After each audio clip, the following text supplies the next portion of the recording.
Oh.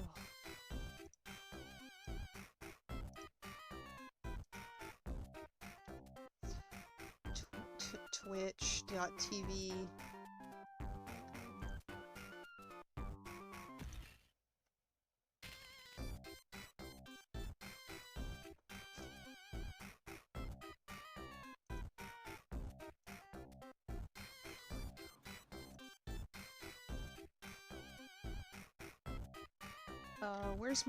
Where's my chat? I need that.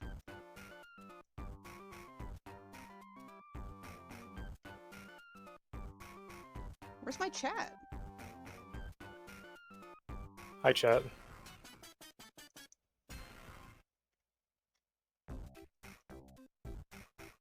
Oh, it's because I'm in theater mode. I can't see my chat.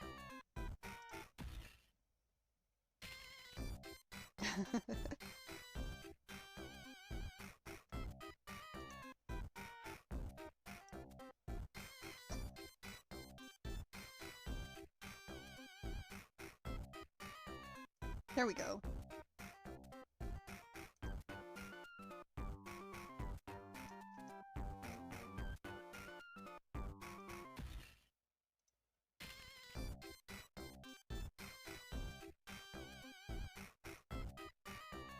Did you see the new Twitter behavior? You can't see likes now? Yeah, you can't see likes now, so people are commenting like on posts. That's funny. Like, I think people who post things can see what, like, when people like it, but the likes tab, like, on profiles is no longer visible to anyone. Oh, you can't see who liked a post on the post itself either. That's lame. Like not even the OP can see it.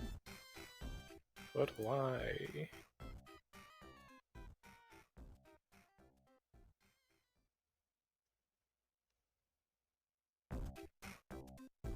If my phone starts playing sound, I'm sorry.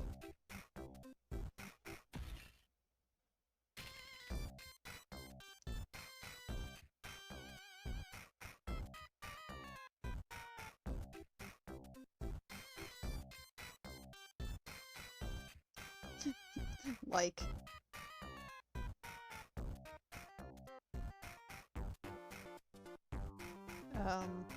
Where's the share button? Never mind.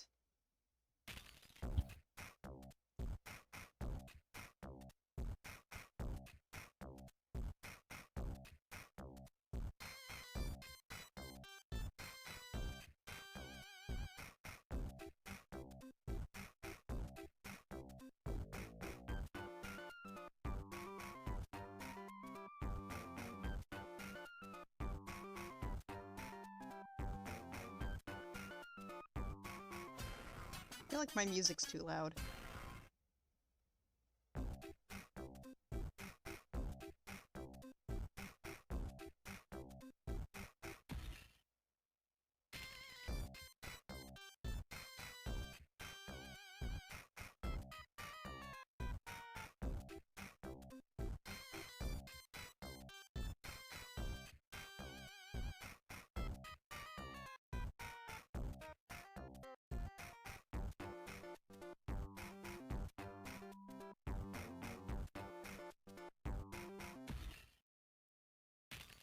Yeah, I'm not vibing with this song at all. Let's turn on Big Shot. I need to stop listening to Big Shot. Well... Within the first 5 minutes of stream, we're back on Big Shot. I will admit, at this point, Big Shot has become, like, the anthem for my clowns. It was what I was listening to when I drew several art pieces for them, so...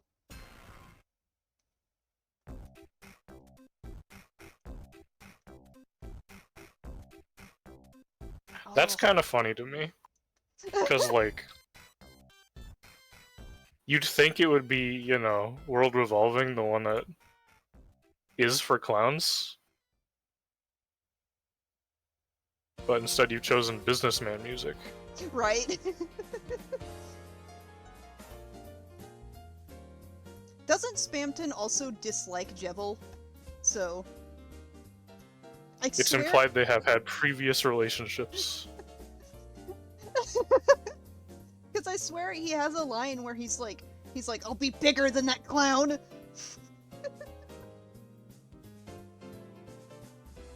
Well, I did also listen to The World Revolving, but, like, Big Shot was the one that stuck. Mm-hmm.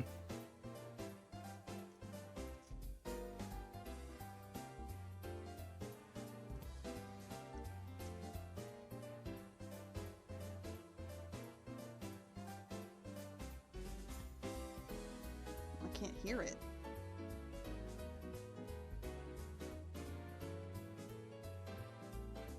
Turn my head a little too far and my model's jittering.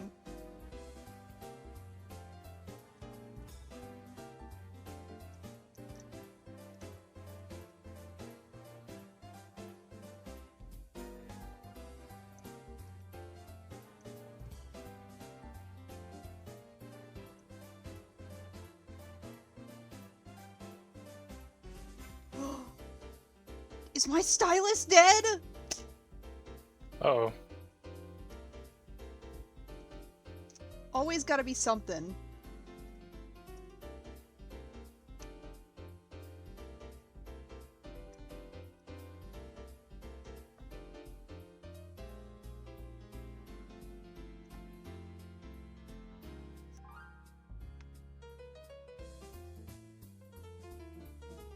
I don't know where to set my pizza. On a table? My keyboard's in the way. There we go, my stylus is working now. Not that you can see it on stream, apparently.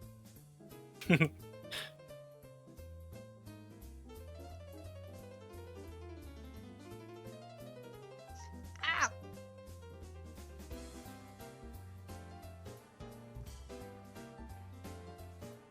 I think sometime you and I should watch this movie, too.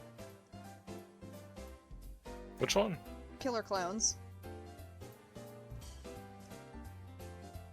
It's not... It's a horror movie, but it's not really scary. It's like cartoon scary. Mm-hmm. Cartoon scary is a good way to describe that. I'm always happy to watch movies with you. It's a really good movie, and also I know a lot of trivia.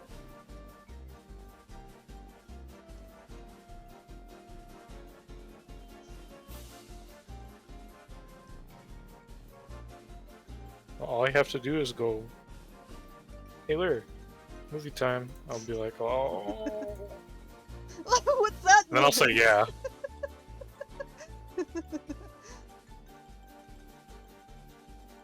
I don't know, I thought it would be a funny noise to make. It was a funny noise.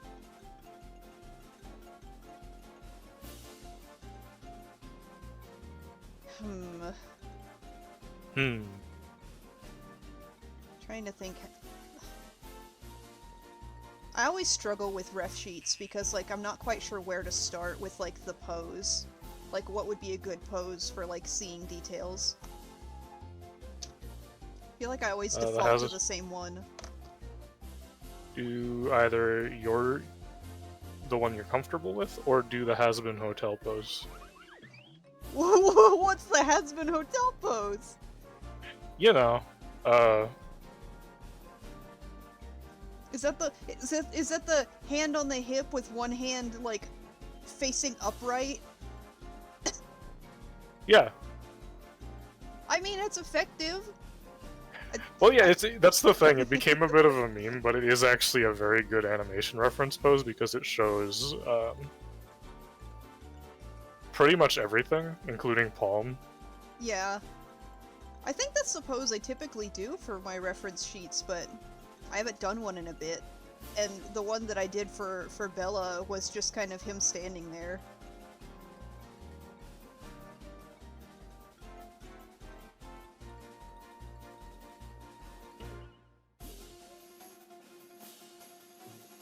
Oh wait, no, the last reference sheet I did was Bella's Big Boss form.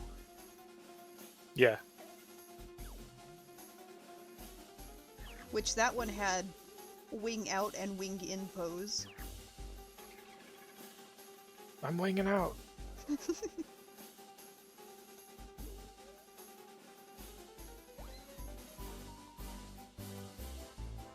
Did you ever watch Fern Gully as a kid? Yes. They had that at daycare. Oh, I love that movie so much. And I don't know why it didn't occur to me to, like, draw something with Batty's song with Bella.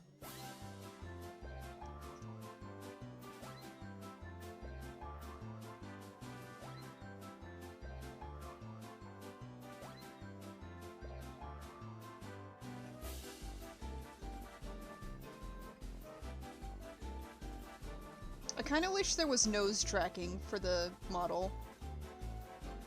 Nose tracking. Yeah, so it could, like, scrunch up when I scrunch my nose. Oh, wait! I want to do something, actually, before I start drawing. I had a thought earlier today. I want to do something. Because I was watching a video and it made me go, I want to do that on my stream, so... Do it. Gotta find...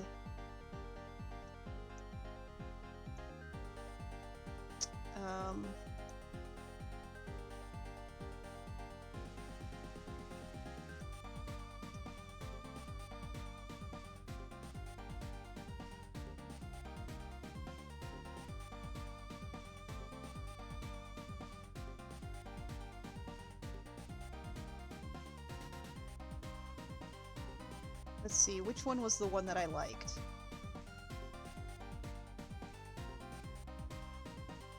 No, it's not this one.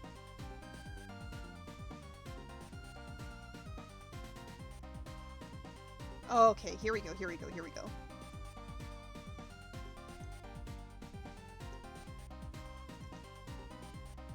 I'm gonna change... Oh, fucking... Holy shit. Wait a minute.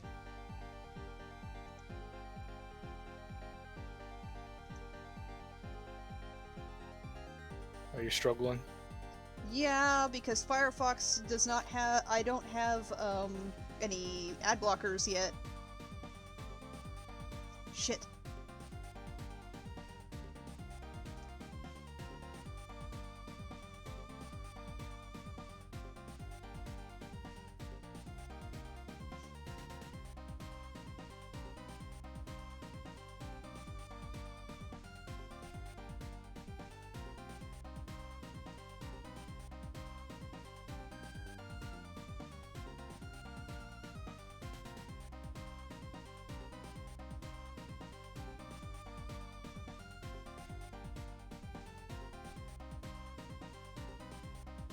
Oh wow, it worked like immediately. That's awesome. What did you did? The ad blocker that I picked,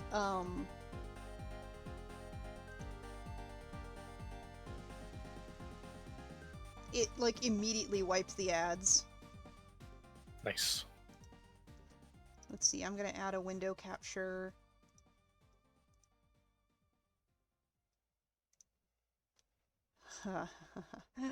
Okay, here we go. Shit.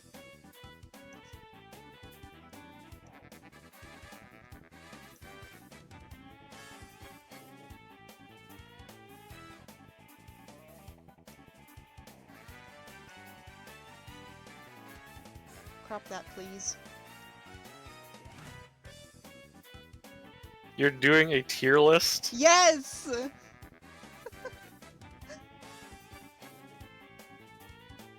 Uh-oh. Hold on. I had to move it around. So I came across this tier list and it has like a lot of the characters from the Transformers comic that I really like. And I basically just wanted to go through it because I think it's fun, but I also wanted to like... So I'm gonna be ranking them on how much I like these characters, but I'm gonna give a little bit of info on these characters, like, as I go through, because, like, you know, there's layered reasons to why I might or might not like some characters. Hold on. Let me...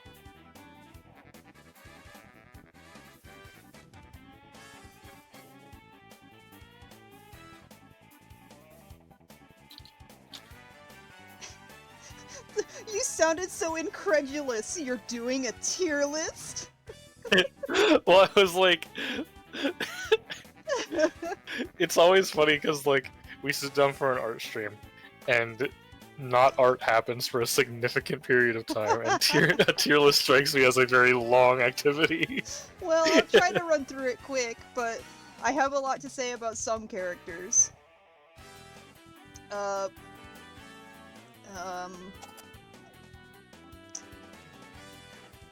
What was I doing?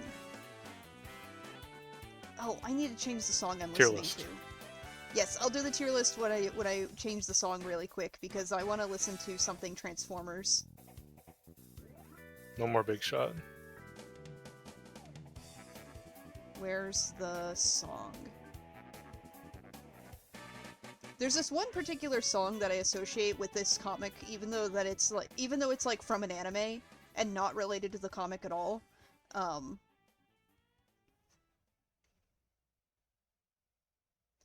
I'm about to prove myself as a massive fucking nerd because I know the names of every single character on this except for one. You a nerd? No.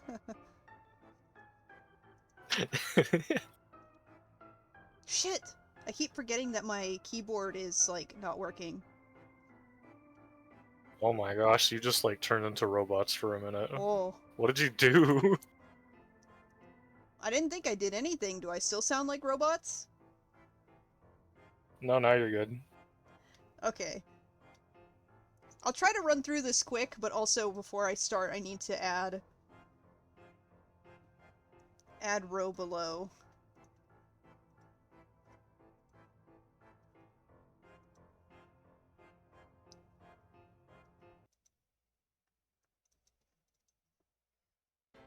Kill this man. Kill this man tier. Okay, so Drift. I love fucking Drift. I'm gonna put Drift in A because Drift is, like, one of my favorite characters, and I think he's incredibly well written in, like, his own miniseries that comes way before, like, More Than Meets the Eye does. His whole deal is that basically he was indoctrinated into becoming a Decepticon because he was, like, a drug addict, and Megatron manipulated him, when he wasn't sober. And, like, the whole time that he was working for the Decepticons, his name was Deadlock, and he was, like... He basically... if I'm remembering correctly, he basically thought he had no other choice. Like... He... It wasn't until he was, like, brought into, like a religious group that kind of showed him that he could be something better, and he like, somewhat befriended a guy who was part of this, like, group named Wing, and Wing was super, super, super kind to him, and, like, taught him to be, like, a better person, and that he had a choice in his own fate and whatnot, but then, like, Wing gets killed by Decepticons who are, like, tracking Drift down, and Drift... It's like, in that moment, Drift realizes, like, he needs to change his whole life, because, like, the one person who was kind to him in the last, like, 4 million years just died because of him. I think he's really fucking good. But then they also, like, at the very beginning of More Than Meets the Eye, they fucking blame everything on him when something goes wrong, and he gets kicked off of the ship until almost the end of the series. And that pissed me off. He's a good character, so he's A tier, but I fucking hate what they did to him. Okay, so this one is Rung. I'm gonna put Rung in D because, like, he's not a bad character, not for me, though. Rung's whole thing is that he's a therapist, but he is a very terrible therapist, and he, I want to say he's somewhat abusive to one of his, patients. And then also later it turns out he's God. I don't like that.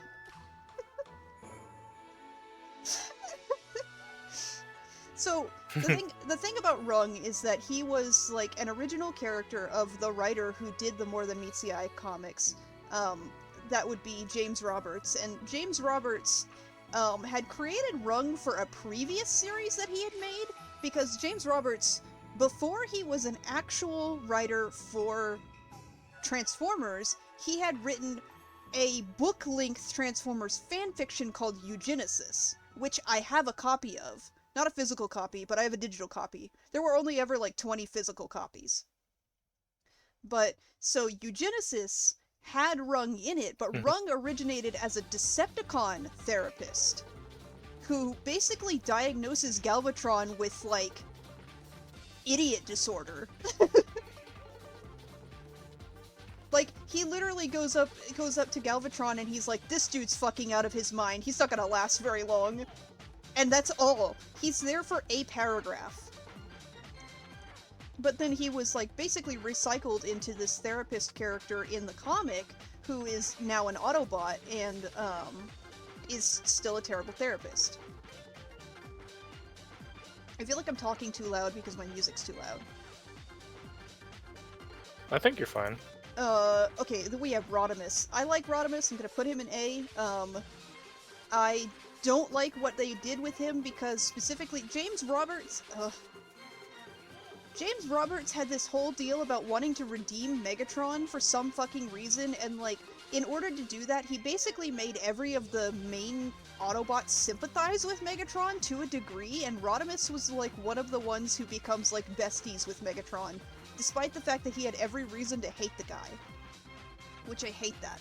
But Rodimus himself is a good character because he's a very good leader, and he's also, like, I have a bias towards him because he's a favorite character of mine from the 80s cartoon.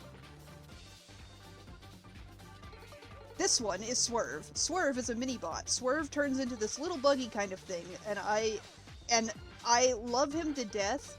His whole deal is that he is, like, he's basically a bartender who has severe depression and is completely is completely underestimated by, like, everybody, and his way of coping with his depression is to imagine he self-inserts into human sitcoms, basically. There is an entire arc where he just disappears off the ship, and they go and find him pretending to be human in the apartment from the sitcom Friends. Ooh, yeah, you told me about that. Mm-hmm. I love him to death. He's very, very funny, but he's one of those characters who's funny because he's masking depression. There was something just... the trees are knocking against my house. That was...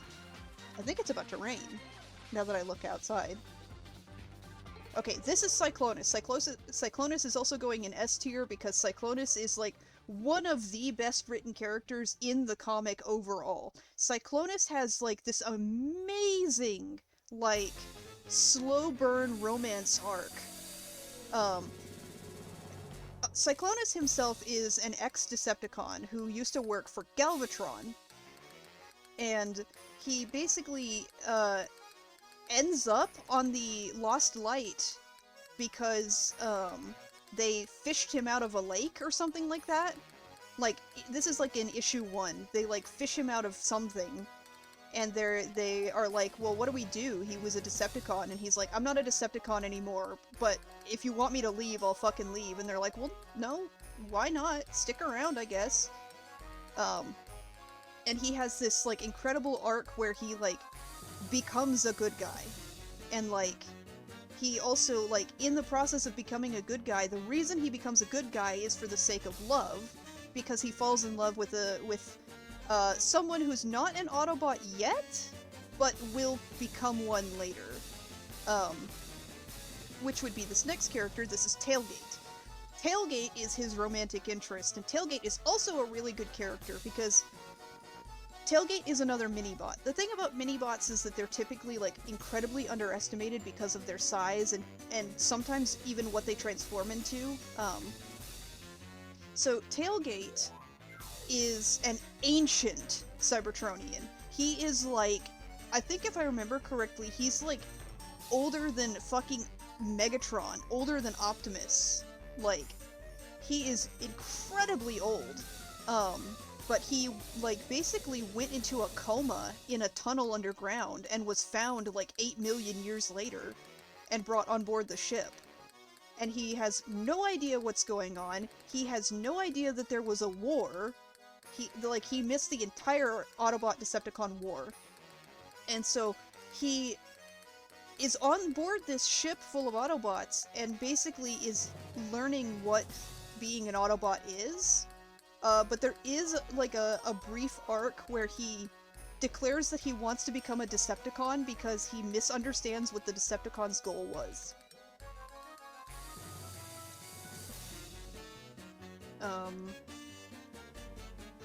But he also has a very incredible, like, slow burn romance arc with Cyclonus, like, of course, obviously, but he, like, it like intensifies the further you get into the comic, because they basically are like, hey, by the way, Tailgate, you have a terminal illness.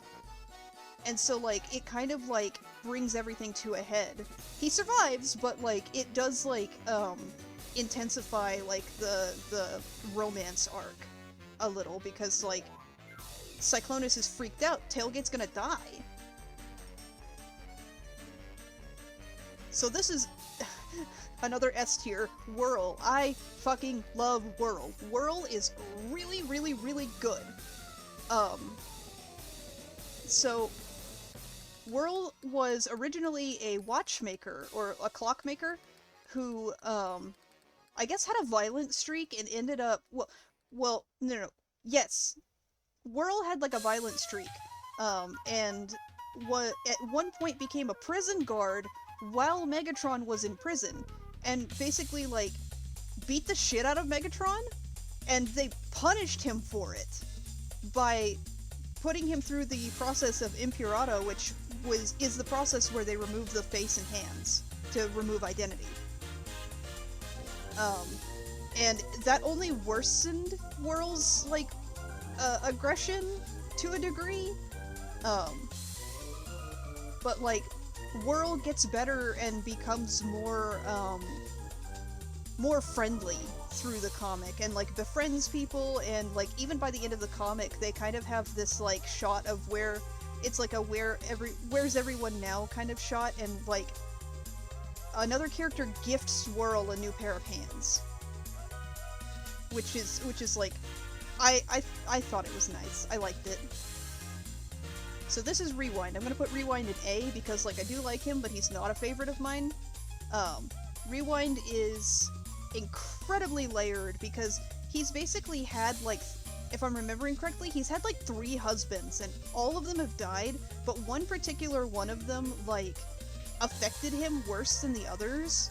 And his whole, he's another mini-bot, and he specifically transforms into, like, a USB stick. And the thing about that is that, like, USB sticks are considered, like, an obsolete alt mode. Like, there's no reason for them to exist. So, like, he's discriminated against on the basis of being a USB stick. Or he was, back in the day. His husband, whose death affected him, like, severely, was a huge advocate for the rights of mini-bots with obsolete alt modes. And was, like, basically, like, his like, he like, he was, like, his biggest supporter and his like, greatest ally, and then, like, out of nowhere, he's just gone. And it deeply affected Rewind because that was somebody who was, like, there for him and advocated not only for him, but for everyone like him. And so Rewind's whole character is based around wanting to find out what happened to his previous husband. Which we'll get into that a little bit later, because he's also on this list.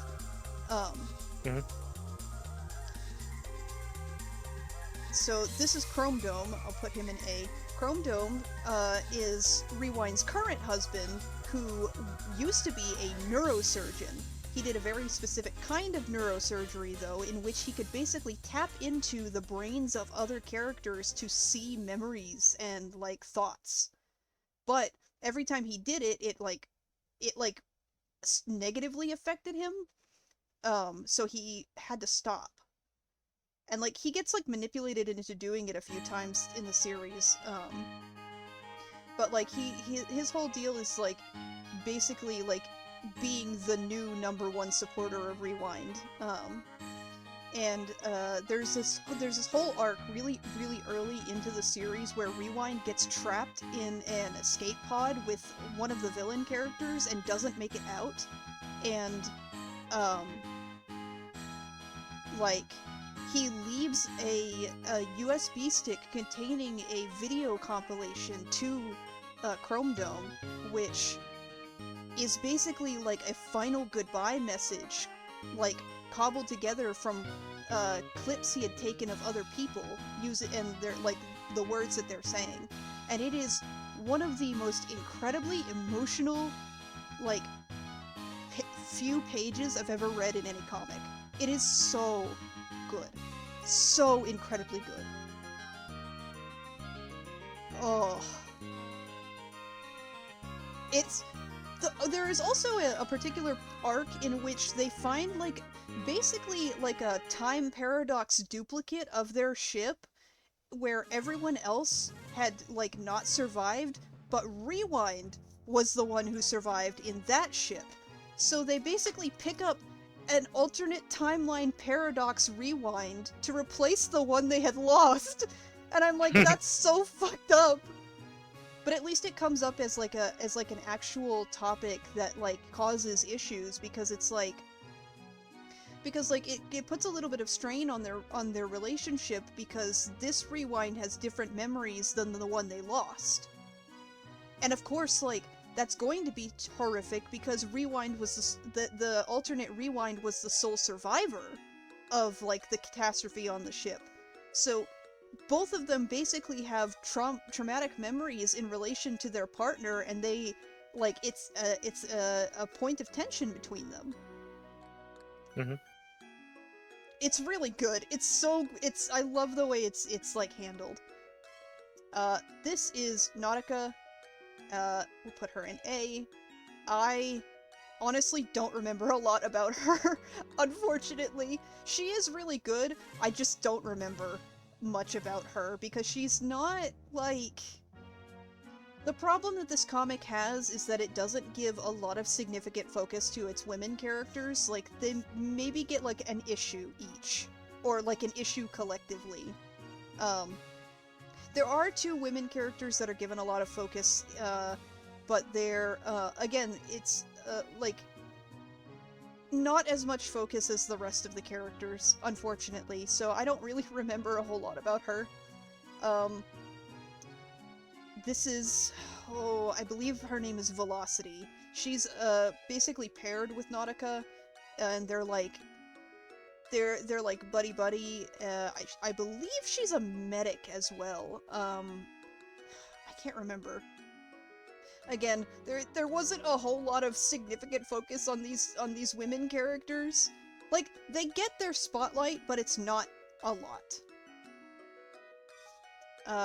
Nightbeat. Nightbeat is pretty good. Nightbeat is like a detective. Yeah, that's really all I have to say about him. He's good, and he's a detective. That's about it. Fuck, what's this dude's name? Oh, fuck, what's this dude's name? Oh, shit, I know this guy. We've reached the one. Well, this is not the one that I didn't remember the name of, but now that I'm looking at him, I don't remember his name. You said you were a big nerd that knows all of them except one. Well, all of them except 2, I guess. Oh, what is this motherfucker's name? Oh, what was his name? I know him because he's like a shark. He's like a shark man. And also a boat. Oh shit, what the fuck is his name?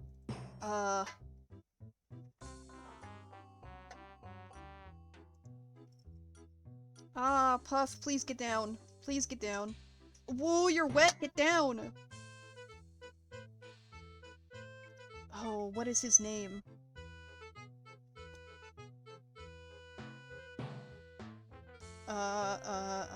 Fuck, what is his name? Shark character.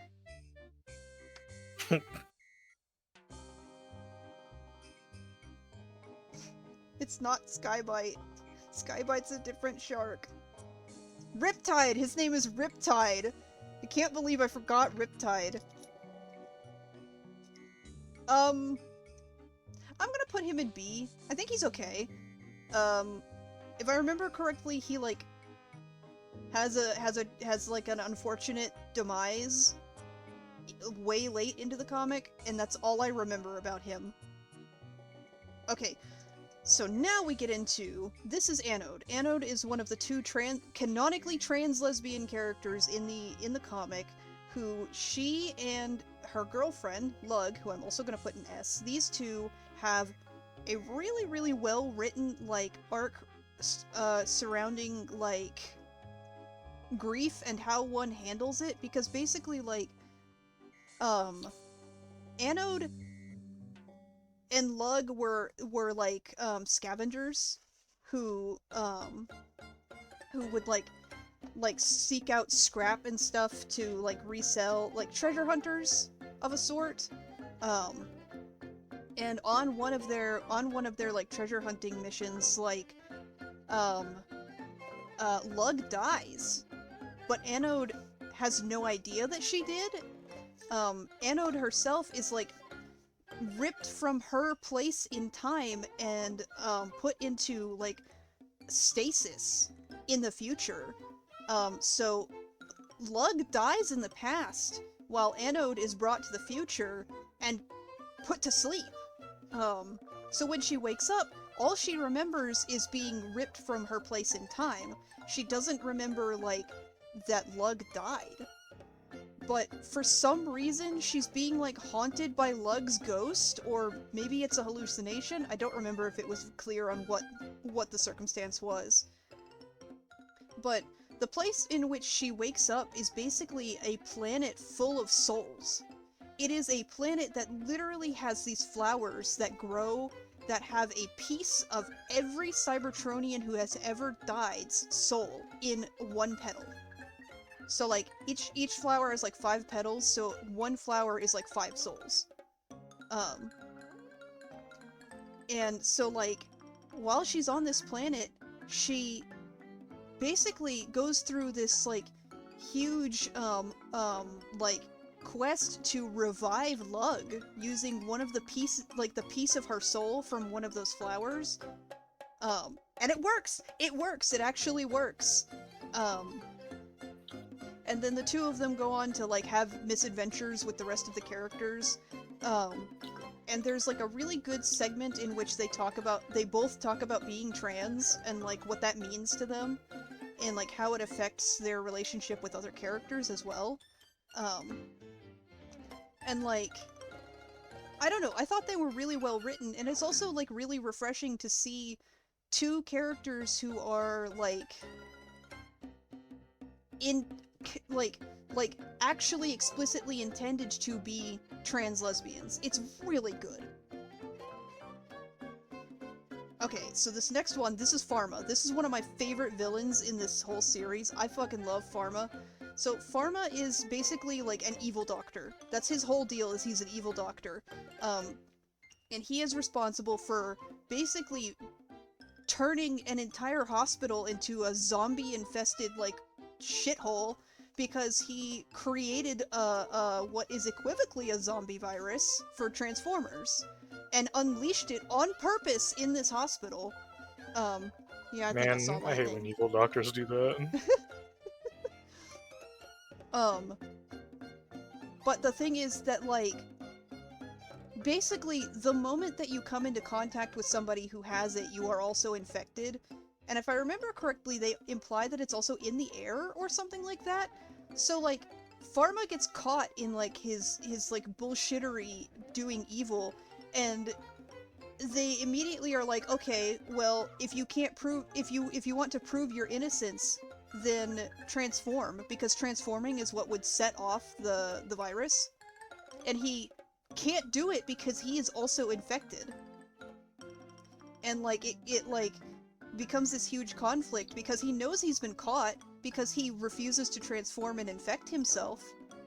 but like, um, but like he decides to make a break for it, and it's assumed he's dead after the fact because like he drops off of a cliff, and his only way to survive would be to transform and infect himself, but like apparently he survives somehow, and then he comes back and he does evil doctor shit for like under the command of other characters.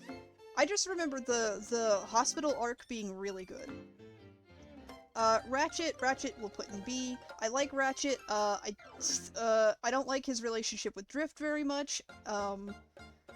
Him and Drift are a canonical couple later in the comics, and I'm not a huge fan of it because it feels, I don't know, it feels weird to me.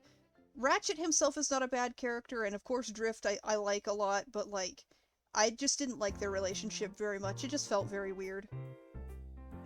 Ratchet's whole deal is being a good doctor in comparison to Pharma, who's the bad doctor. First Aid is another doctor character. We'll put him in A, actually. Who First Aid fucking rules because he's very take no shit. And he's like, I don't know. I don't know exactly how to describe him. It's been a while. But he's like, he's a little sassy. He's a little sassy, and I like it. Ambulon. I'm gonna put Ambulon in S. Ambulon is another doctor character who used to be a Decepticon. There are a lot of doctors. Oh, yeah, absolutely. Ambulon used to be a Decepticon, but was, like, he was part of a combiner, so technically he doesn't have a proper alt mode. He transforms into a leg. But because he's not with his group anymore, that transformation is useless, so he literally is just a leg. He can't transform into anything else. And that's what saves him during the hospital arc, because he doesn't transform on purpose, because he doesn't have a reason to. That's pretty good. First Aid is also saved during that arc because his transformation cog doesn't work. So he can't transform. Or at least it's, if I'm remembering correctly, it's damaged, so he can't transform. This is Red Alert. Red Alert is, Red Alert in general is just a really, really good character. He's got like canonical psychosis and like is incredibly paranoid constantly, but his paranoia often turns out to be correct.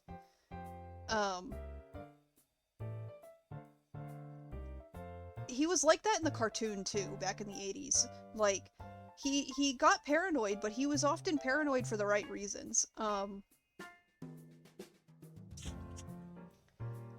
This next character is Fort Max. I like Fort Max, but I don't remember a whole lot about him. Fort Max is like...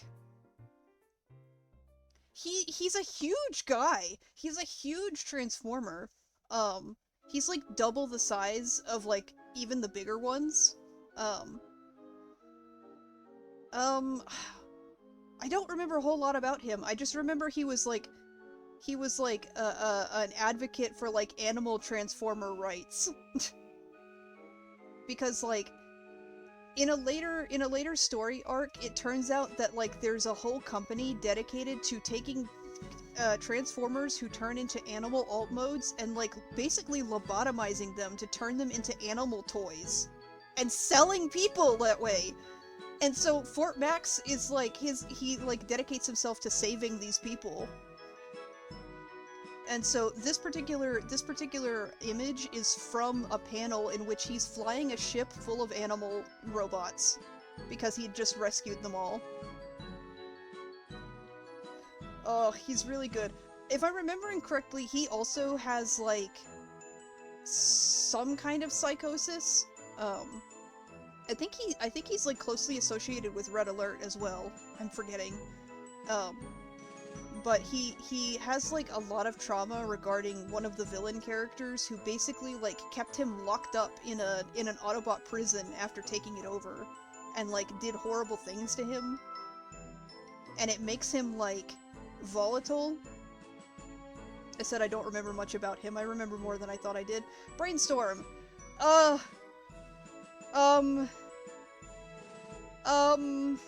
I really, really like Brainstorm. but the way fans treat him conflicts me, so I'll put him in C. Brainstorm is a really interesting character because his whole gimmick is time travel. He basically invents time travel that functions using a briefcase, only a briefcase, mind you. Um, the entire device is the briefcase. And Brainstorm is a type of transformer that is called made to order. He basically was like a template that they put a false soul into to turn him into like a like cannon fodder soldier. They would make these in mass to just drop onto the battlefield to like fight their war whenever they didn't have enough soldiers. Um, Oh, that kind of sounds like ghouls from Warframe. oh really? Ghouls are kind of like half-formed Grineer people, but they like drop them on planet side anyway, so that they can like finish half-forming in the dirt basically, Huh. and then pop out and be like soldiers? Question mark. There's some that are aware, but most of them are basically animalistic. If I remember correctly, all of the made-to-order Transformers are, like, aware from the moment that they're built, but, like, they're kind of... It's basically like if a baby was born and you immediately handed it a gun and sent it into combat. Like, that's what they do to these guys. So, like, their first thoughts are, I need to fight. Because that's all they know from the moment they're made. But Brainstorm himself becomes a scientist. Specifically, he's a weapons engineer.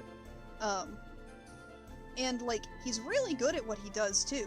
But during his time as a weapons engineer for the Autobots, he... Oh, it is thundering. I don't know if that picked up on my mic. You stole my storm, give it back.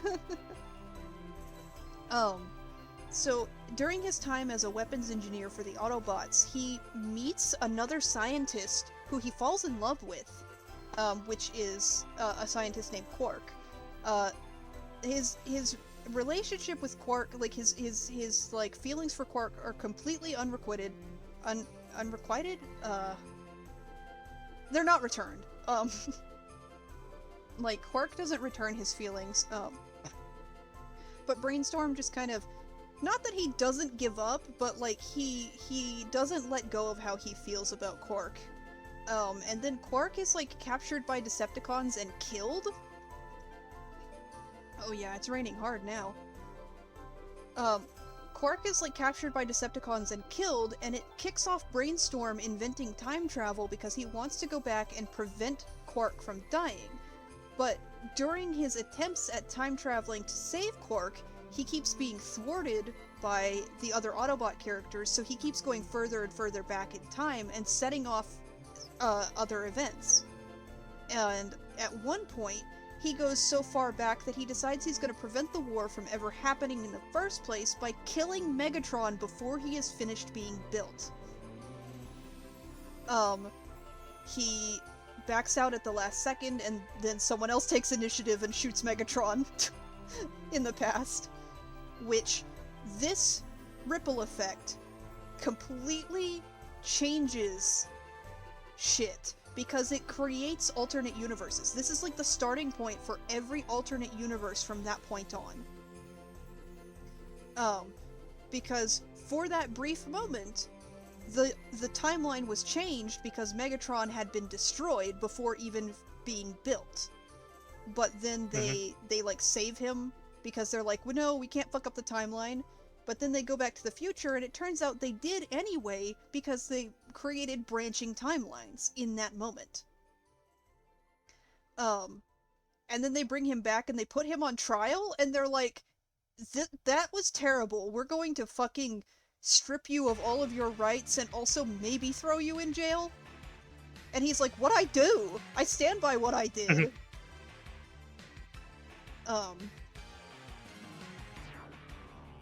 And like, he's a good character. I do like him a lot, but like, I don't like the way fans handle him. I feel similarly about Rung. Like, Rung is like handled weird by fans, and that makes me not like him as much. And I hate to have my enjoyment of a character be like determined by how other people behave, but you know, it's just sometimes the association won't go away. Yeah. This is Perceptor. No, wait a minute. We're gonna...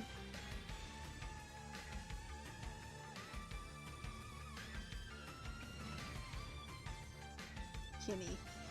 Nope. We'll put Perceptor there. I'm not gonna explain that. I shouldn't have to explain that. That's where my name comes from. Mm-hmm. Perceptor is really interesting, though, in these comics because he was originally, like, just a normal scientist until he had a near-death experience, which caused him to decide to completely upgrade himself to be battle-ready, and took on the job of being a sniper instead of a scientist. And then he went on to join what are basically Autobot Black Ops, which is a huge leap from being a scientist. And then in a completely different comic run, comic series, which was the Wreckers trilogy, Perceptor basically gets involved in like an operation to extract a supercomputer from a prison, because there was a prison that had a supercomputer that could do all kinds of shit stored in it, but this prison was... Hi, Smithy! I'm doing a tier list. I haven't started drawing yet. I'm so sorry. So this prison that the supercomputer is housed in, was basically the epicenter of a huge Decepticon uprising. Because a lot of this one particular Decepticon basically freed all of the Decepticons who were held prisoner there and then slaughtered all of the guards and turned it into like it's fucking Mad Max in there. And they any Autobots that they didn't immediately slaughter, they put them into basically combat rings and make them fight each other to the death. It's super fucked up. But because it is so dangerous in there, because of all of the Decepticon bullshit that's going on, it basically becomes like this mission to like, it's a suicide mission for them to get in, get the supercomputer, and get out.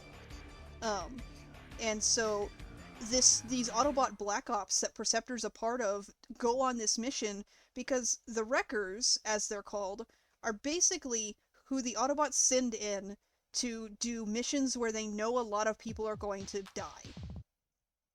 Like, you don't join the Wreckers unless you are okay with dying on the battlefield then and there.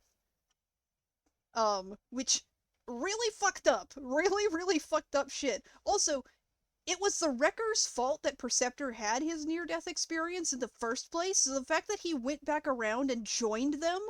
Dude, come on. That is not self-care. Okay, this is the one I was talking about that I don't know the name of. This is the Grim Reaper, for context. This is Robot Grim Reaper. I think he's just okay. I'm trying to remember his deal, because he's like... Shit. That's not very nice. I didn't mean that. So... He's like, yeah, he's basically the Robot Grim Reaper. He's one of the 5 Cybertronian gods, but he took on the role of the Grim Reaper for some reason. But he, like, made it a rule for himself that all he does is collect and document souls. He does not interfere. And, like, that makes sense for a Grim Reaper character, but then other characters get mad at him, and they're like, you've known about all of these people and you didn't think to save even one of them? And he's like, that's not my fucking job! But it does get to him, and so he starts going through time saving people who are supposed to die, which is why Anode survives, but Lug doesn't. It's his fault that the 2 of them were separated like that. And then when he saves people and brings them back into the future, like into the current, like the current time, he puts them into stasis for some reason. Because he's the one who has like control over that planet that has the soul flowers, because he's the one planting them. And like whenever he brings somebody back to this planet, he just sticks them in a chamber underneath the surface of the planet and leaves them there. So like when the main cast get to this planet and they find all of these people who had supposedly died are actually still alive in these chambers, they're like, what the fuck? So they release all of them. And so you have hundreds of people who are completely displaced in time. Um Also, something that he did that I thought was like interesting narrative wise is he would plant the soul flowers next to a statue of whoever got them killed, which is really, really fucked up conceptually. But here's the thing Hmm. about it. So he does that, and like he explains that that's the case to the main characters, and then you see Megatron like wander off while that's being explained, and then Megatron, there's a shot of Megatron looking up at the statue of himself, and then it like has a wide shot showing him from a distance, and it is just a massive uninterrupted field of these flowers. And it is such a good narrative moment. It is an incredible narrative moment because it really puts into perspective just how fucked up Megatron has been. And then they still redeem him! Then they still fucking redeem him, and it pisses me off. This is Roller. Roller is okay. I don't remember a whole lot about Roller except that he probably does canonically have a foot fetish. Um, and I have an emoji of him on Discord. Where'd he go?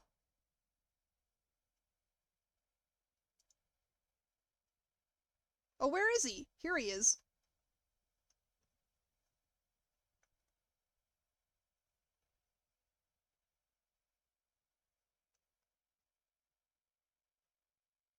My Discord forced my Spotify to stop playing music, and I'm sad.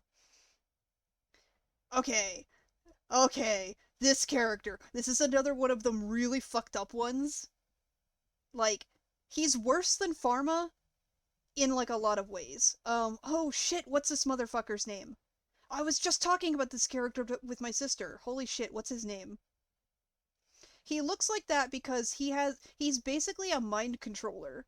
He has like such intense mind control powers that they removed his eyes so that he couldn't use his mind control on people. If he can see you, he can control you. Um, oh, what is his name? He basically becomes like a Cybertronian serial killer though, because like what he does is he will mind control them into forgetting how to transform. So they like transform incorrectly and like it hurts them. Um it's compared to like forgetting how to breathe basically. He's super fucked up. Um oh, what the fuck is his name? A lot of shit goes on in these comics, and to be fair, this particular comic series is probably the most light-hearted one in the entire IDW run. And that's saying something.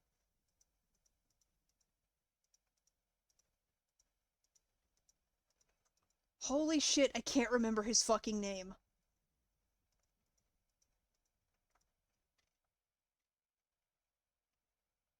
Can't remember number 3. Sunder! His name is Sunder. That's what it is, I remembered. Yeah, so Sunder's really fucked up. I'm gonna put him in Kill This Man. Uh, To be fair, Twitch might be fucking up because I'm having, like, severe weather currently. So that might be on my end.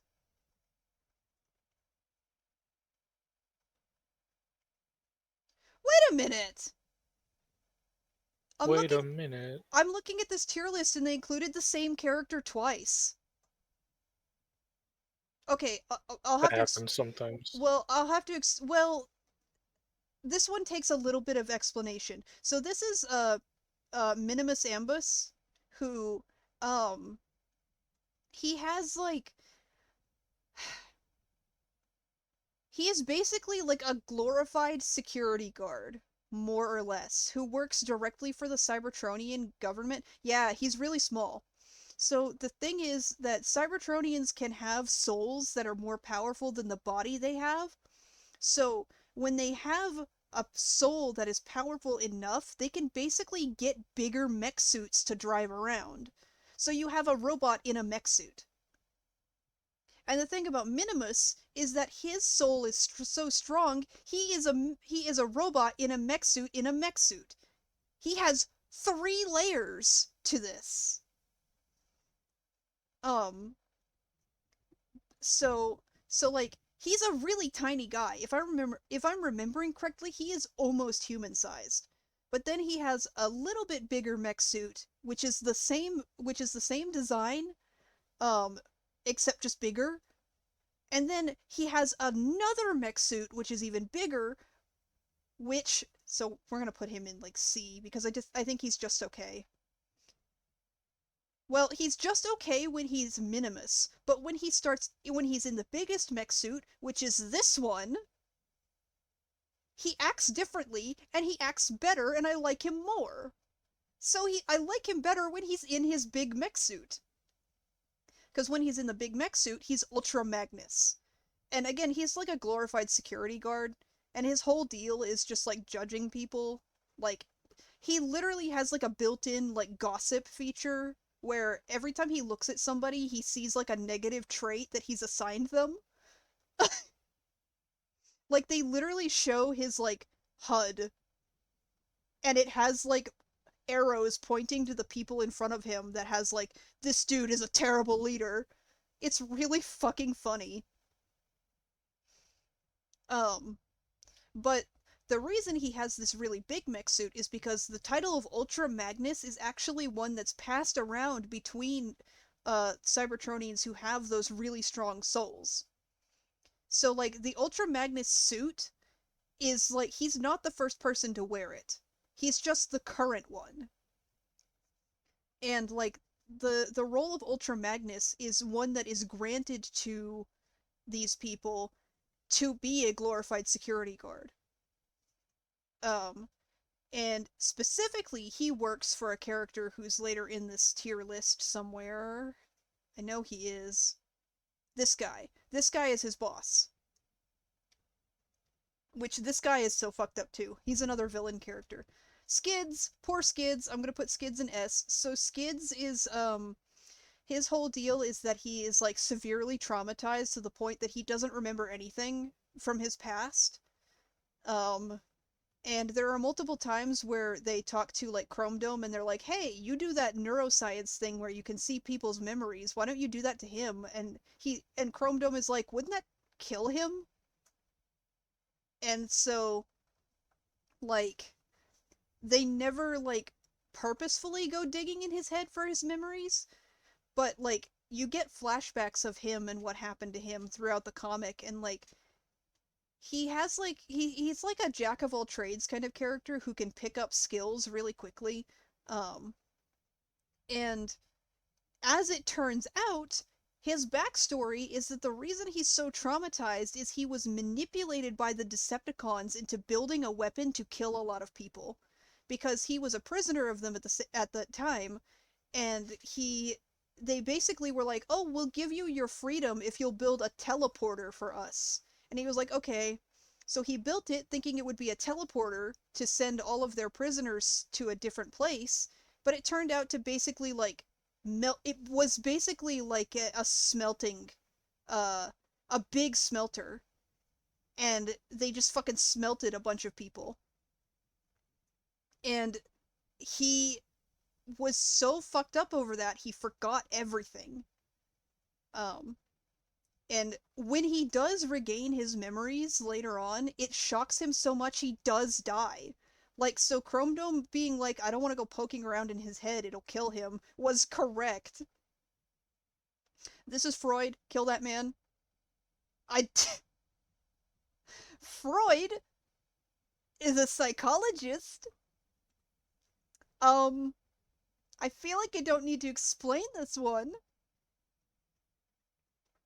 Because his name is Freud and he does psychology. Wonder who he's based on. Fuck Sigmund Freud and also fuck this Freud. So, so Freud in the comics is a psychologist who like steals other psychologists' research. Specifically, he stole research from Rung. Um, and then later on, he, for some reason, comes into possession of Sunder's eyes and just keeps them around and keeps Sunder in a cage on his ship. And because of his stupidity, Sunder gets his eyes back and starts mind controlling people again. And it's all his fault!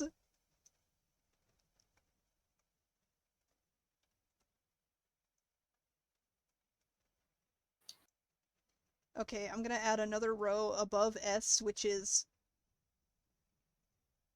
kill this man, but I love him. Which will turn that Kill one. this man, pause. No, that's not what I wanted. Shit.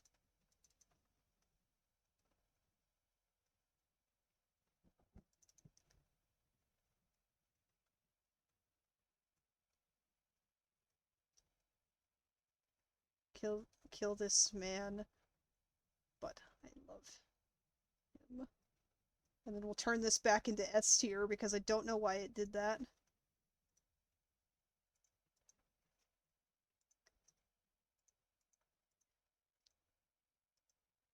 Shit. Okay, so this is Overlord. Overlord is arguably probably the most fucked up villain in, like, the overarching comics overall. Because he was basically created to be the perfect Decepticon. Like, the perfect Decepticon. Hand created by Megatron himself to be the perfect Decepticon. And he is what's considered a 1%er, which means that he has a certain type of soul that makes him more powerful than anyone else around him.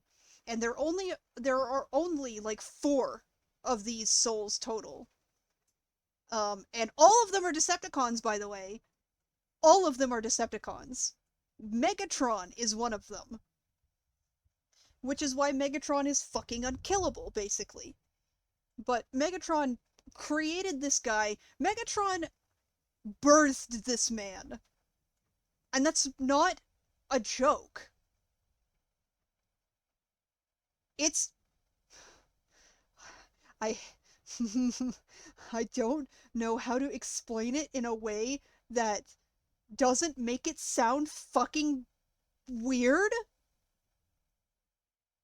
They literally have a sequence in which they are, because they build Overlord, but while they are building him, everything that the doctor working on him says is what you say in the delivery room. And he's saying these things to Megatron. And it is Megatron who is helping forge this man. They literally frame it like Megatron births him. And I hate it. So on some kind of technical level, yes, Megatron is a dad to this character specifically. His perfect Decepticon is also his son. And I hate it. So Overlord's whole thing is getting Megatron's approval and attention, but, which is really interesting when you consider, like, his relationship to Megatron in that regard. So Overlord initially wants Megatron's attention and approval, but then later on he starts feeling betrayed by Megatron, which is when he causes the uprising in that prison that has the supercomputer. And he is the one who is like hosting all of the fights to the death between all of the Autobot guards that they didn't slaughter. Um, and the only reason he's doing this is because he wants Megatron's attention still, but now he wants Megatron's attention so that he can kill Megatron himself and take over as the Decepticon. And I need to emphasize to you, Overlord is fucking huge! He is bigger than Megatron, he is fucking massive! He is so massive that when he transforms into two separate vehicles. He's not a combiner, he's just two different vehicles because he's that big. And not to mention, one of those vehicles is a tank and the other is a shuttle. He's huge. He is huge, he is powerful, he is unkillable. Even when they, like, towards the, like, in a different comic run, they don't manage to kill him. The only way they manage to defeat him is they send the two separate vehicles in different directions in time. So they send, like, I think they send the tank into the past, and they send the shuttle into the future. And that's the only way they're able to defeat him. Because they couldn't kill him. He is that powerful. But he has one of the most disappointing character arcs in the entirety of More Than Meets the Eye, specifically because his whole goal was to get rid of Megatron, right? And so there's a battle sequence towards the end of the series where he corners Megatron, and Megatron has taken a vow of non-violence at this point. He corners Megatron, and then, upon looking at Megatron's face, decides that he doesn't care anymore and leaves. This is a character who, for so long, his only goal was to get rid of Megatron, and the moment he has Megatron perfectly cornered, he decides he doesn't care anymore. That is so disappointing and stupid that it makes me mad. Oh my goodness. I have days like that. I understand him. This is Blaster. I fucking love Blaster. Blaster is... So Blaster's whole deal is that he is like a he does like radio shit. He's like a communicator for the Autobots. So like he runs the radios and like communications and whatnot, and he had like a near death experience that fucked him up, but he like learned to cope with it, and he was best friends with Perceptor at the time, and then Perceptor had his own near death experience and then turned on Blaster and was like, you could never understand what I went through, despite what Blaster went through. And so it like fucks up their relationship, and that makes me sad. I wish Perceptor hadn't been written that way. Ravage is a cat. Ravage is good. We'll put him in A. Ravage is a talking cat. I need to emphasize. Tarn! Kill that man! Tarn is another one of the Decepticons that's like a 1%er alongside Overlord. The other 1%er who works under Megatron is called Six-Shot. I don't think Six-Shot appears in this comic. No, I think he does. I think he appears once in the backstory where they talk about when Overlord was made, but like, I think that's it. Tarn is basically like an executioner, and his role in the Decepticons is to hunt down rogue Decepticons and execute them. That's what the entire Decepticon Justice Division does, the DJD. Their whole mission is to, like, execute traitors. And he is so terrible that he ends up executing one of his own members of the DJD because that particular member had a singular emotion. So fuck him. This is Kaon. Kaon is pretty good. Kaon is another member of the DJD, and he's the one who had like the singular emotion that got him executed. Um, and that singular emotion was that he cared for a dog. That's what got him executed, was that he cared a little too much for a dog. This is Voss. Voss does not speak. Voss is okay. Voss turns into a sniper rifle. He is another member of the DJD. Uh, oh, oh, something about the DJD is that their names are not their real names. They take on the names of, like, significant locations in Decepticon history. So, like, Tarn is the name of the place where Megatron was forged. And then you have, like, Kaon is a Decepticon capital. Voss, I don't remember what that location is. Um, this next one, this one's either Helix or Tesserus. Oh, fuck. How do you pronounce that shit? I forget. Tesserus. I think this one's Helix. Helix is okay. Uh, just another member of the DJD. I don't fucking care. This one is... No, I think this one's Tesserus and this one's Helix. I don't remember. These two are so interchangeable in my mind because they have, like, no character. They're just members of the DJD who are huge and there to look scary. One of them is a blender and the other is like a microwave. But they're, like, big. This is Nickel. Nickel fucking rules. She is a mini-bot and she is a quad changer. She has 4 modes. She has a submarine mode, a I think it's like a little jet mode, and then also a little rover mode. And she is a medic. She is also a member of the DJD, but she ditches them. She ditches them later on to join up with the Scavengers, who are also, like, a really good band of characters. This... Okay. So remember how I was saying that, like, Rewind's husband just disappeared out of nowhere, and he spent a lot of time trying to figure out what happened because there was no real confirmation that his husband had died? Yeah, that's who this character is. So his husband, which was...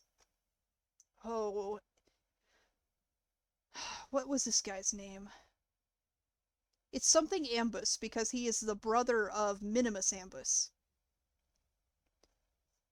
I can't remember this fucker's name. Something Ambus. He... Basically, his alt mode was a fox, and he was like a spy. He was a spy who got sent to infiltrate the DJD. Well, they figured him out, and so they did that process on him that turns him into a fox permanently. So he's still alive, but he's a fox now, and not like a talking fox. He's just a fox. Oh, I don't remember his name. I'm sad that I don't remember his name. I'm pretty sure it starts with an A.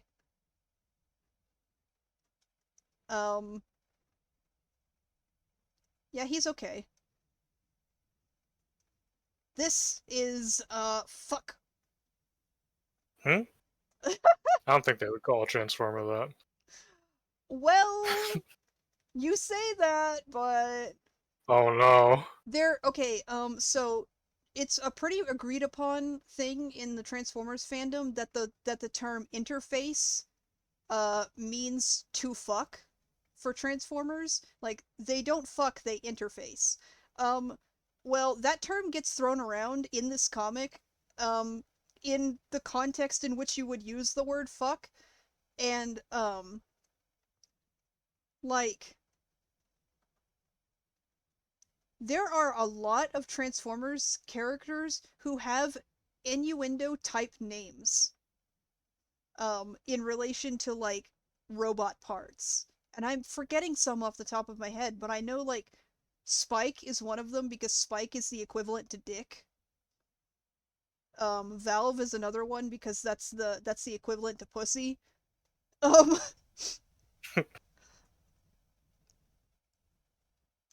um, Misfire. His name is Misfire. Misfire is fucking great. Yeah, they call that shit Valve Plug. Misfire is great. I'm gonna put him next to Swerve because those two have such great chemistry. So Misfire is canonically has ADHD.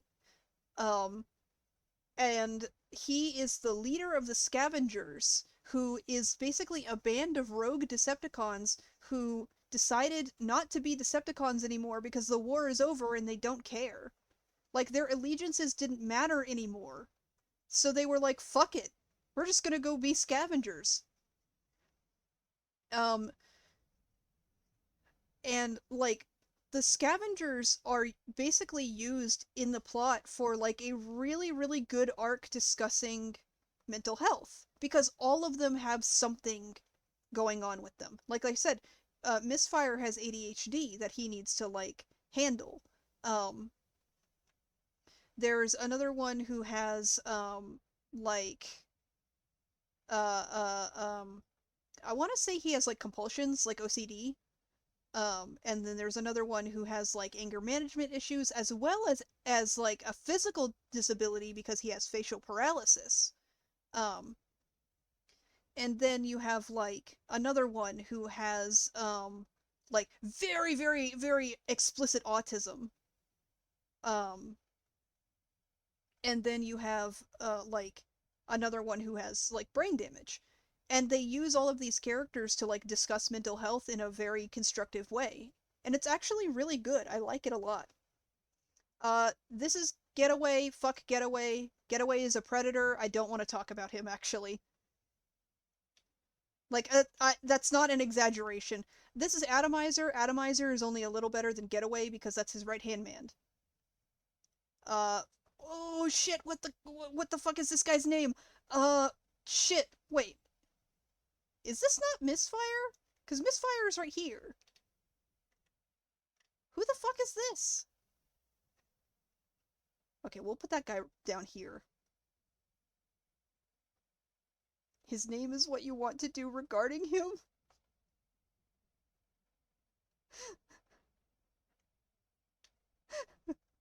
Get away!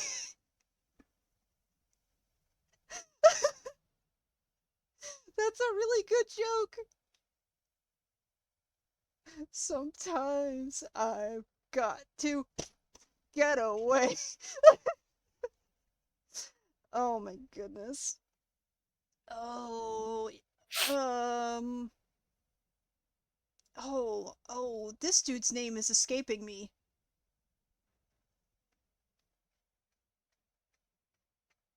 He got away.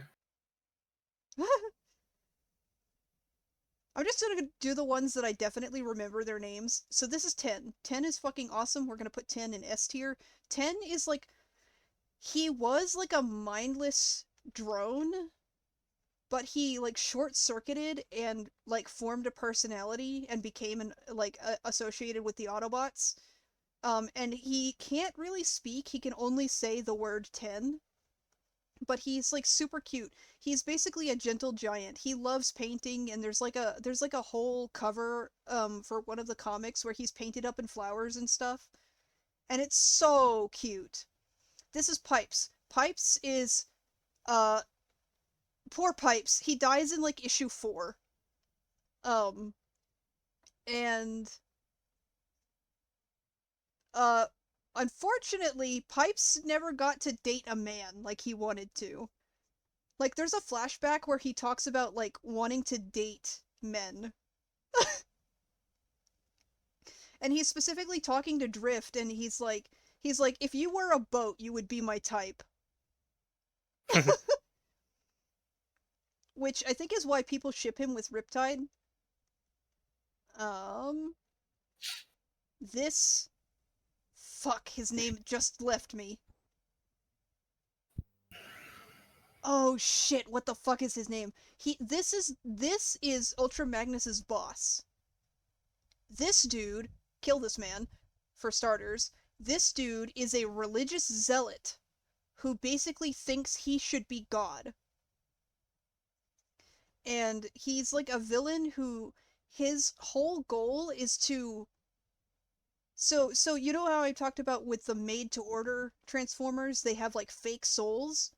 He basically creates like a radio wave thing that can wipe out anybody who has a fake soul because he considers them to be fake people. Which is, by the way, like half of the crew. Half of the characters in this comic are like people who have fake souls. I need to point out, by the way, that there's no difference between the characters who have a fake soul and the ones who have like a real soul. Like, they're all the same. Like, there's no functional difference. The only difference is that apparently they're on different wavelengths and can be affected differently by shit like whatever he invented that was going to kill them. This is Starsaber. He's another religious zealot. Fuck this man. Kill him. Kill this man. This sucks though, because in the cartoon that he originates from, he's a really, really, really good guy. He's like an amazing character who goes on to adopt a human child. And they made him a fucked up freak in the comics, and I don't know why. This is Quark. This is Brainstorm's love interest. I like Quark more than I like Brainstorm, unfortunately. This is the character who, like, caused all of the time travel shit. And also, Quark was closely associated with Skids because Quark was Skids' only friend when he was, like, being manipulated by the Decepticons. And so, like, he was particularly devastated by losing Quark. Which I feel like this should have been a bigger deal. Like, obviously Brainstorm's whole deal with Quark is important, but I feel like Skids' thing should have been even more important.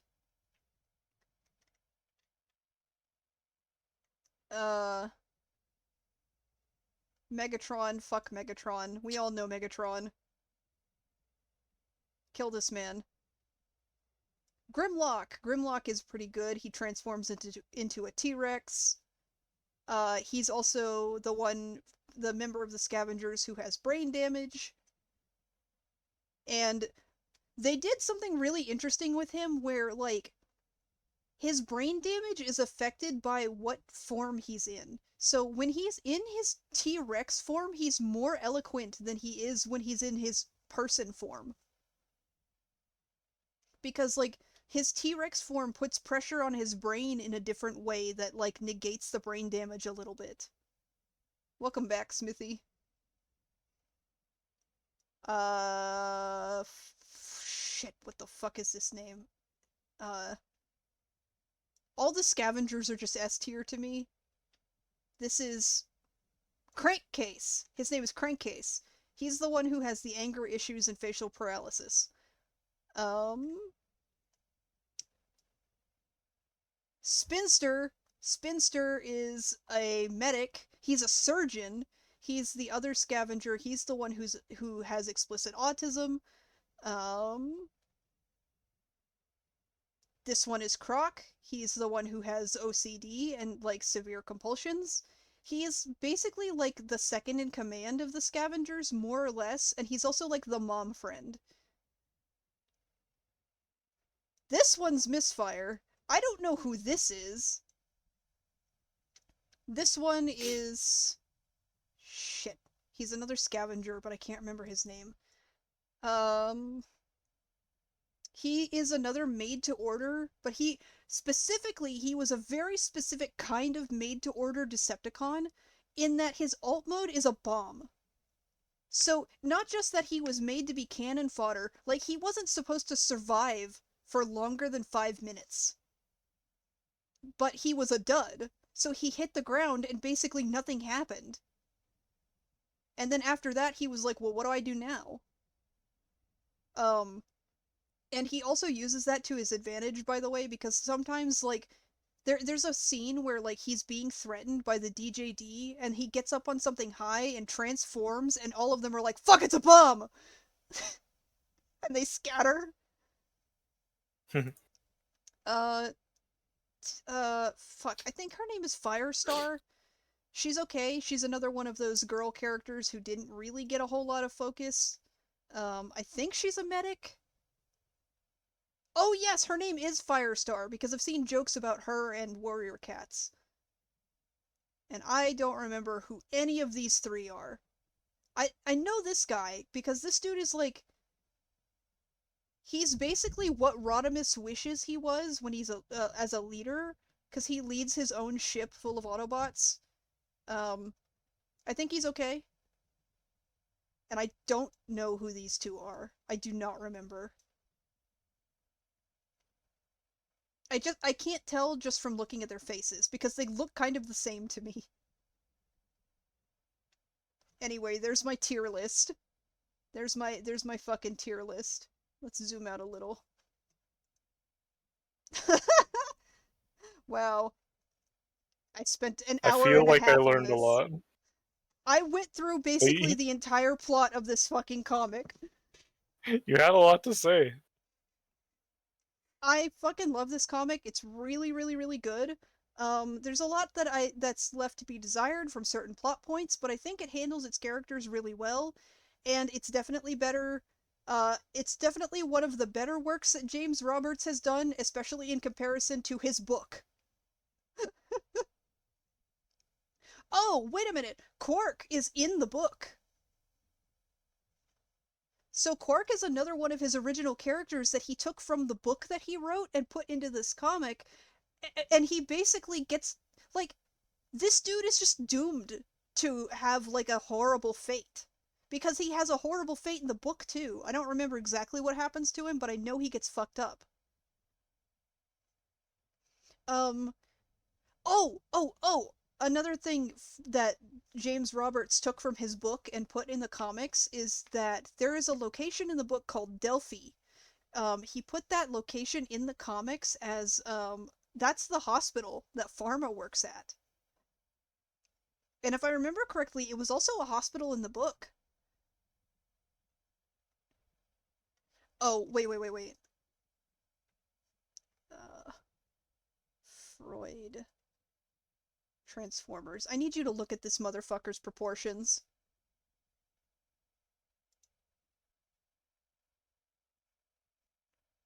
He has, like, ridiculously wide shoulders and long arms for no fucking reason.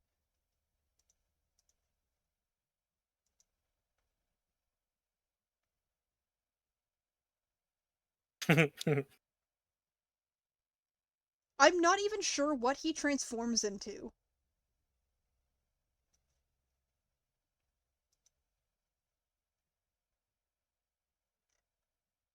He's got the reachers.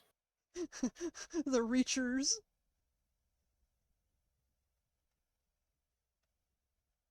But anyway.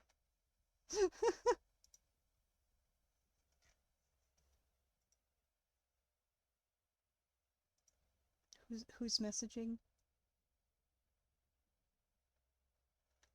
Oh, never mind. Now I can turn my music back on, maybe.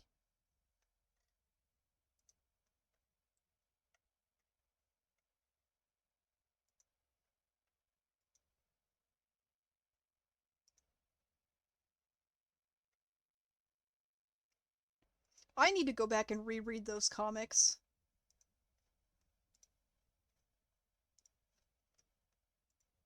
Which one's the newest Metal Edamon card? Is that the one where he's knocking the fuck out of, Pile Volcamon? Or, like, winning that fight? Because that card rules!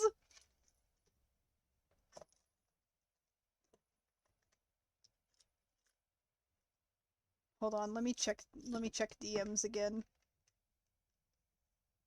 Dums.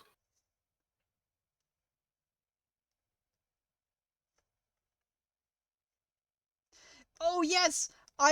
Okay, yeah, I saw that one. I want to have the full set of that, like, of those cards that show the fight so bad. That would be so awesome to have. Also, I love this blind bag that's Wonderland themed. It's so cute. Okay. I'm gonna unplug the charger for my stylus. Because it was charging the whole time I was talking, so... That means it will not die again, probably. Probably. At least not during the stream.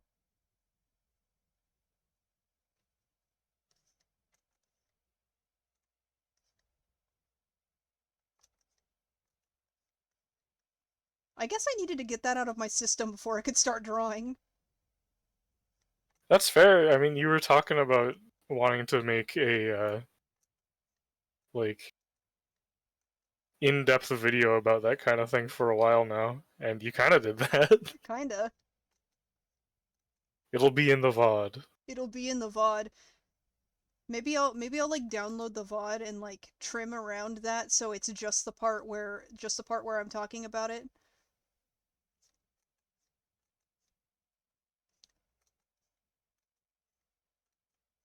The ultimate Transformer tier list.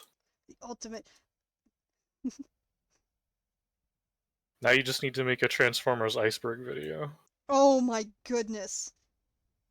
And I could. You know what?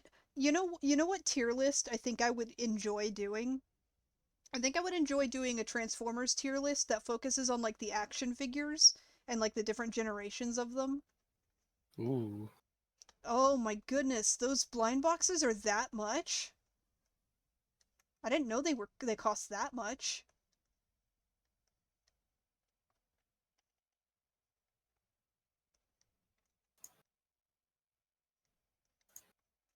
Oh, that cheek is too close. $1 million boxes.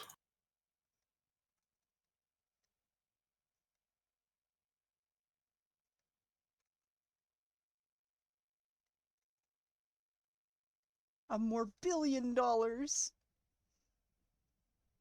More billion is like one of my favorite like memes to come out of Morbius.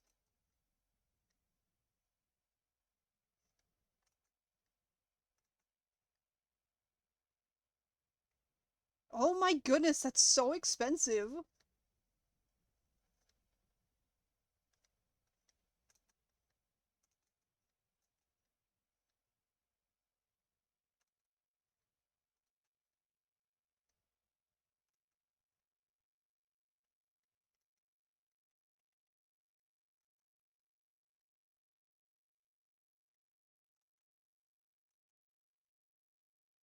I still have never seen Morbius and I don't intend to. But vampire. But I don't like Morbius. I don't like that But man. but superhero. I don't like that man. Put him in the kill that man tier then. Kill that man. Plus, it's funnier to only know things about Morbius through, like, osmosis of, like...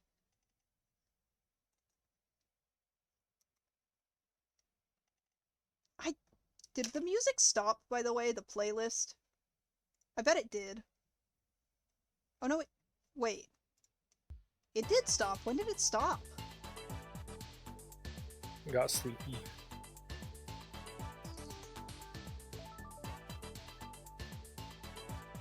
I need a drink after talking for so long.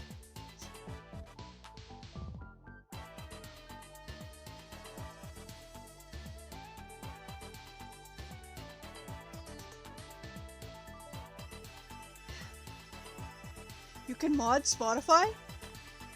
I mean, I know you can do like the ad-free modding kind of stuff, because I have that on my phone, but...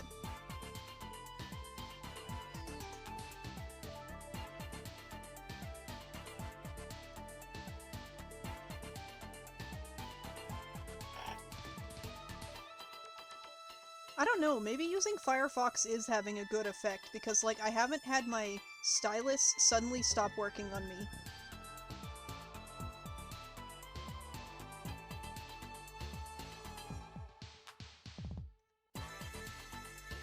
That needs to be lower.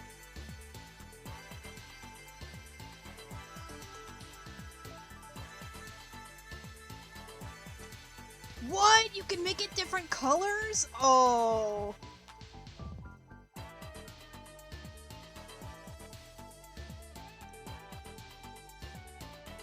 What? Oh, that rules! Oh, I have gotta figure that out. I've gotta do it. I'm a sucker for customization in the appearance of programs.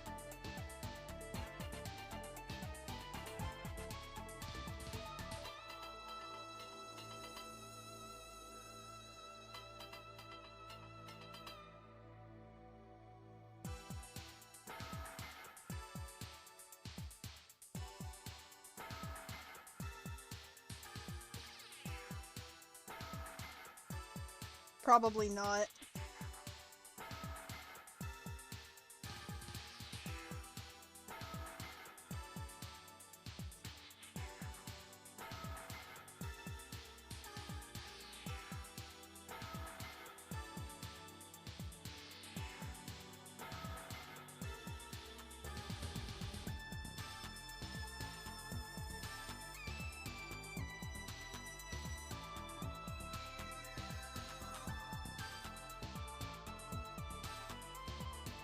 Shit.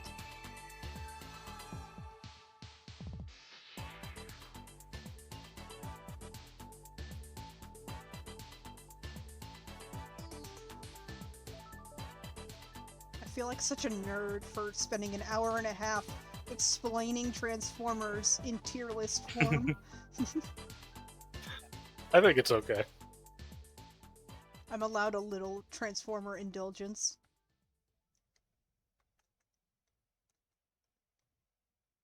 I gotta have my Transformer indulgence or I start losing my mind.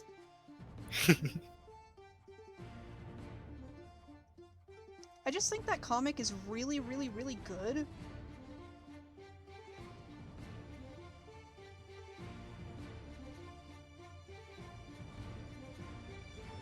But it's like...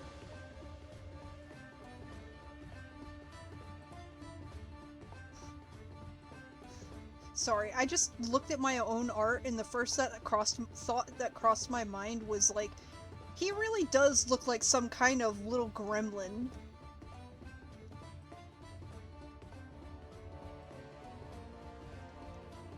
This man's a fucking gremlin creature.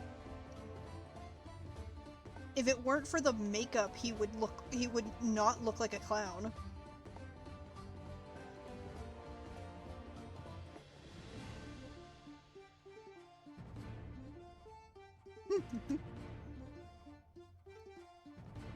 Oh shit.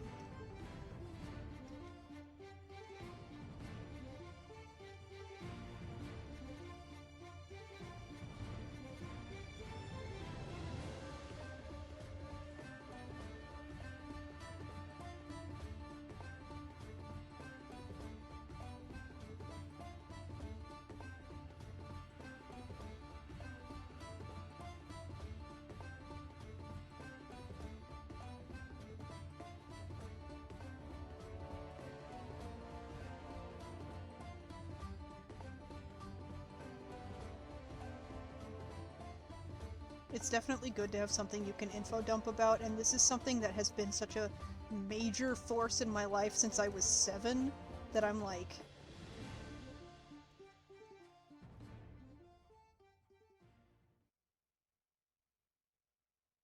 I want to rewatch the live-action Transformers movies, but I know they're not good.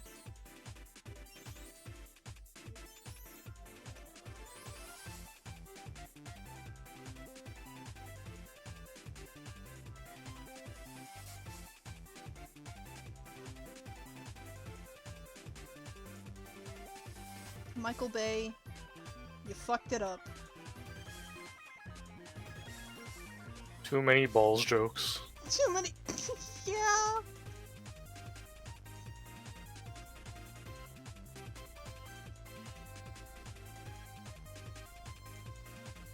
I think I need to scale this down so it'll actually fit on my fucking canvas. I didn't think about it.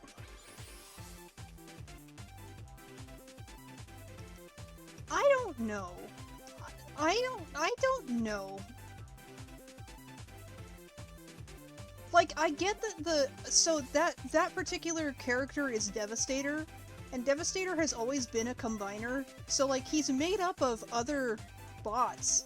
And I get that the Devastator is specifically made up of the Constructicons, who are construction vehicles, but there was absolutely no reason for them to be like, by the way, one of these particular construction vehicle robots turned into fucking balls. Because, like, if I were a combiner, if I were a member of a combiner team, and I was the balls, I would leave. I would quit. Fuck. Cause someone had to be. Someone had to be. Because that's like those are like wrecking balls, right?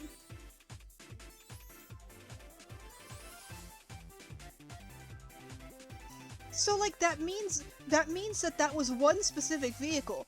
And the thing about like Devastator and the Constructicons is that none of them are the same kind of construction vehicle, which means one of them very specifically was the balls. And that's The balls. That sucks. I think Optimus needs to have truck nuts, but like in a way where it's like he doesn't realize what it is. He just thinks it's funny.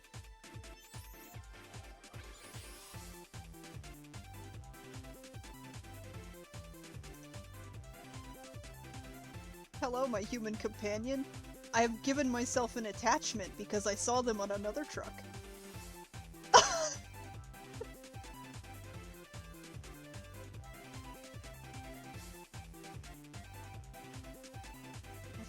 Think how to do this, because I gotta give this motherfucker really long proportions. They're like fucked up proportions.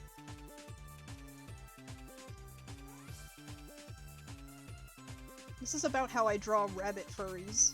Like when I'm actually drawing furries and not like rabbids.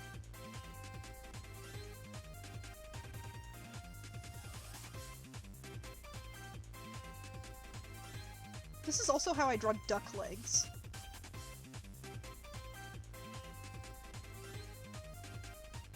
The fuck?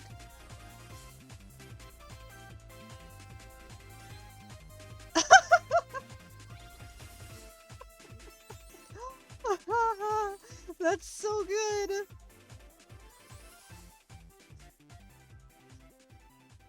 Oh man, that's so good.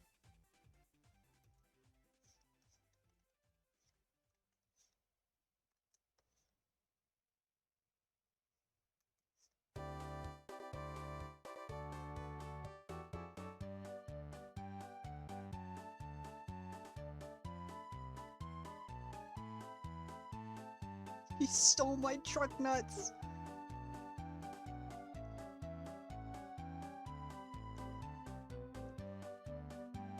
Imagine having your truck nuts stolen. Couldn't be me.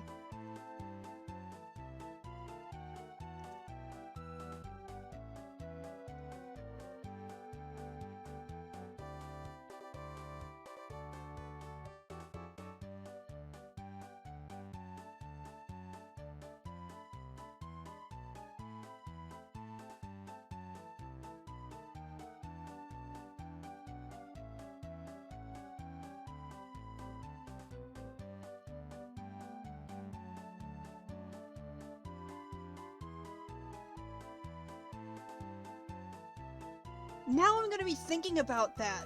Which of the fucking Constructicons was the nuts? Cause they all have names?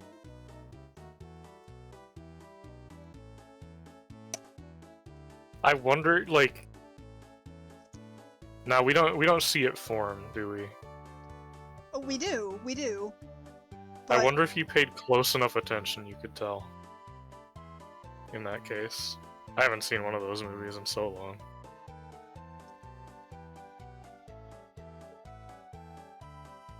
List of Constructicons. Let's see.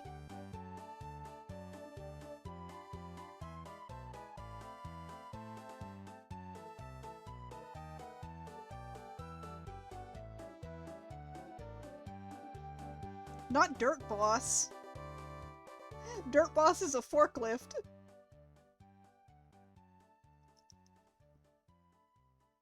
Dirt Boss is exclusive to one cartoon, though. He's not in anything else.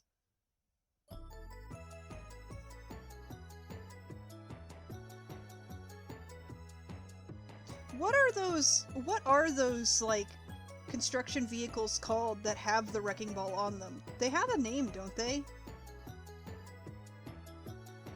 Hmm.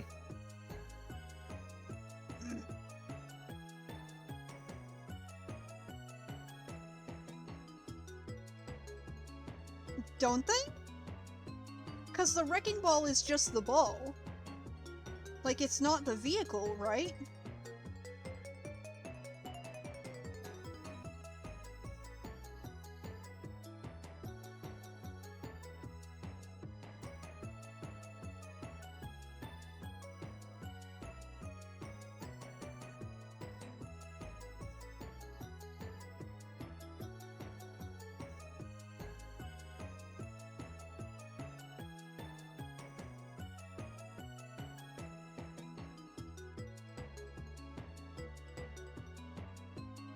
Okay, so it's one of the cranes. There are multiple cranes in the Constructicons. Hold on. Who could it be? But it has to be one of the Constructicons that's, like, exclusive to, the movie. Which would probably be...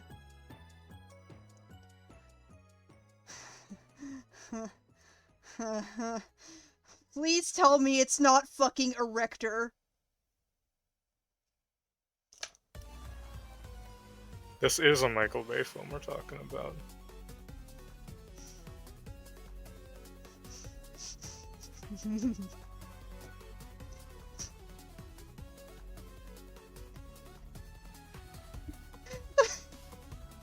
Fucking Erector?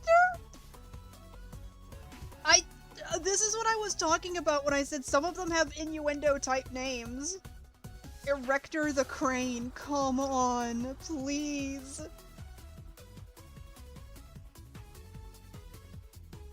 I'm gonna be ill.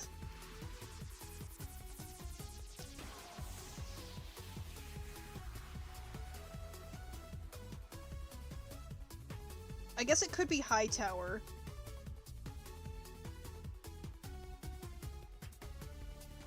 There's also another one named Hauler, and then Team Hook. Fortress 2. Well, wouldn't it be both? Because, like, a crane has the long bit on it. Like, that's the whole thing, is that it's the long part. So Erector would be both. This sucks.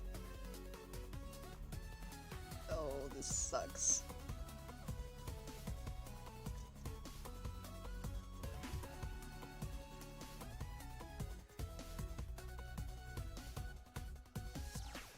Oh my goodness.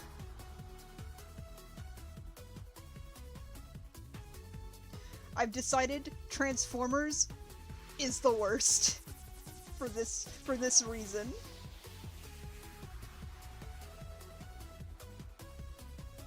Oh, you know how I said that, like, in like it's a pretty agreed upon by the fans that, like, the word interface is, like, equivocal to, like, saying, like, to fuck. Mm-hmm. That became canon. I just remembered that became canon.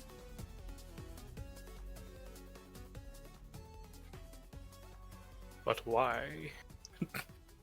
So... Let's see. Of course it would go here.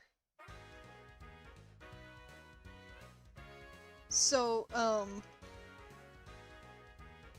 in one of the cartoons, there's a scene where a Decepticon has, like, captured some of the main humans, and they're, like, the two humans are like semi-flirting with each other, like while they're his prisoner, and I need to emphasize that they're not just his prisoner, they're like in his trunk. He's like in car mode and he has them in the trunk and they're like semi-flirting and he's like, "Stop that, I don't want you two interfacing in my trunk." He's like, the idea of humans interfacing is so disgusting. And everybody was like, "Huh? Huh? What did you say?"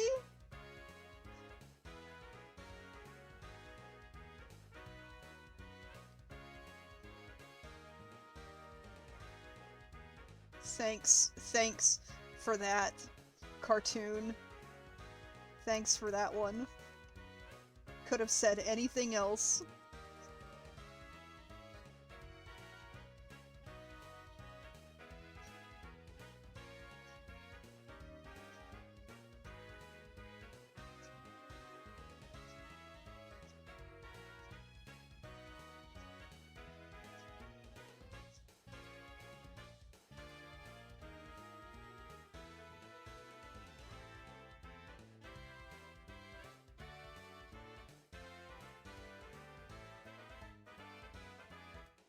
That was the cartoon from the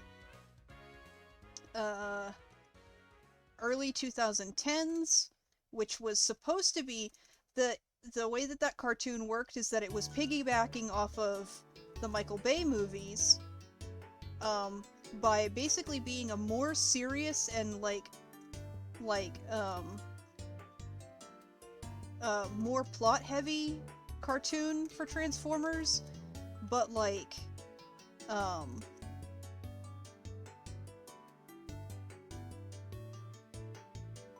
it was supposed to be more serious and plot heavy, but it wanted to do the things that the Michael Bay movies did wrong. It wanted to do them right, basically.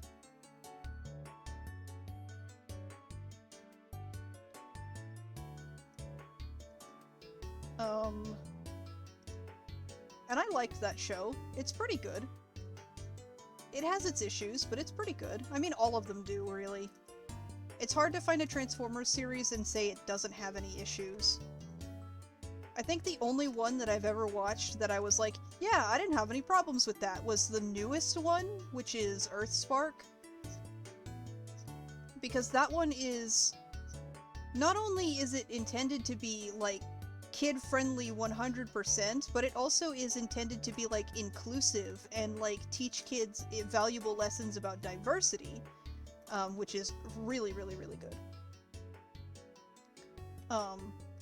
So one of the main Autobots is non-binary and uses they, them.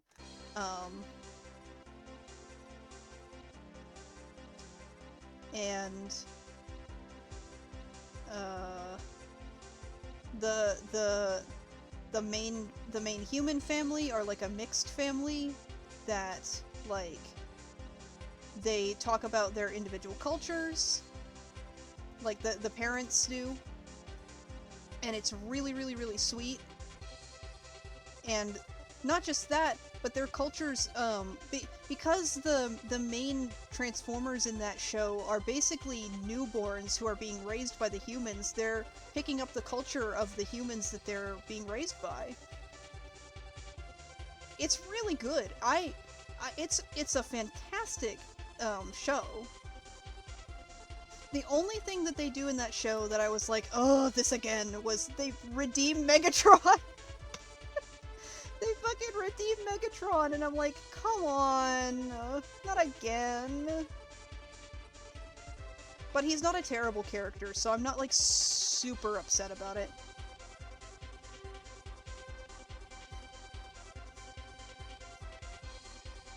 They actually do him in a way that I'm like, okay, I don't mind.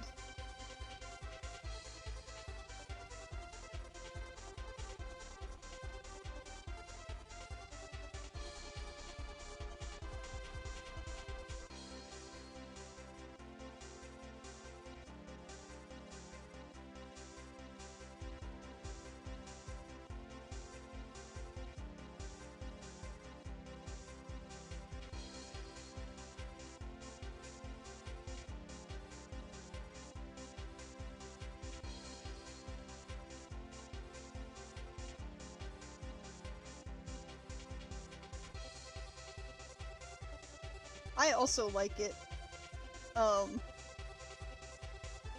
It's frustrating to wear in real life. Just because, like...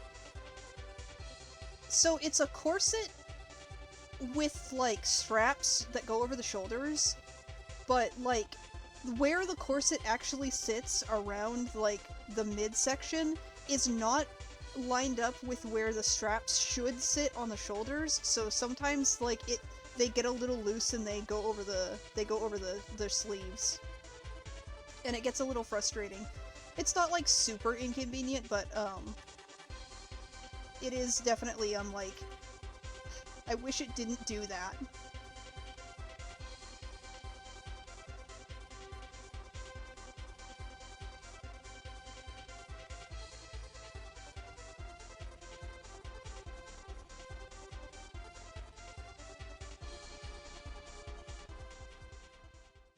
Oh, all the time.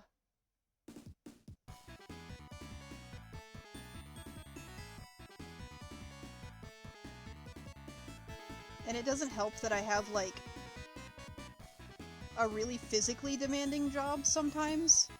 So, like, I come home and I'm like, wow, actually, my body feels terrible. I am not going to get anything done. Mm-hmm.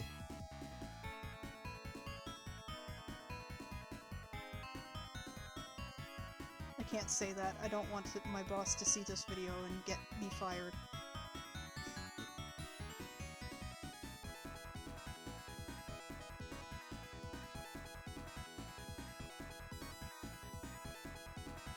Oh, you had to open and close?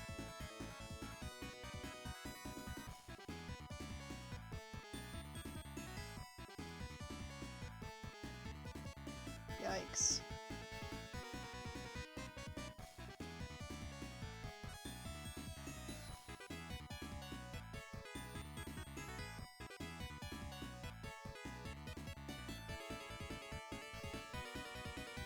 No, I imagine, like, that fucking sucks.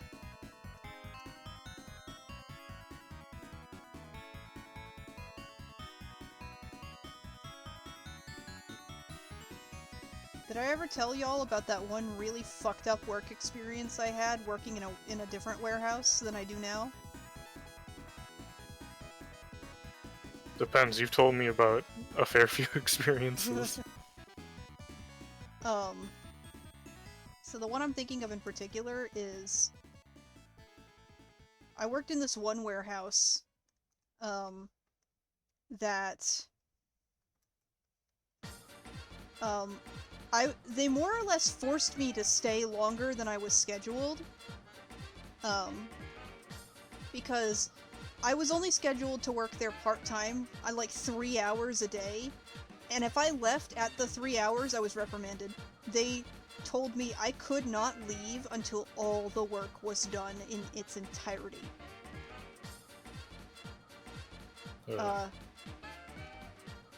And I basically got thrown in the deep end from the moment I started working there because they had a backlog of shit that I had to get done, which meant I constantly had to stay way later.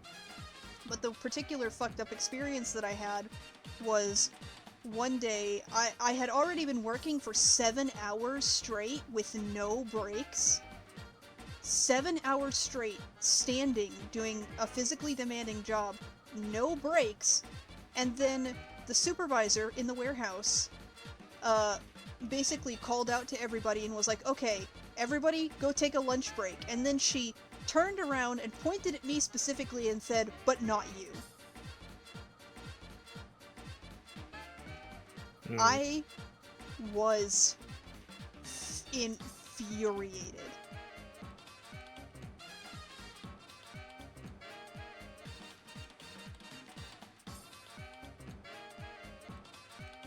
Yeah. Everybody else got to go to lunch, except for me. She said, you can go take a 15. And so I went into the break room and watched all of my coworkers leave to go get food. And I couldn't do anything. Well, you would think, but actually Texas labor laws state that you're not even they're not even required to allow you to have a 15 at minimum. Texas labor laws dictate that they don't have to give you any kind of breaks.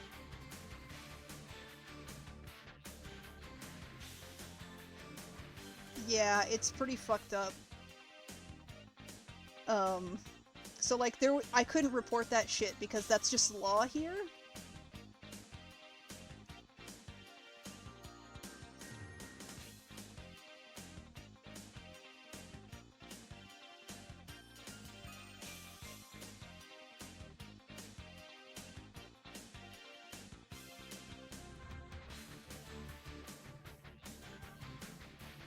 Yeah, Texas laws fucking suck.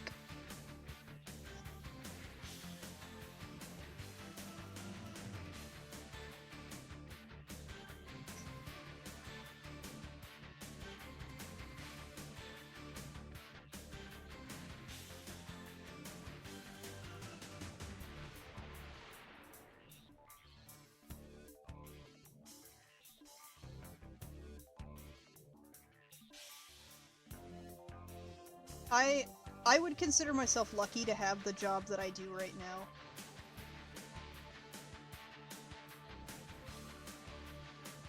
Because, like, my boss is, like, super chill. At least when it comes to, like, breaks and shit.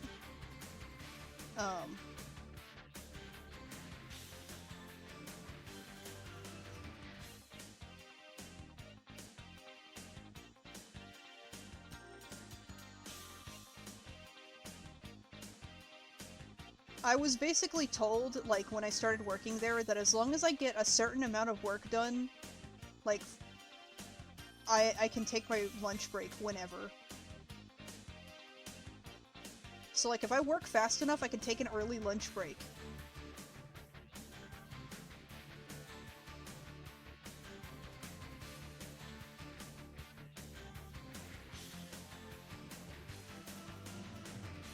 Hey Lear, how's the 3D modeling going?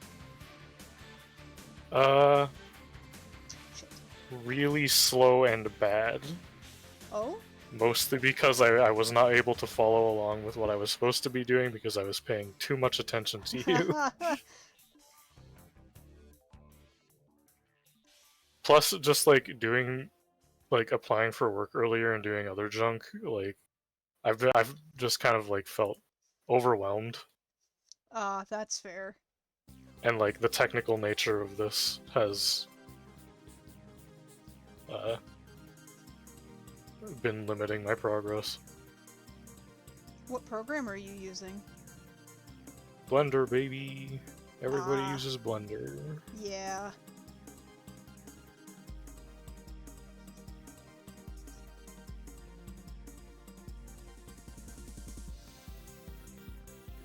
The trick is putting what I learned into practice. And boy, I do not remember what I learned.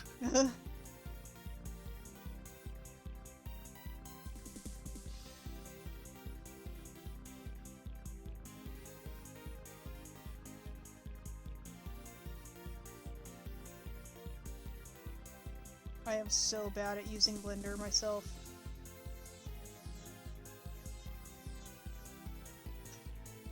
Maybe I just need to pick a project to properly motivate me to learn it in 2 days.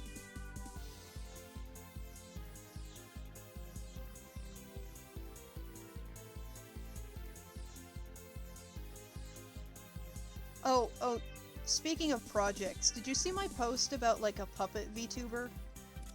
Yeah, that one looked really cool. I see you put like the hand knowledge into effect immediately. Oh yeah. So that post broke containment, by the way. It has like over 400 notes now. Oh my gosh. And like, I don't mind that it got a lot of notes. But there are people in the tags, and I'm not gonna name names obviously, but like, there were people in the tags who were saying some things that made me like, kind of raise an eyebrow at them.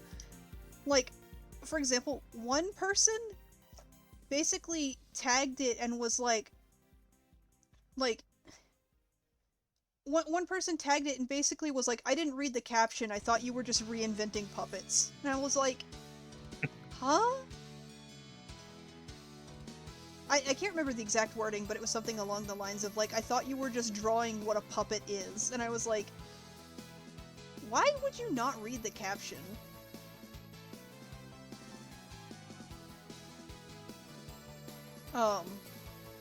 TikTok behavior. For real.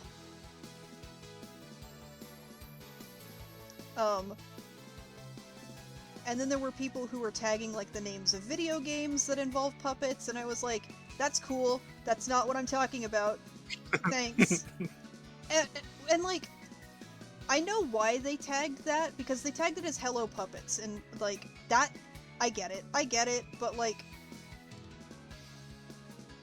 I had a very specific vision in mind. And then there was that one person who was like, this has already been done, and then showed me a video of, like, a puppet YouTuber, and I was like, that is cool. That is super cool. That's not a VTuber, though.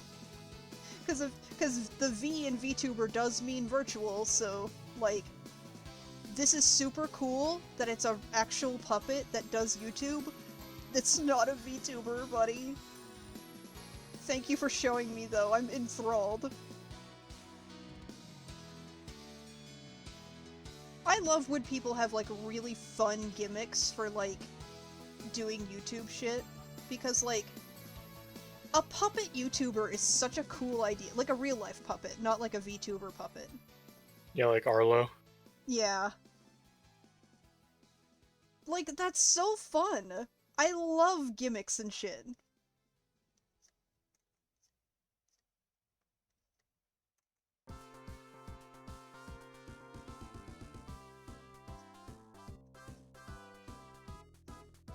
Oh my goodness, I just remembered something. This is completely unrelated to everything that we've been talking about. I just remembered that, like, there's like, thanks. It took so much practice. There's, like, a horror movie that I watched forever ago that... Hold on, I'm choking. Oh, don't do that. My throat's dry from talking so much. Have a water. Yeah, I should. Give me a second.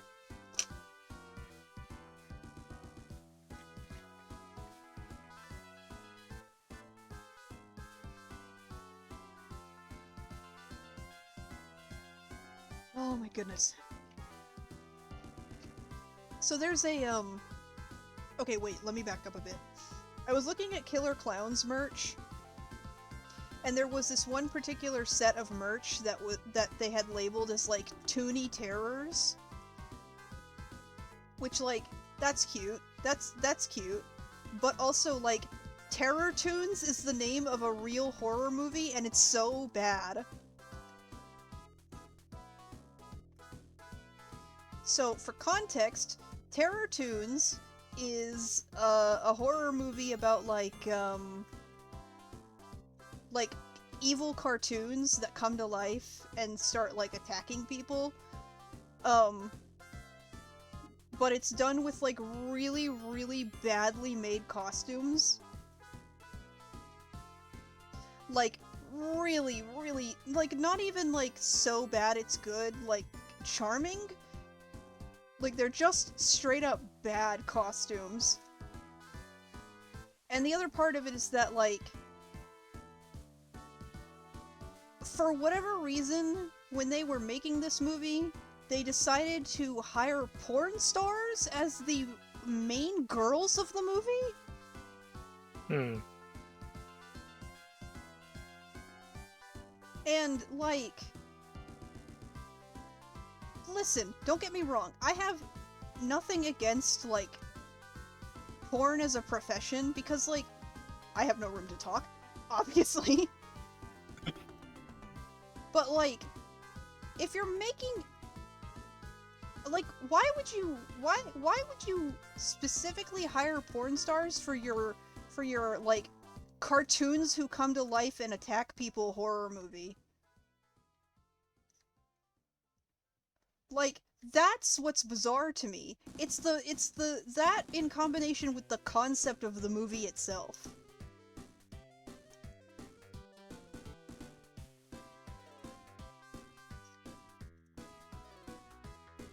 Like, what? Why? Because, okay, the other part of that is that, like, this movie, like, the way it's done, it has, like, the quality is so poor that you can tell they had, like, a teeny tiny budget. Yet they still were able to afford to hire porn stars as the two main girls. Where did you get the money for that, but not money for, like, anything else in the movie?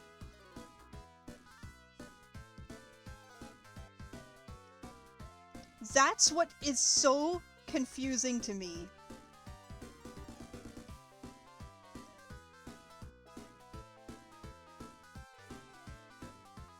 Terror Toons is not a good horror movie. I wouldn't even recommend, like, wasting your time watching it to laugh at, because it's not even good enough to laugh at.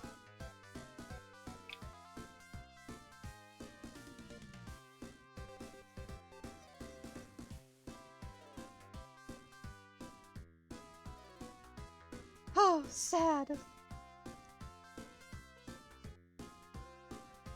I think the concept is really funny, though. But to be fair, cartoons coming to life and attacking people is just a plot point in JoJo, so... Where's Mickey Mouse?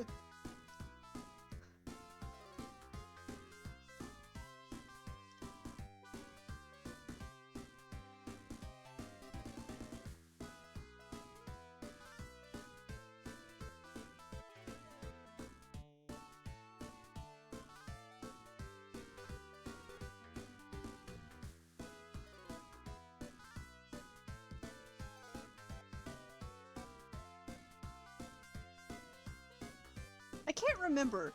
In part 6, when we get to those characters, like, the character who has... It's called Bohemian Rhapsody, that's what that stand is called. And that the character whose stand is Bohemian Rhapsody, like, is one of Dio's sons, but do we ever... Is it, like, ever stated in the actual... Like, during the actual events that was Dio's son? Or, like, is it just one of those, like, we're told about it later things? Because I don't remember.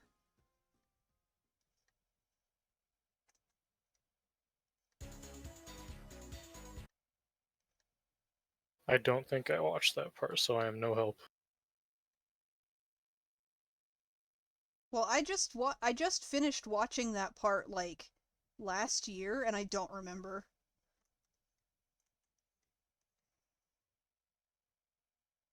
Hi, Joe! Ouch! Puff, get off of me. She's gonna knock my pizza in the floor. Ooh. Part 3, part 3. No!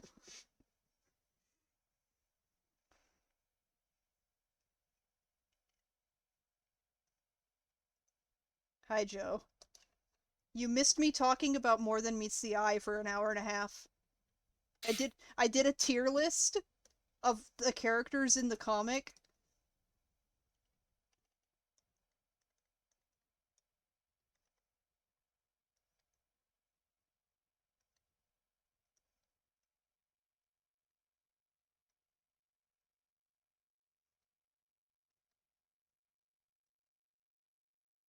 A tier list? Like ranking them. Ranking them of how much I like them or not. It was a tier list, as in how much he cried about every character.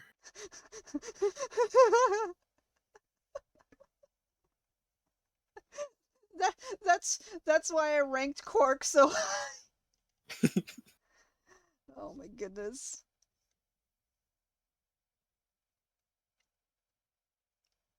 Oh, I should have done how sexy they are instead of how much I like them or not. I just did like I just ranked them based on how much I like them. There were a lot of characters that I put in S tier. I didn't think there were that many in that comic that really like that really got me like that, cuz like there obviously there are some that I'm like, yeah, those are my guys, but like I didn't think it was that many of them. But to be fair, that comic in my opinion has just a lot of good characters overall.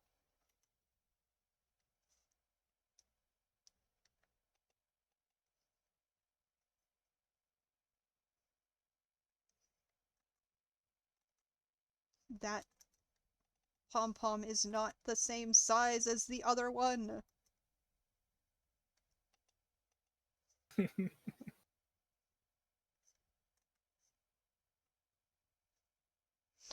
The collar that I used when I got and when I put this outfit together in real life, that was a collar that I stole from my Harley Quinn costume, but it actually matched pretty well and I was surprised.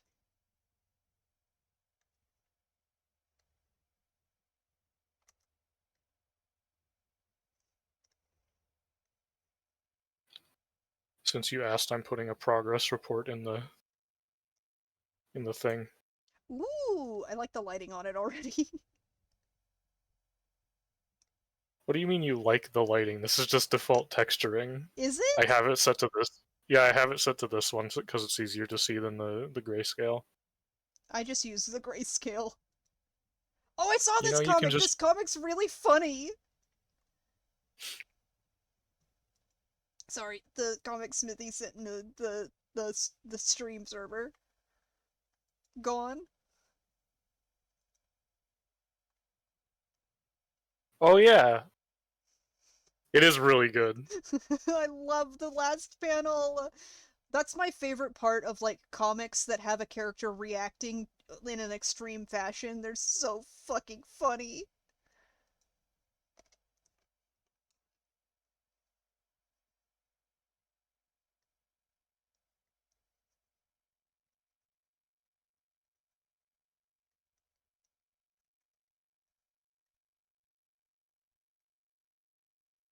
What you making?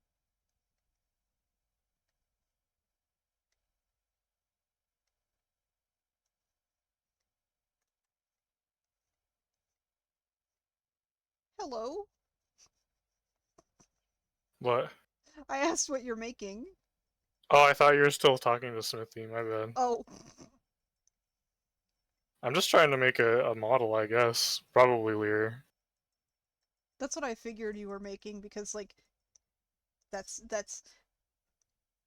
I can see It's the it's the it's the common starting point, and yeah, the rat is forming. it shall be formed. Actually, Smithy, I can show you the progress report too. I'll put it in the server. Oh wait, I forgot.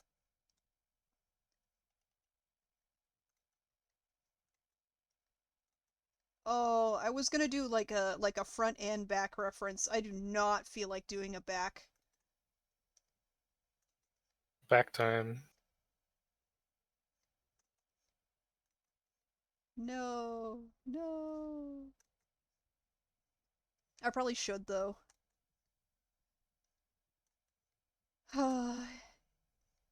It's important to Thanks, make a Smithy. it's important to make a complete reference.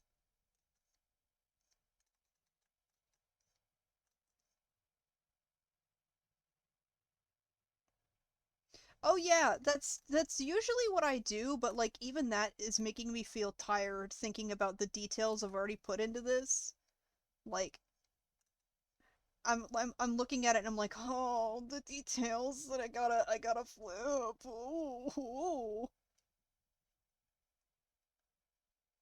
Oh wait, I forgot.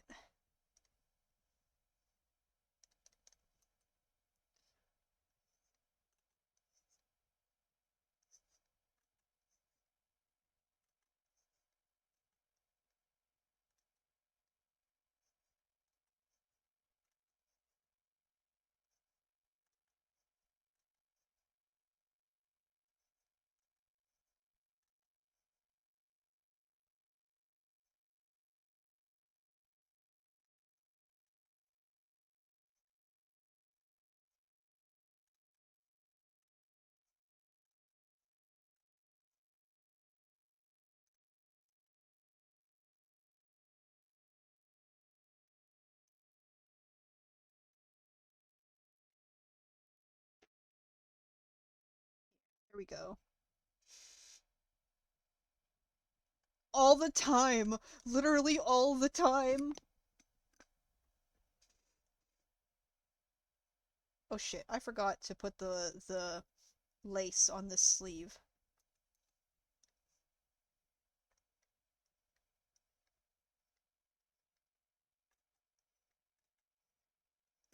I love this outfit in real life. It is so fun to wear.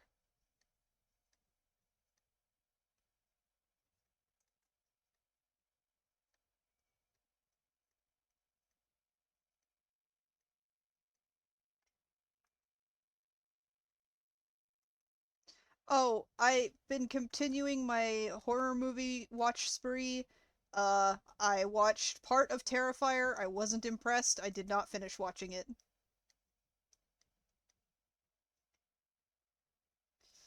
Terrifier is another clown movie. It's basically just a splatter film. I'm not a fan of splatter films, so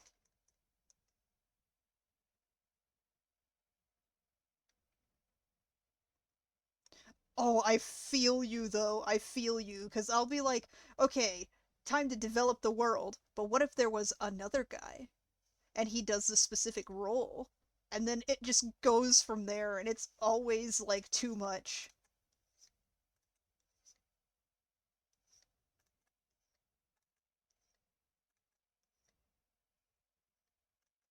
How do I always do this thing where I start a drawing intending to sketch it and then line it for real, and then I just end up like turning the sketch into the line art every time?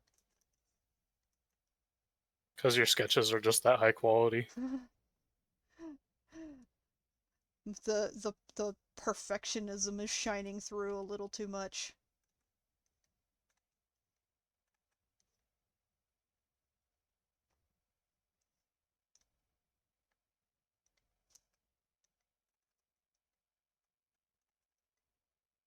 Oh yeah, to continue what I was saying, I wouldn't recommend watching Terrifier. Like if you're someone who's squeamish in any capacity. Whoops.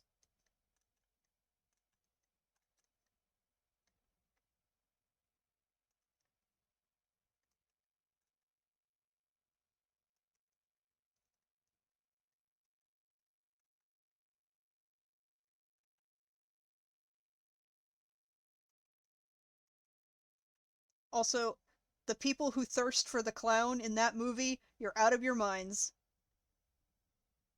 He's not even a hot clown.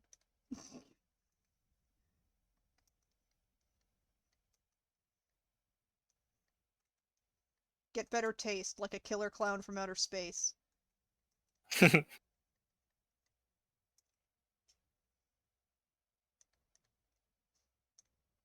Okay, I think that's everything. Yeah, that's not bad. Y'all got me thinking about how often I say that's not bad in reference to like my art. Well, it's not. Well, I never like I didn't think about it as being like something that people would like interpret as being like a mild like kind of a like a mild compliment like yeah, it's not bad. Cuz I have been using it to like imply that I am like impressed with myself.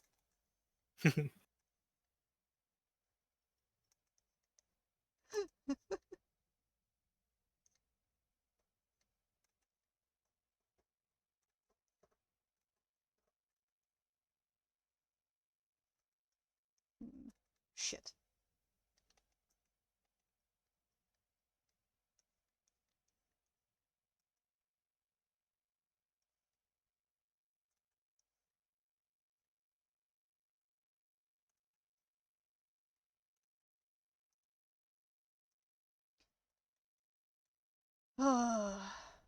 You know what I need to do? Like, actually need to do? I need to put a tail on my model finally, because I learned how to use expressions so I could make a tail that moves around on its own without having to, like, attach it to a facial expression.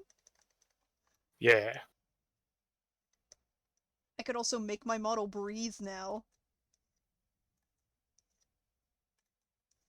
But I feel like when VTubers have models that breathe, it's so subtle that it almost doesn't make a difference, at least to me as the viewer.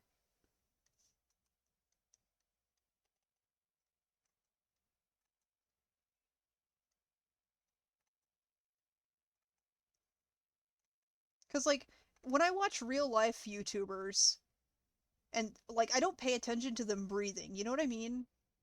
Mhm. So it's like, oh, I made my model breathe. Well, that's cool, but, like, I don't notice.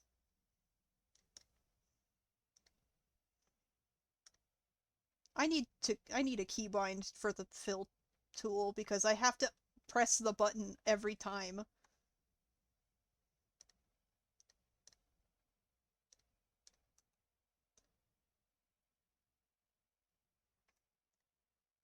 I am very happy with my clown.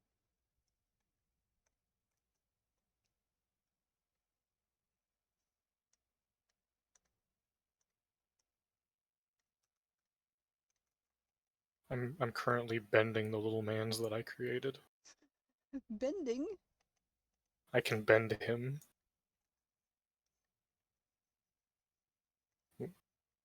The eyes and ears are not attached at the moment, though, Oh, which is a problem.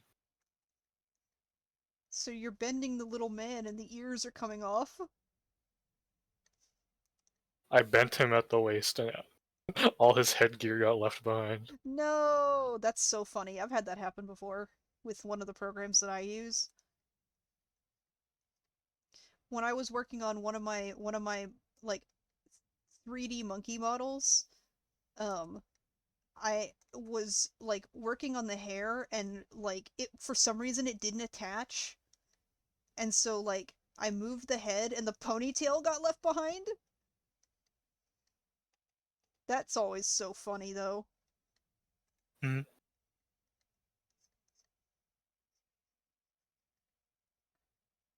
For all the frustrations that comes with creating, you gotta admit sometimes it's just funny. Mhm.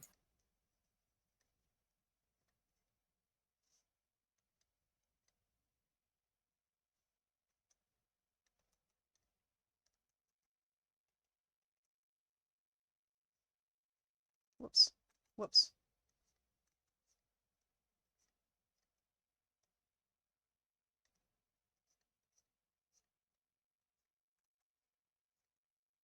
I think my favorite part of like art being funny sometimes is when you're trying to draw a certain expression but it doesn't turn out the way you want it, but the way that it turns out is extremely funny looking, so you like work around it.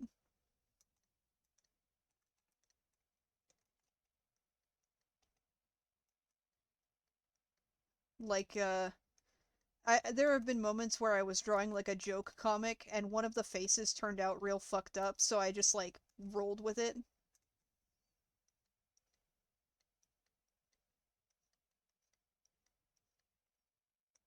That's always fun. It's just like, this is not what I envisioned, but it's even better. Right?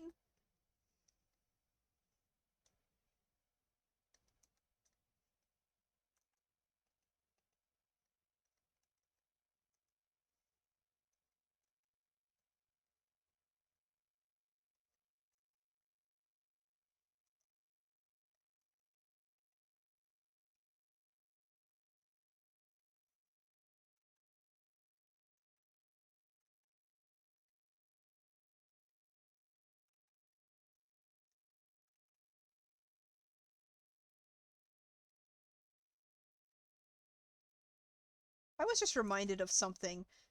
I was on a server once on Discord, that the one thing that this server did that sticks in my mind, and I kinda wish it was something that other servers had, but I can understand why it's not. This server had a promo channel where basically you could promo any of your own works that had already been posted to social media, or you could promo like your social media accounts. Ooh. And I liked that. I can understand not having it for the sake of like because I can see it probably like potentially becoming a problem if people are competing to get their stuff noticed, but like I don't know. I liked the concept of having a channel specifically for being like, hey, I'm working on this thing. Here's the thing. Or, hey, I started a Twitch. Here's my Twitch, you know.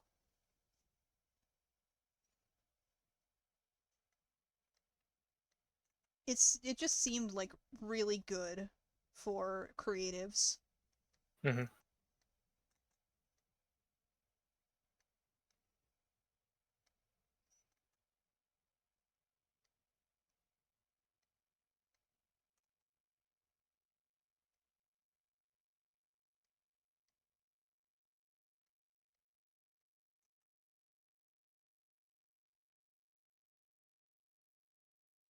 I don't know. I was just thinking about it though because like sometimes I'm like how would I go about telling people in servers like, "Hey, I have a Twitch. Come check out my Twitch," without being like weird about it. You know what I mean? Because I feel A weird few. promoting myself. Oh yeah, absolutely. A few of the servers I'm in have like channels specifically dedicated for like saying when you're streaming and whatnot. But like almost all of them go unused. I think everyone feels kind of the same.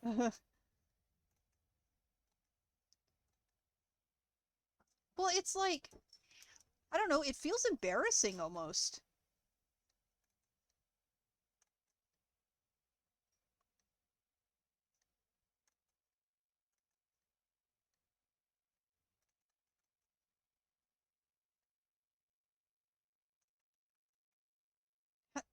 Hmm, hmm, hmm, that Hmm.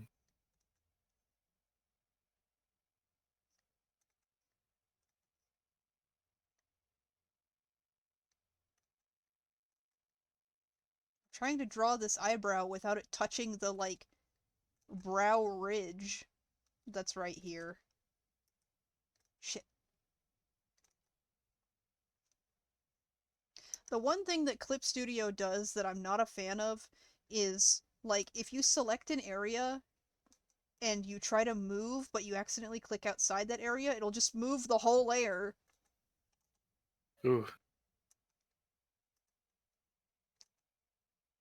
So if your selection is really small, it becomes like difficult.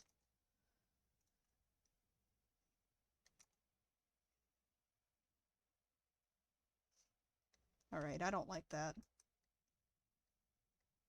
There.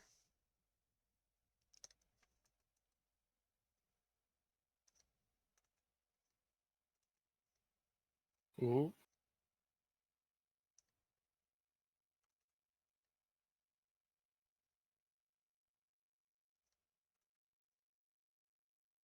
He can make a fist. He can punch. Woohoo! Time to punch.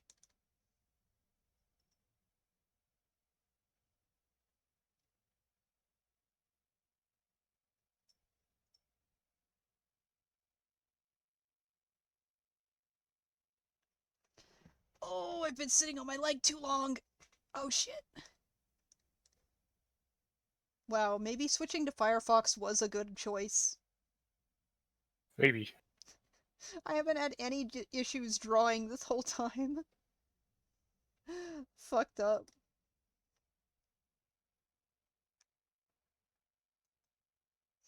Well, so I've been using Chrome for like a long time, and the only reason that I hadn't used Firefox until now is because like in the past Firefox has not worked like on my computers. Like it for whatever reason it just never works, but Chrome works fine.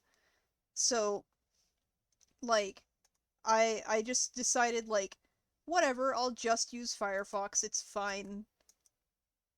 Shit, I'm on the wrong layer. Um, because I was like, I'll just use Chrome, it's fine, it's not a big deal, like, whatever.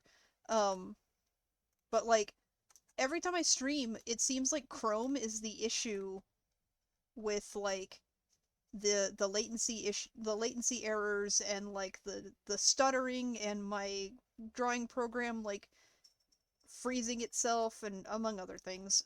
Um so um I was like, for this stream I'm gonna try out Firefox and see if it actually improves anything.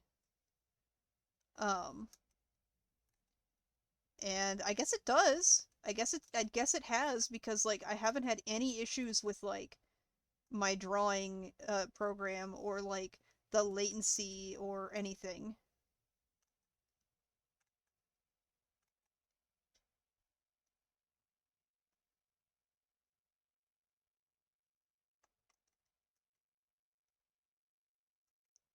Um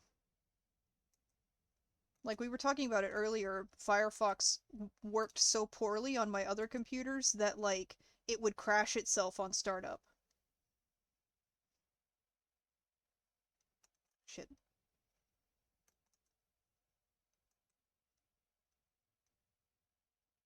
Which like, it's not supposed to do that, but oh, that's my luck.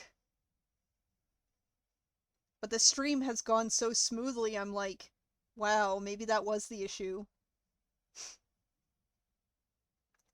Okay. Color palette.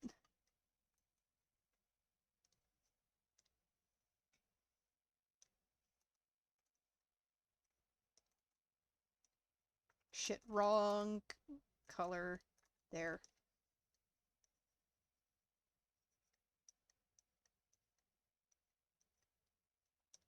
I need. Oh, too close. Don't look at me like that.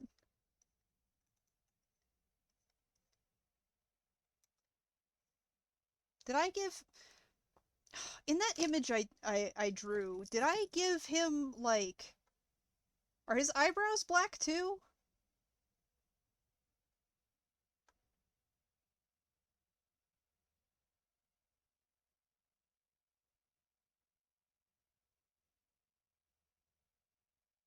They are. Okay. I had to look at my phone. Thank you, Joe.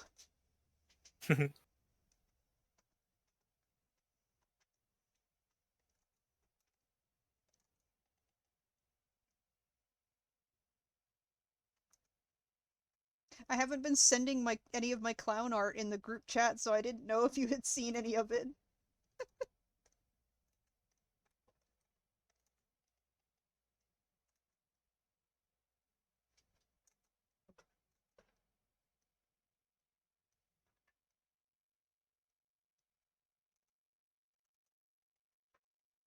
Okay, you'll want to know a little secret about this makeup that I did, um, which I'm not proud of.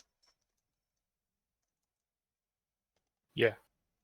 Um, I did not have any actual black eyeshadow, and my black eyeliner was not dark enough, so uh, the darkest parts of the shapes around the eyes for like the diamond and the spade, I did that with lipstick.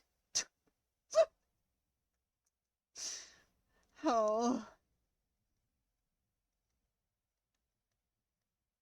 makeup is about improvising sometimes.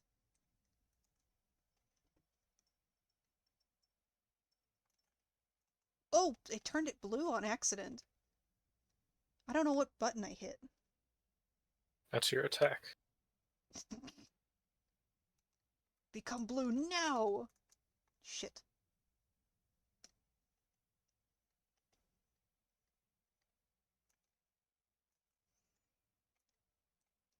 To be fair though, I've been doing like improvising with makeup for a long time just because like um I have never had like full makeup sets.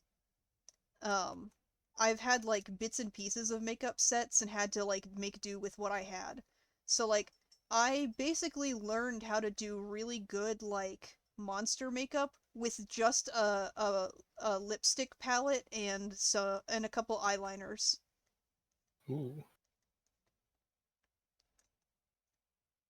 Cuz like I had no other way to like do makeup, Hmm. which really my philosophy about makeup in general is that like you can do whatever you want with it. What the fuck? Um because like it's all skin safe. So like there's no real issue with like using a particular makeup in a spot where it's not supposed to go according to the label.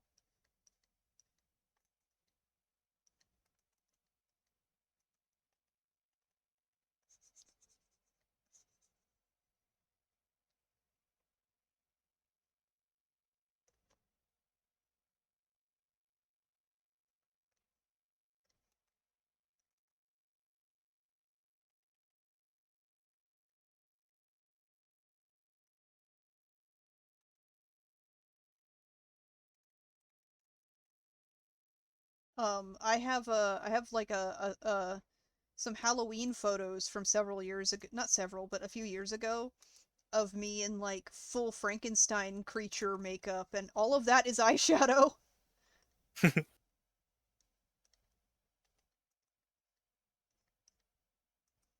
That's pretty cool. The only parts of it that's like not eyeshadow is the stitches themselves were done with black eyeliner, and then given like a little bit of like highlighting, um, to make them look 3D, and then the like the spots on the skin where the stitches go through were done with lipstick in two different colors, a very bright red and then a like a deep red to give it depth. Oh, ow, oof, ouch, oh, taking damage. Yeah, why are you taking damage? I was trying to stop sitting on my leg.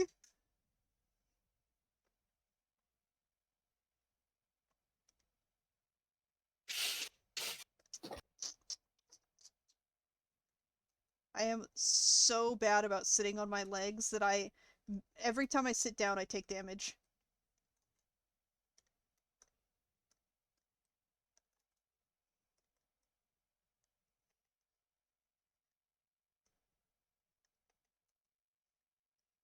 But the problem that I've come up against is that like sitting on my like actually sitting on my legs is obviously not good for like my legs, but also I can't sit like normal like with my legs just down on my feet on the floor because that hurts too.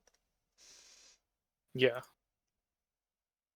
So I would rather just like sit weird.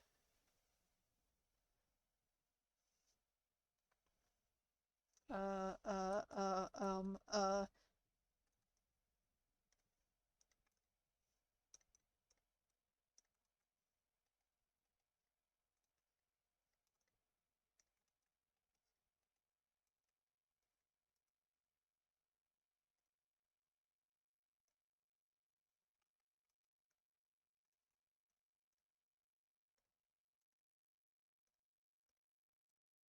layer 58.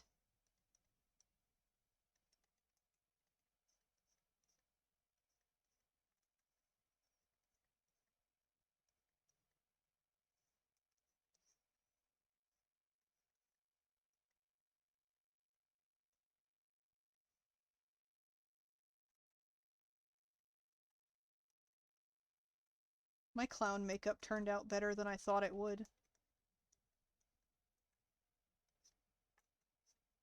I have like an in progress shot of when I was like working on like the lipstick and had none of the rest of the makeup on, and it looks really funny because I'm like at a weird angle and like not smiling.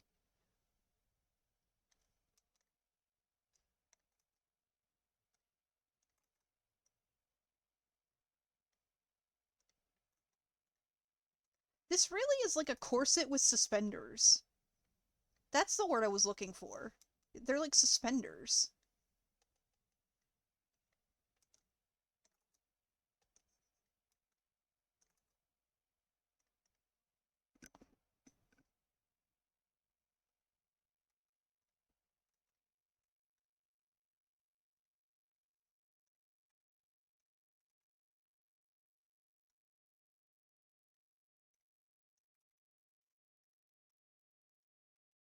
They're just not adjustable is the problem.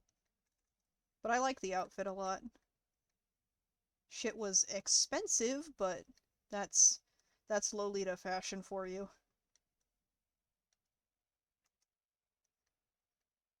I will say though, this outfit very much reminds me of like Harley Quinn. And like I said, I took the collar with the puffballs was taken from a Harley Quinn costume. So like I feel like with a little bit of like additional parts and like a hat, this could be like a very stylized Harley Quinn. And I think that would be fun to do. Hmm.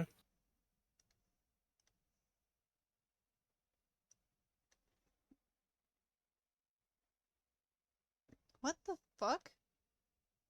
Oh, I confused myself with my own art for a moment there.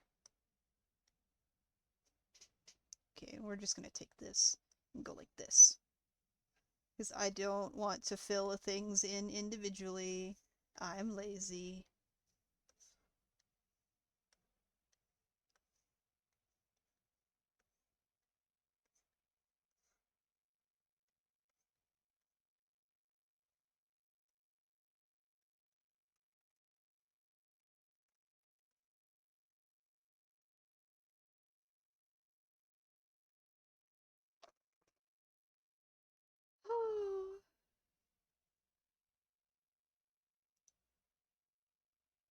You and me both.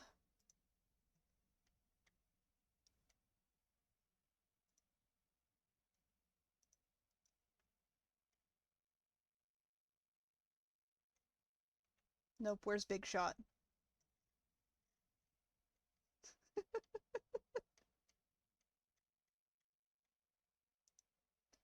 I have listened to Big Shot so much while drawing my clowns that I'm at a point where I almost want to say that at least one of the two of them has the has like the Spamton voice.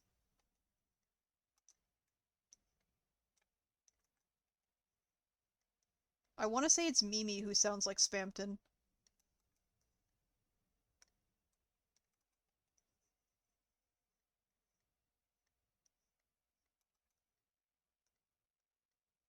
but like I mean the like voice that you hear in like the background of Big Shot, right? But like I also like there's this one video on YouTube of somebody who like somebody had edited Germa to have like when he's reading Spamton's dialogue, his voice is like distorted and kind of like glitchy and shit. And I'm like, yeah, I think Mimi sounds like that.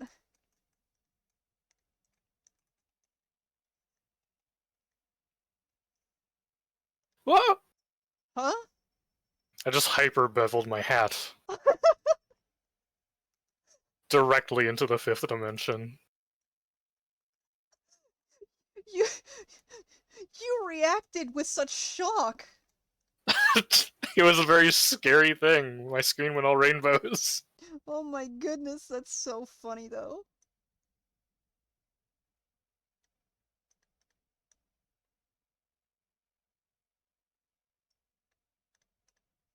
Let's take this color, make it a little lighter.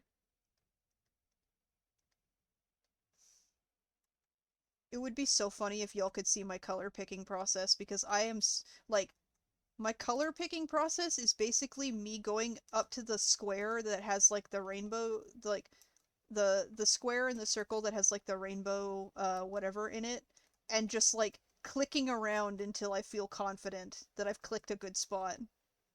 Not even really paying attention to the color, just clicking around for a bit. If it works, it works. It certainly does work, apparently.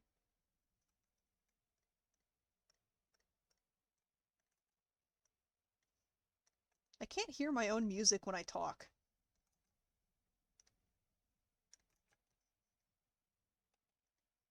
Shit.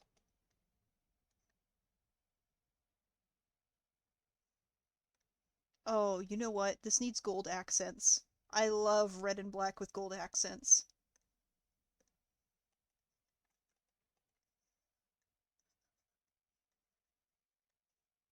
Oh, whoop, that's Mickey Mouse. Fuck me.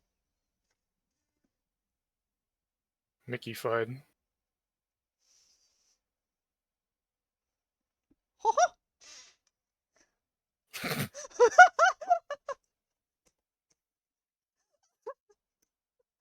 Oh, that was probably the best Mickey laugh I've ever done, and I will never do a good one like that ever again.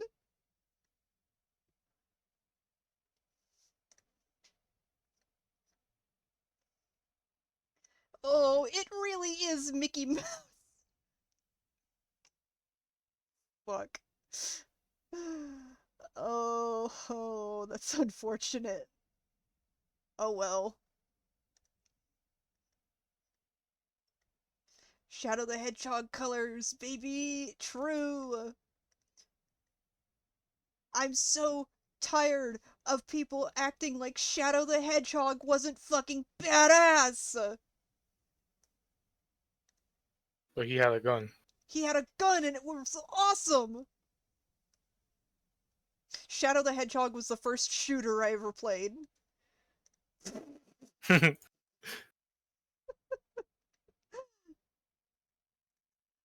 Oh, that's a funny way of thinking of that, but it's true.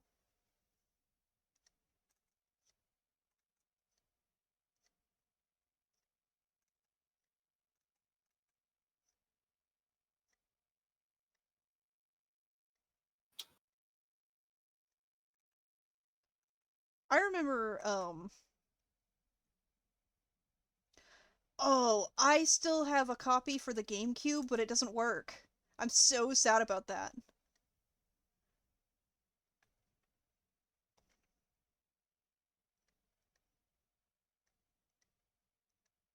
Um, when I was a kid and used to play it like all the time on the GameCube, I remember my mom and her ex-husband would sit in the living room and watch me play, and they would be impressed that I knew what to do. Not in a like not in a way of like, oh, I can't believe you of all people could figure this game out. It was more like a they couldn't figure it out and they were impressed that I knew what was going on. Like like I could parse the game when they couldn't. It was very funny cuz they were like, "How do you know where to go?" And I'm like, "You just go."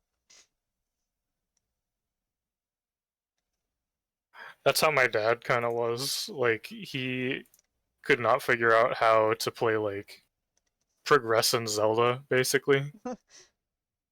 So he'd just hand me the controller. For context, this was Majora's Mask, and I was Ah. 3 months old. Well, And it was just like, I didn't know what I was doing.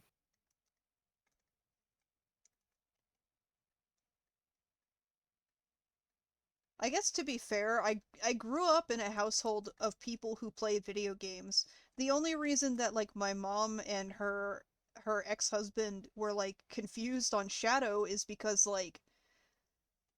um like she was very much a Atari and Super Nintendo only kind of person, and like those games are very linear. So like I don't know, you're not gonna be playing like fucking the like you're not gonna be playing Pong looking for alternate routes, you know? Hmm. So like her watching me play, she was baffled because it was like there's a lot of shit to do in that game. Um but uh uh uh speaking of like older video games, by the way, um hold on, I gotta turn the size of my brush up. Um my mom, when she was picking me up at work, I think this was yesterday, she was like, "You won't believe what I downloaded on my phone. I got Lemmings," and I was like, "Oh, I love Lemmings." I love Lemmings so much. I think Lemmings is super fun. I haven't played it in years.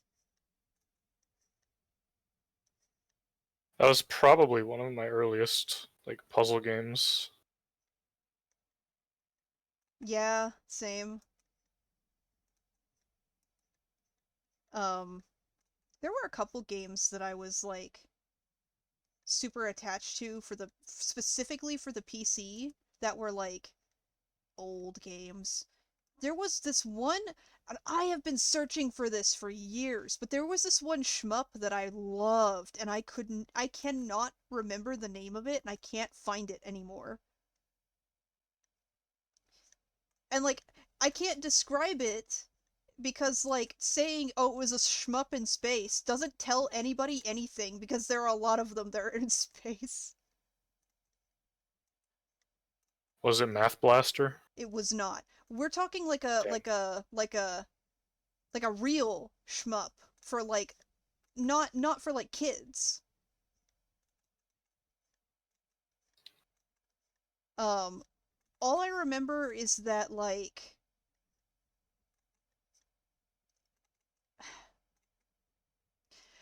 it was not Galaga or Galaxian, although Galaga is like my absolute favorite of those style of arcade games, and I have like it is my most played game in the Namco museum collection for the GameCube. I love Galaga. And I'm very good at it too. Like not to brag, but I'm very good at Galaga. Um the only clear thing that I remember about this shmup I used to play as a kid is that the art style was incredibly detailed. It was all pixel art, but it was incredibly detailed. Um and I think the enemies were like fish based,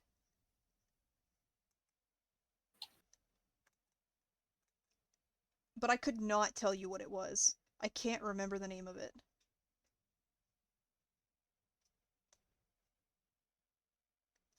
Hold on, I'm gonna have to Google that one because that might, I don't know. Wait a minute. Uh,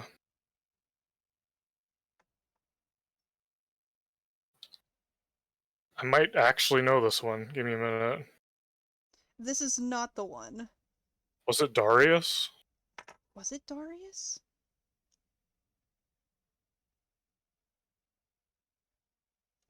Hold on.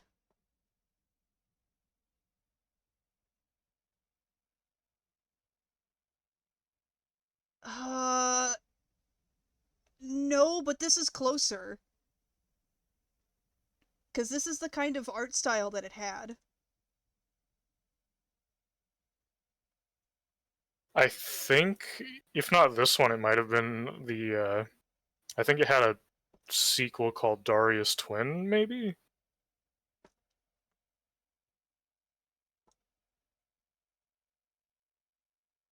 This is really close. This is like, wait.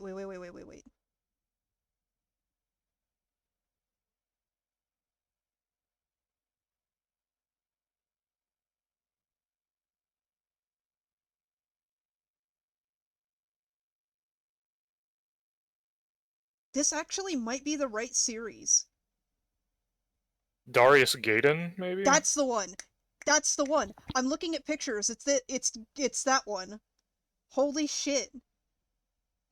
I played this so fucking much as a kid. I don't It's think I crazy was that fish-based enemies dredged that up. I saw my uncle play this like once. I don't think I was very good at it, but I played the shit out of it.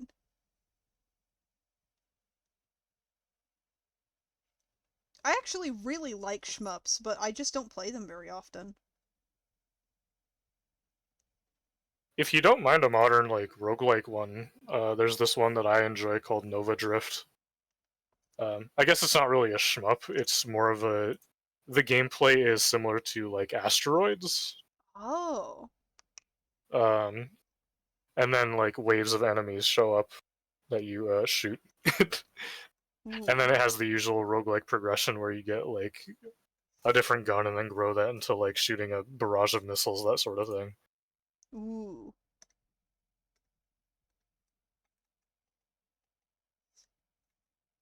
Honestly, I'm kind of feeling like I'll play anything these days.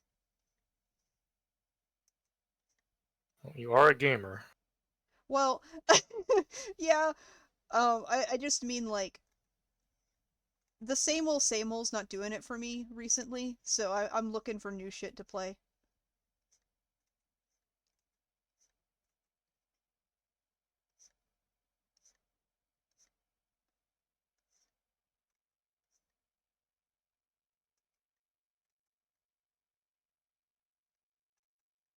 Thinking about there, I have a mutual who made a post once that was controversial. Um, Not because it was like bad or anything, but like he phrased the post a little weird, but I got what he meant. Um, where he said something along the lines of like your 20s is about not really being into music that much. Um, and like I understand what he means, but he did phrase it weird. But that's how I feel about video games too, because I'm like a lot of this shit just doesn't. I'm not enjoying the same old same old. I'm not really into the same stuff. Hmm.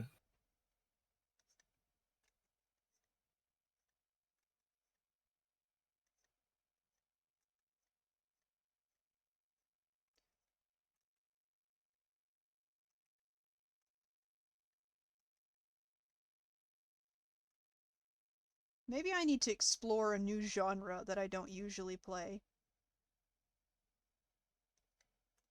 Dark Souls. Maybe so. I've been wanting to play Dark Souls. Like that's been on my list for years.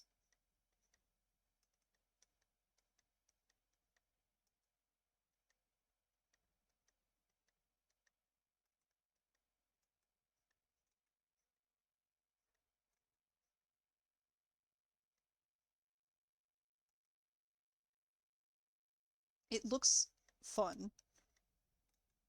Fun in the Oh, way it's that dark. like There's souls. true. I would hope there are. Um oh, maybe I'll pick up Cuphead again. I never finished it.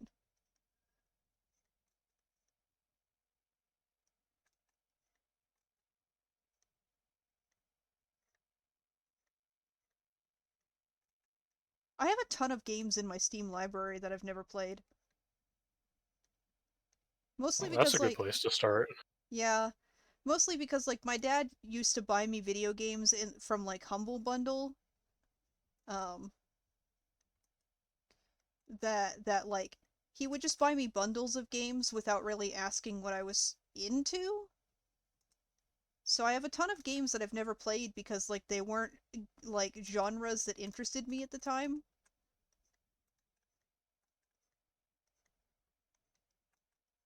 Oh, you know what game I have that I haven't played that I absolutely should, but I know it'll make me cry? Hmm. Did you ever hear about the RPG Maker game To the Moon? I feel like I have. That that game is so good. It's I have never played it though. but I totally should play it, because I've had it in my Steam library for years.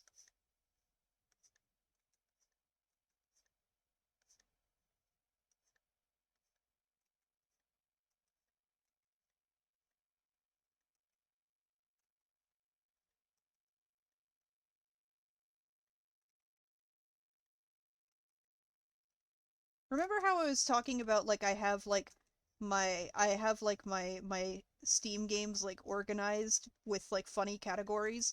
I definitely have a category that's RPGs I've never played.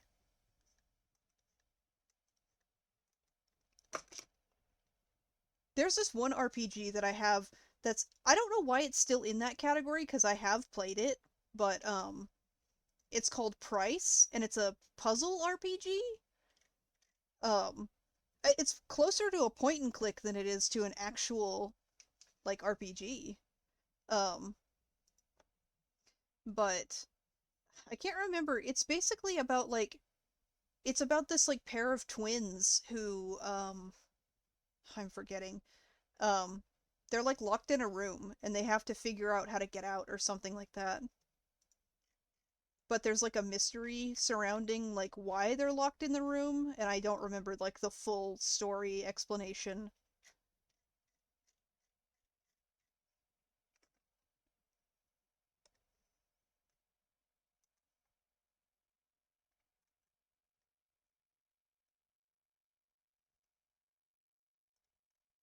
I would have to go to the Steam page and read the description, but I remember it being really good. It's very, very, very short, though.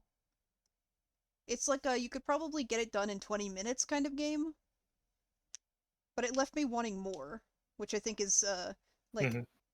I think that's a good thing for a game like that to do, is leave you wanting more.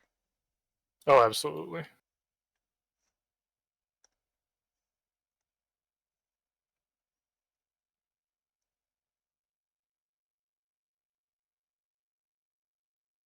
Oh, I have Katamari Damacy! I should play that too. That's one I should play on stream. That's such a good game. Hmm. Um, RPGs. Okay, the category is RPGs I still haven't played.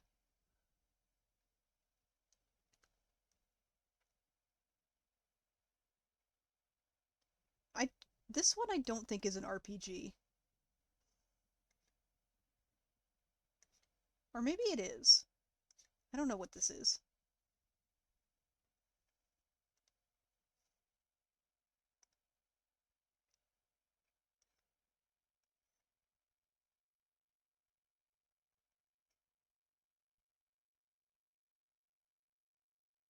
Okay, so the description for that game Price says the hero Ivory wakes up from a nightmare and finds himself in a weird room.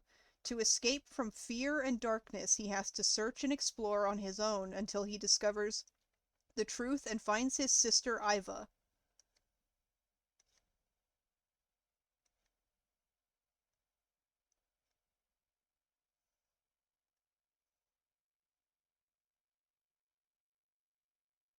Um,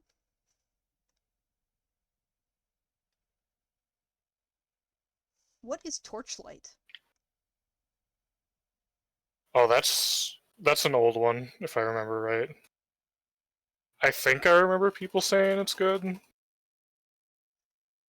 Apparently I've played it because I have 2 achievements from it. I don't remember playing it.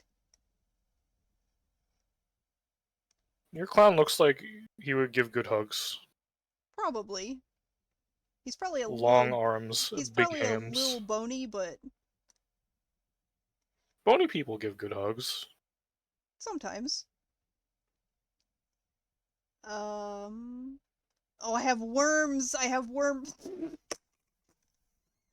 Loins.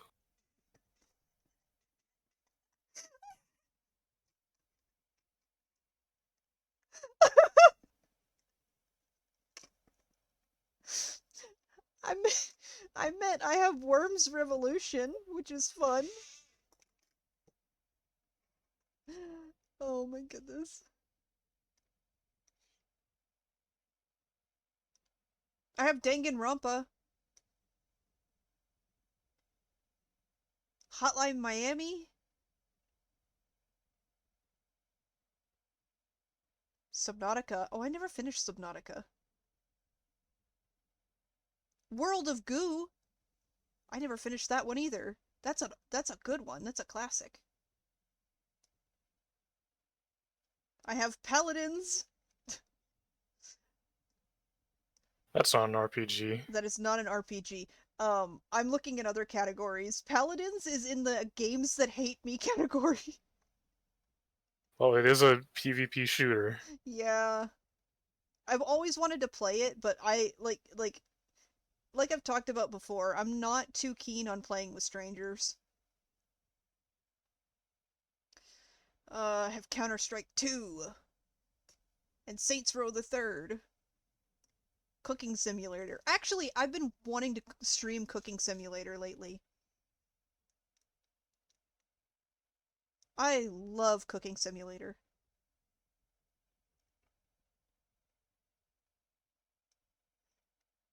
Castle Crashers, Battle Block Theater. Said you wanted to play those together at some point.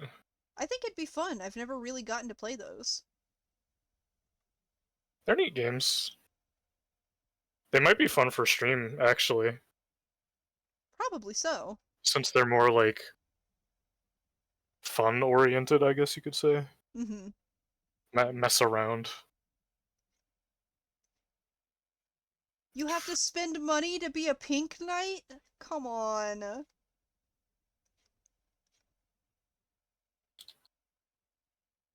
What do you mean? In Castle Crashers, for your knight to be pink, you have to pay for it. It's 99 cents. Oh yeah, I forgot Pink Knight's a DLC for some reason. Sad. I don't know, it's cheaper than, like, having to own Battle Block Theater to be Hattie. Yeah, that's true.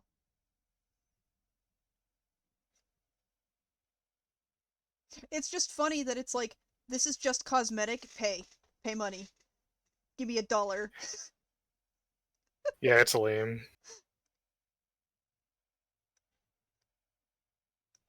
It's kind of funny they never went back and put like Horatio in from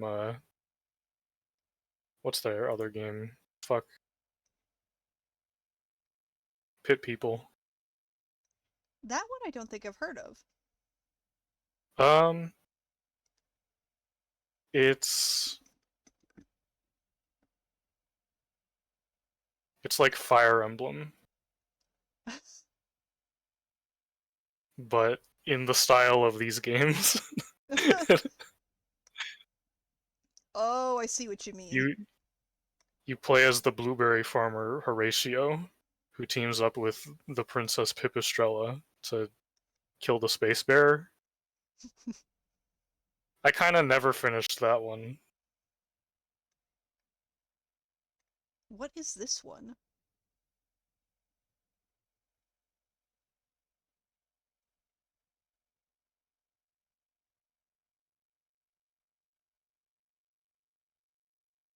Alien Hominid Invasion. It's another game. Oh yeah, Alien Hominid is like the first game that studio ever made. It looks fun. It's if I remember right, kind of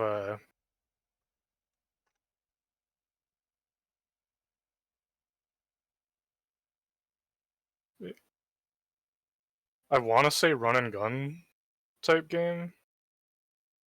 It's been forever, but like the first game came out in like 2002. It was one of those early Flash games. I'm not sure what like the current one is, if it's like a remaster or a completely different game. Well, it says it apparently this one was released just last year, not that long ago. Oh my goodness. It looks so fun though. Let me look at it. I'm going to the store page. It reminds me very much of Invader Zim. It's got that kind of feel That's to racist. it. Huh? You see an alien, you say this is Zim. Okay, well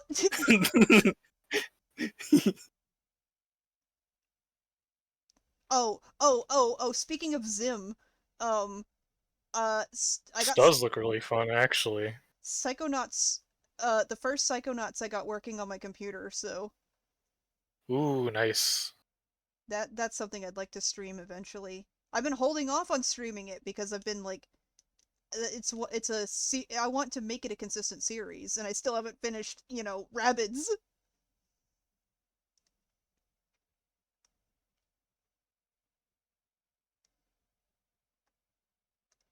But it just reminded me because Raz's voice actor is also Zim, and you can hear it. You Yeah. can really hear it sometimes, and it's funny. Hmm. When I first heard his voice, though, I thought it was the same guy who voices like Nermal in the Garfield show,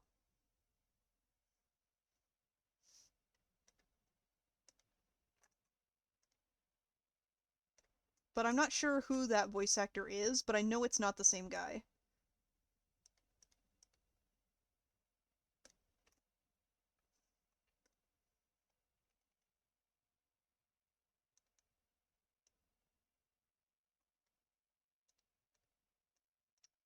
What does a balloon sword look like? Sword made a balloon? It's kind of like, oh, I can't draw. Didn't you draw one in the other picture? I did, but like, I'm trying to draw it like from where you can actually like see the whole thing instead of just like it being at an angle. And I don't remember what balloon swords actually look like.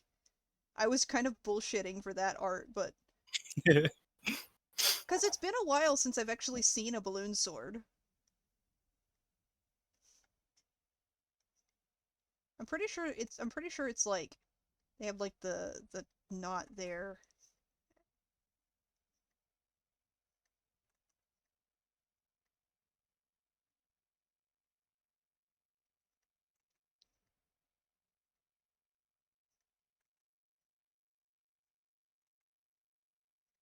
Something like that. I don't want to look up a reference. I'm lazy.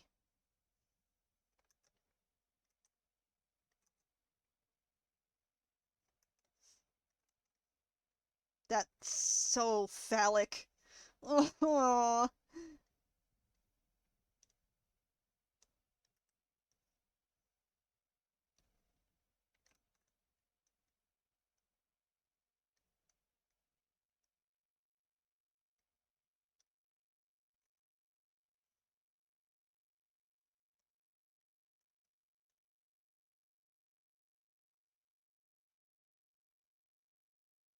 I need a drink.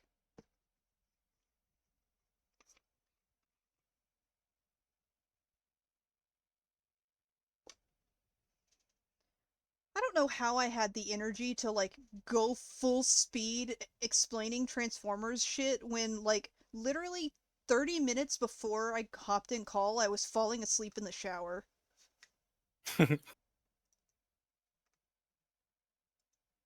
You desperately needed to do something you cared about. Kingdom Hearts is on PC? Yeah, that came out like a little bit ago. I know nothing about Kingdom Hearts except what a friend of mine has told me, which I still don't understand. I know It's Mickey is Disney. there sometimes. When you die, your soul becomes heartless and your body becomes a nobody or something like that. Huh. Also, a guy norts you. You get norted.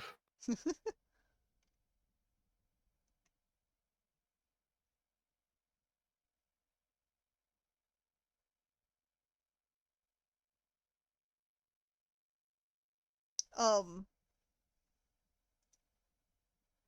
um, um, um, did you see that they're coming at like there's another game coming out that's similar to like Lethal Company and Content Warning, but it takes place like underwater. It looks I want to say worse than Lethal Company. Like, worse in a That's the one scary where way. like the diver has a shopping cart, right? Yeah. I It's think I saw a thumbnail implying Vinny played it, but I have not actually watched it. it looks I watched the trailer for it when I saw like it like advertised um on like Steam or whatever, and it Hmm? looks scarier than Lethal Company, at least in my opinion. Well, you are underwater. Yeah, something about that's a little worse. I I'm more scared of water than I am of space. That being said, I'm scared of aliens, so You're scared of aliens. irrational fear of mine. That's fair. Like, They're if just I little guys. they're just little guys, but if I think too hard about aliens in real life, I get scared. Like, I can make jokes and shit, but like if I sit and think about it, I'll get scared. Uh Steam is recommending I play the malware game. That's cool. Malware game. Kineto Pet. Ah, that one. Yeah, that's a horror game. Yeah, I know about it, but like the idea of downloading it scares me because it does function like malware. Yeah, I'm not a fan of any games that do that.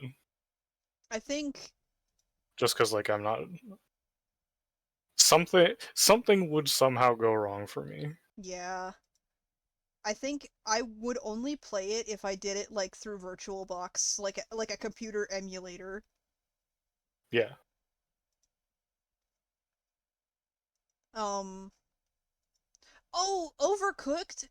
I was talking about Overcooked to Jay. I was saying that like this is a game that I think would be fun for us to play as like a group. I do not have that. I don't have it either, but it looks fun.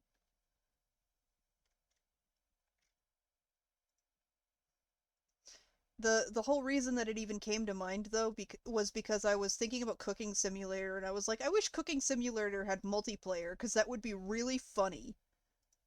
Hmm. Um, and then I googled it and apparently they are making a Cooking Simulator 2 which will have multiplayer. So, but the thing is that Cooking Simulator is unfortunately a really fucking hefty game. So I can't imagine that it would be like an easy game for us to play as a group just because of like it is a very intensive game. Yeah. Like my computer is good and runs games really well, and that's still one of the games it struggles with. Like it struggles more with Cooking Simulator than it does with fucking Kill the Justice League. I'm not even kidding. And I love Cooking Simulator is the unfortunate part. It's so fun to just goof around, but the way that the way that I positioned this balloon sword looks like he's summoning it. That's his clown power. True. Literally true. He does the anime thing where he summons like a million swords behind them and rains them on enemies, except they're all balloons. Well, in the game they are actually portrayed to be dangerous. Like their balloon weaponry is actually lethal, so it would work too is the part that gets me. Oh my goodness.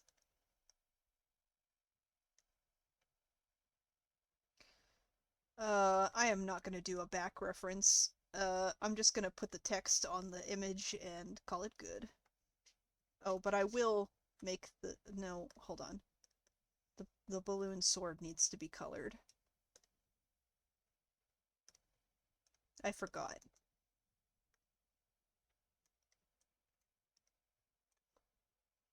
Oh, I want to play the game so bad. I want to play the game so bad.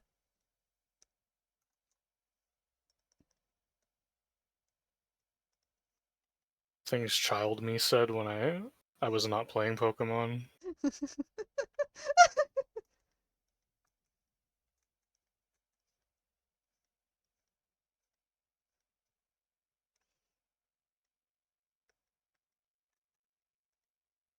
Maybe I'll see if I can play the game with Clown server.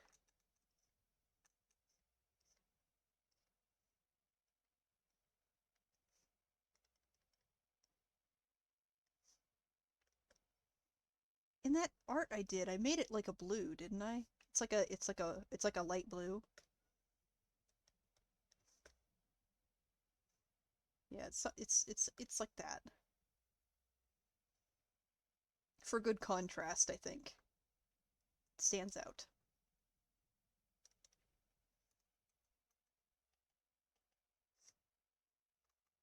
Nope.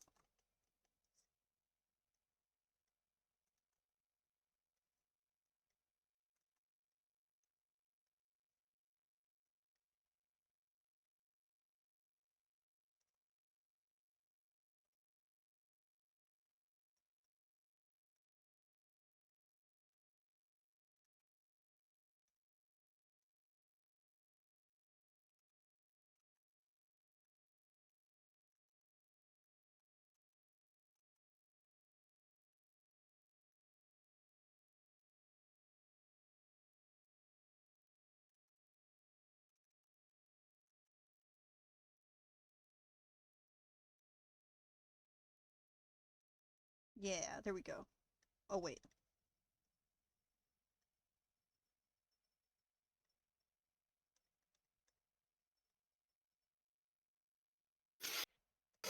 We're Yeah. almost there. I'm UV editing. Ooh. I decided to forego giving this model a tail since this is just figuring out things. Mm-hmm. That's fair.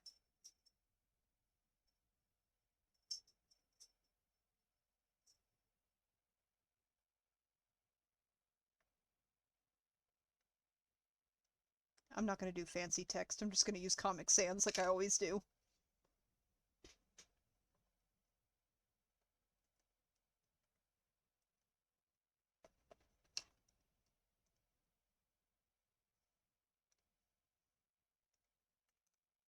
Comic Sans is a great font. I'm so sorry for what they've done to you.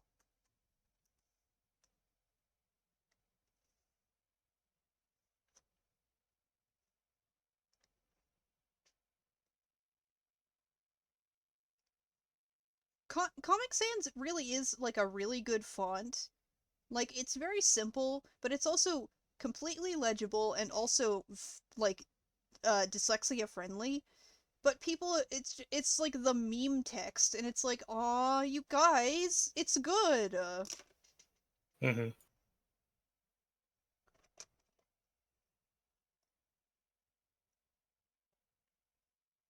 I enjoy using Comic Sans because I'm pretty sure I have dyslexia, and it's easy to read.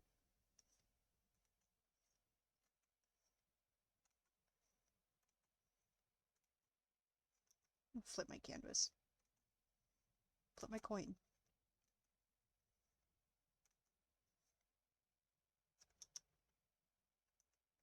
I wish I had a VR headset. Me too. I've been thinking about it lately, especially because uh, a couple of friends were like, "We do regular VR hangouts and play a little horror game in VR chat." And like, that would be really cool if I had a headset. Oh, yeah.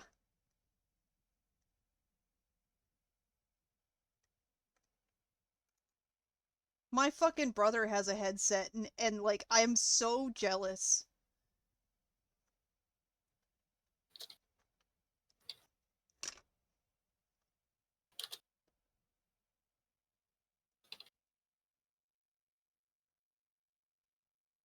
Acrobat, I can't spell.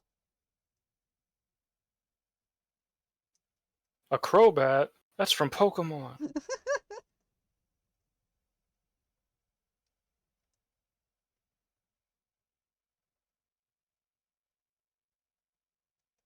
How do you, is I don't know if that's how you spell maintenance.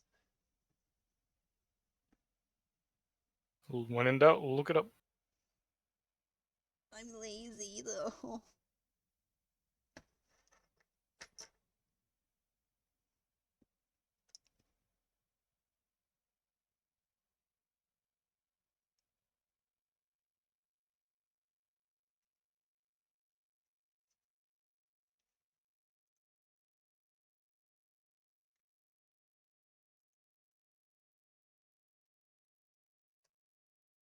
Uh, wow, I'm forgetting all of the facts that I had decided about this character.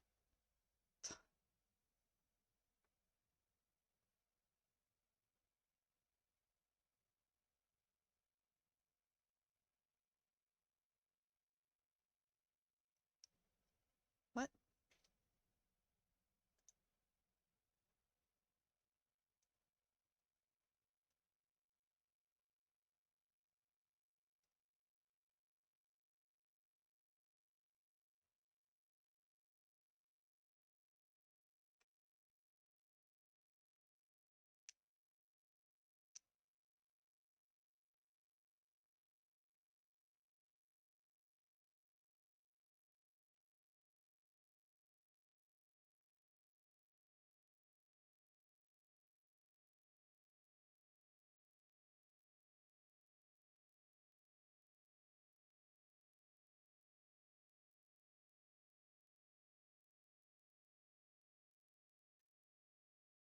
Squeaky mallet. I want a squeaky mallet. I used to have one of those. They seem so fun.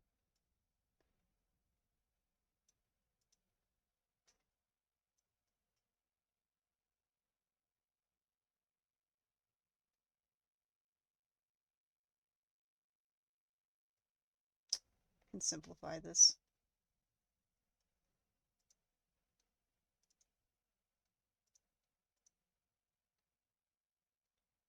Ah, let's put that to the side.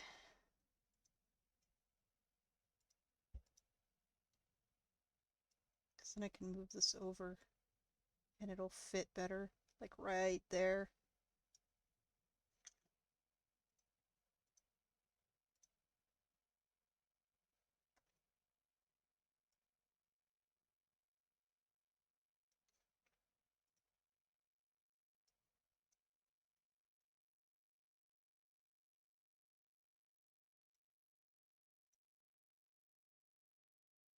Yes, there we go.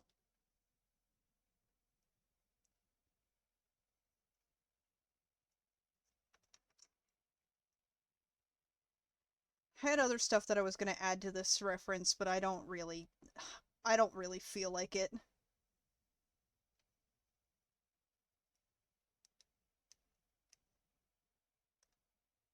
You still gotta do the backside.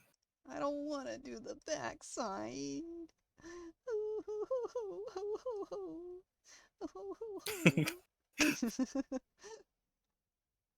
Well, I suppose it's fine if there isn't any, like, important deets back there.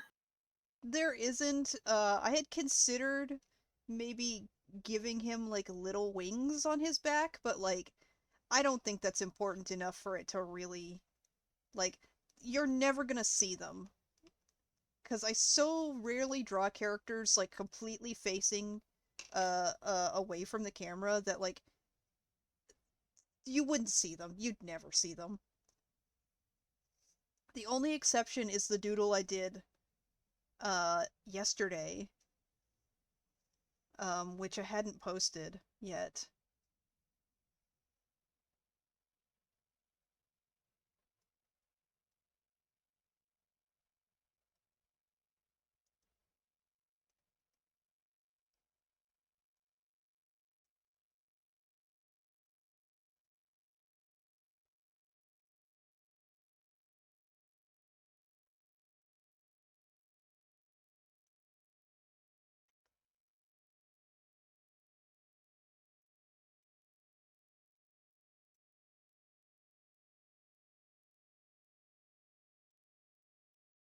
Haha, giving him traits that I do.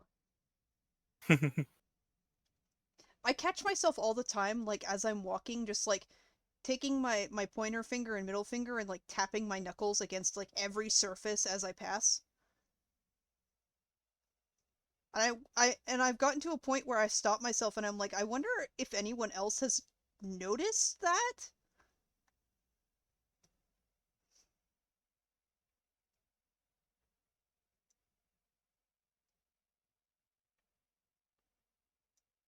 Maybe.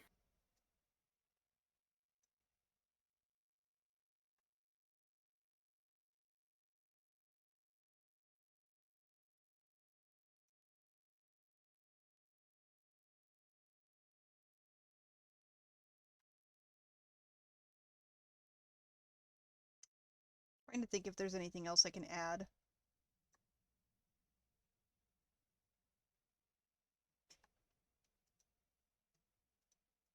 think I'm just gonna call it good there.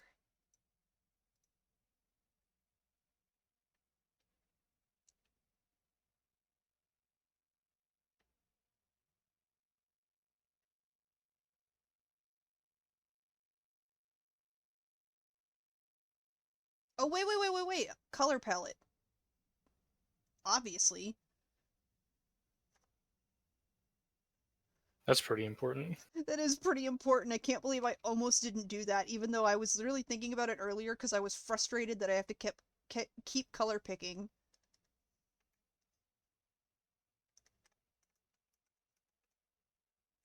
I have arrow keys on my little keypad and I don't use them. I don't know why I don't.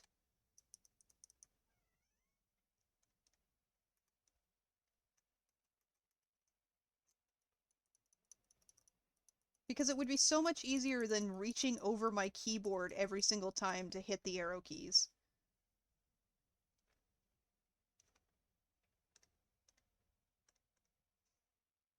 Uh, so we have the lightest red and then the darker red.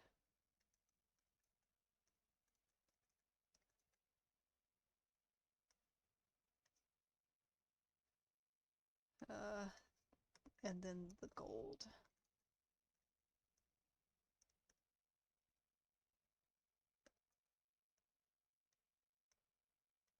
Then we have the lightest gray and the darkest gray. No, this would be the lightest gray. The almost white. Let's reorganize these then.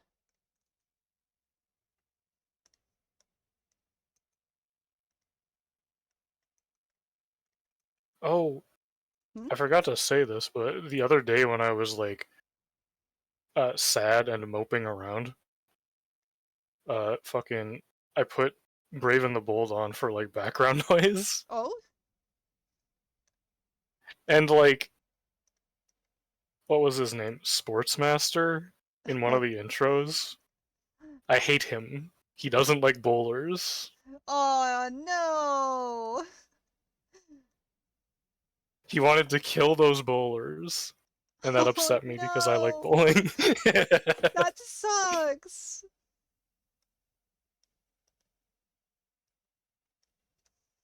I don't know a whole lot about Sportsmaster, but I know he's like, I don't know. He seems like he sucks. Often. I specifically remember him being a character who shows up in, like, the Riddler audiobook. Not audiobook, audio play. And, like, he basically calls Riddler an idiot and then fucks off. Because Riddler approached him and he was like, hey, do you know who killed Calendar Man? And Sportsmaster's like, no, but I wouldn't go looking, you fucking idiot.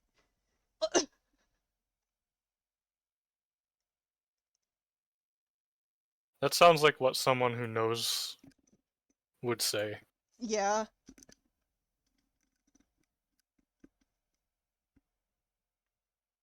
But to be fair, like, maybe it wasn't that he knew, he just didn't want to get involved because like other like random villains started like getting picked off as well. So like Ooh, yeah. he's like I don't want any part of that.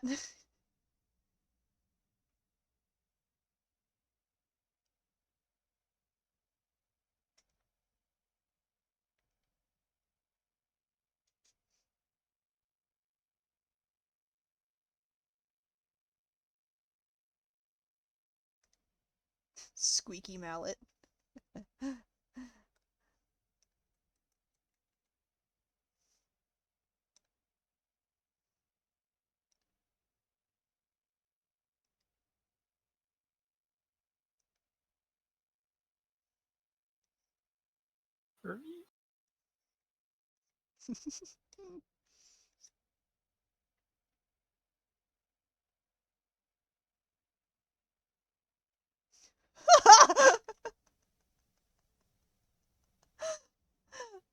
just checked Clown server and somebody put something in the art channel and like the art's good, but they drew Slim in the background in such a fucked up way that it's really funny.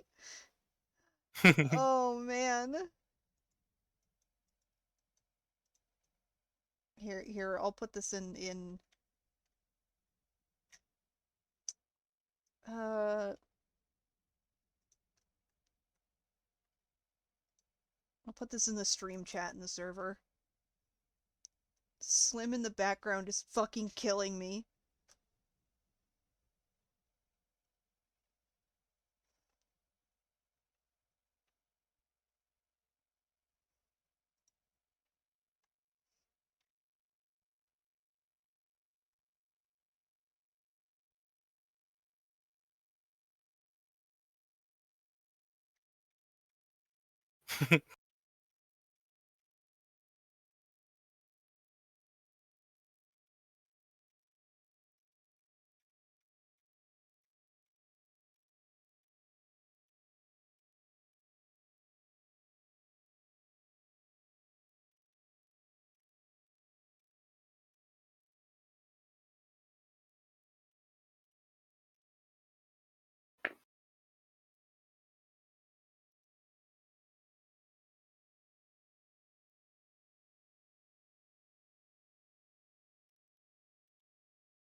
Okay, I think, yeah.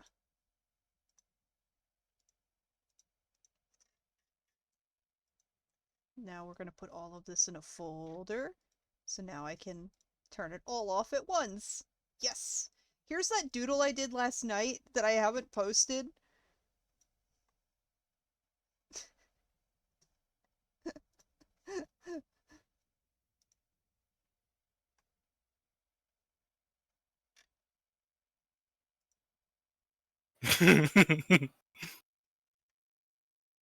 That's pretty good.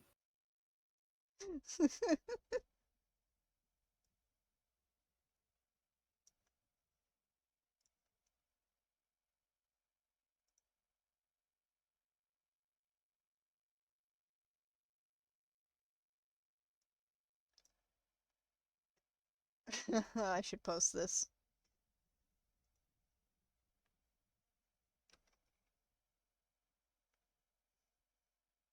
This particular clown in the movie, by the way, so this one is Slim. He is like they sell an animatronic of him at like Spirit Halloween every year. That animatronic is over 7 feet tall. Oh wow. And he's like that huge in the movie too. He's like really fucking tall.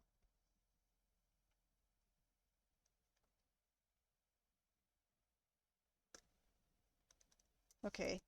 I want to do one more doodle. I don't know what, and then I'll call it a night.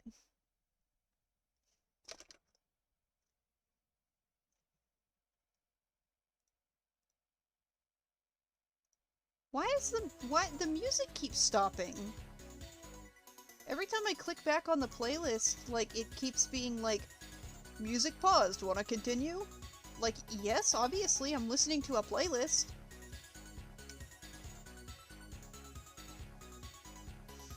Um, what do I want to draw?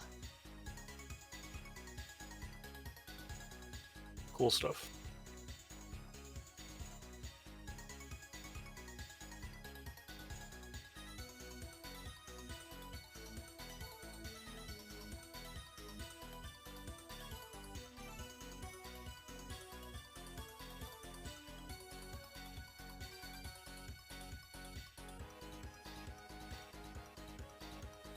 Layer 69. Nice.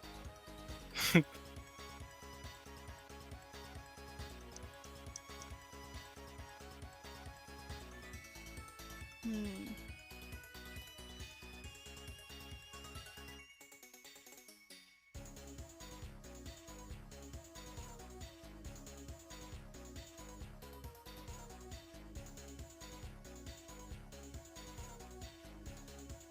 Hmm.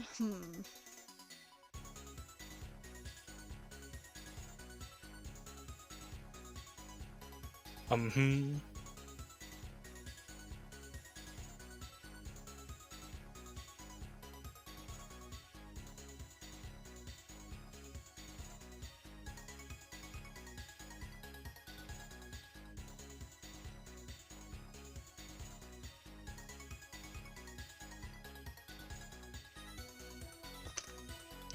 Um.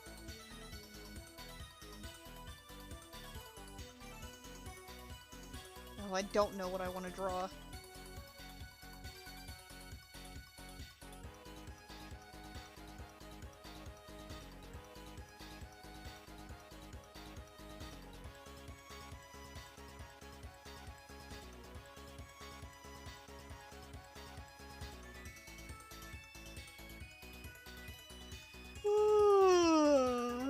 Um,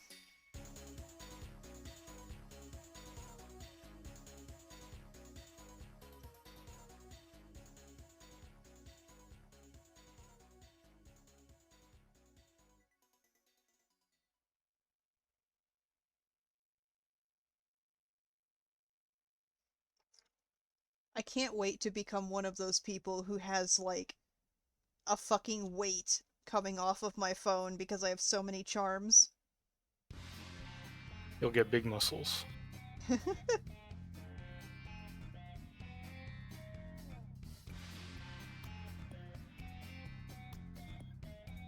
I swear I had an image that was, like, comparable to what I've been doing with my charms, but I can't.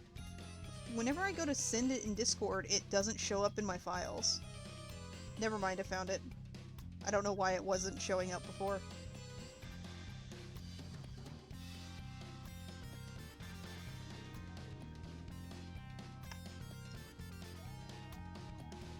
I currently have 3 big charms. I have another one on the way already.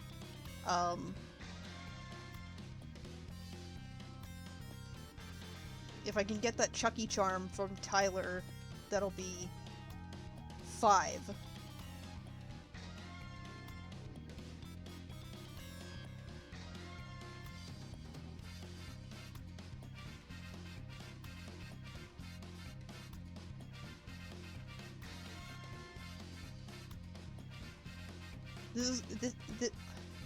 This is what my phone and charms looks like currently.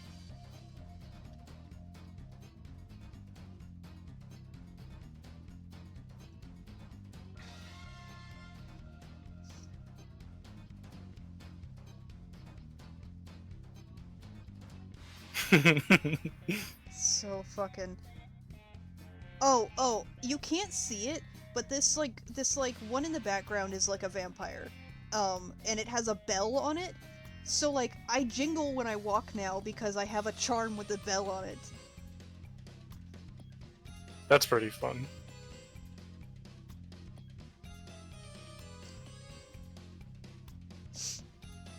Sometimes Puff will run around and her collar has a bell on it, and I hear her jingling and I'm like, "Where's my phone?"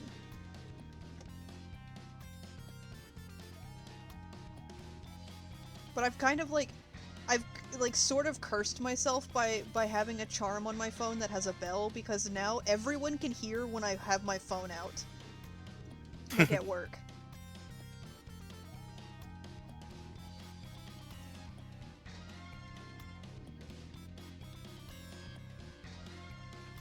Bell curse.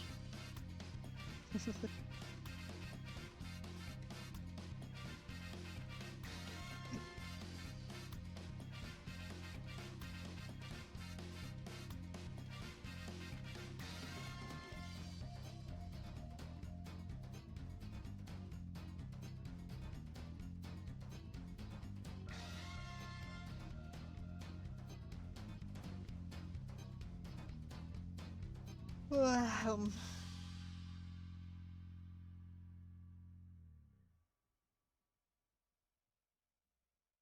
uh, This sucks. This looks creepy, actually. I want to see. No. No. Maybe. I gotta fix a few things.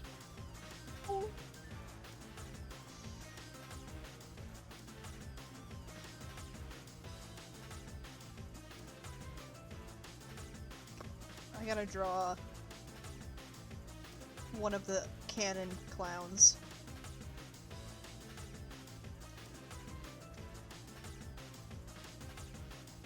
The keyboard, I keep forgetting it doesn't work!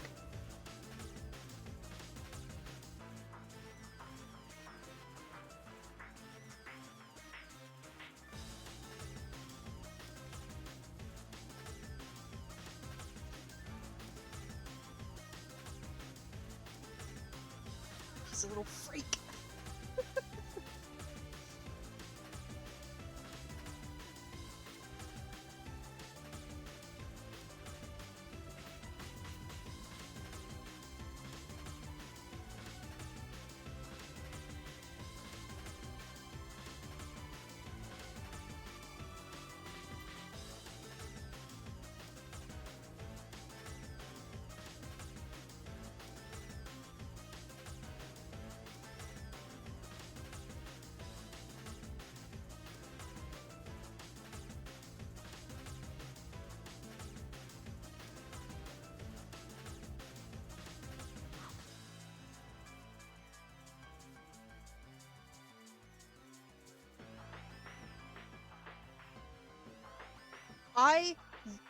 I'm gonna be completely honest, I love when, like, costume stores do, like, the woman version of a character's costume, and it's like, I don't know, something about it is so funny.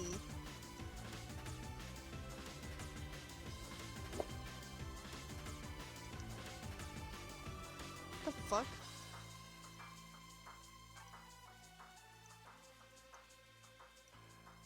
Why is it?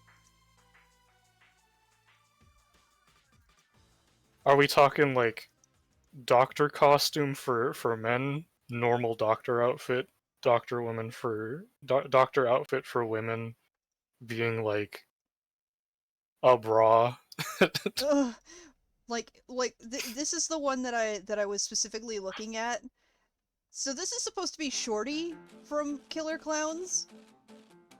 And no, I'm not saying that it doesn't look like his outfit, but it is very much like, if I didn't already know what it was, I wouldn't be able to identify it. Mm-hmm. It's just funny. I actually very much do love when they make costumes like this, because, like, it's so silly.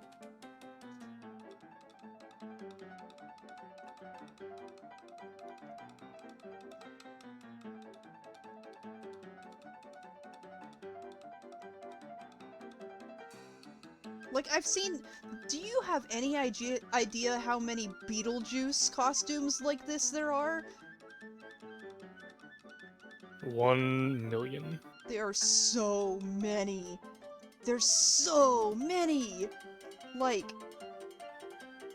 And some of them look really good, is the thing. And I was, last year, half tempted to get one, because, like, I really do actually love the way they look. What the fuck is that? What is that? What is this thing on my screen? What is that? What am I dragging around? It looks like Discord.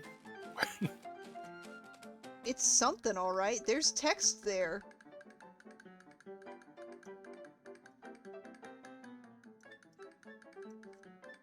What is that? That's chat! Why is that chat? Hi, chat. Chat on screen?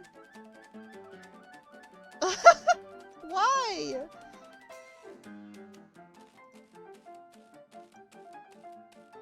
I don't know why that was there. Has that been there the whole stream? Maybe. I didn't really notice if it was. I didn't either. It was just a little sliver on the side of the screen. I would never have known.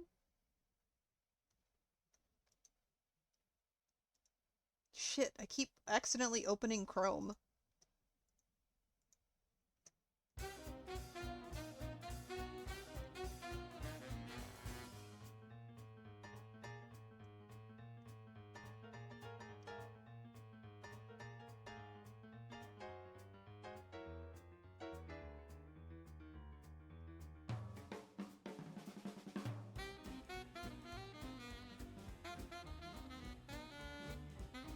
What are you gonna do? Knock my block off?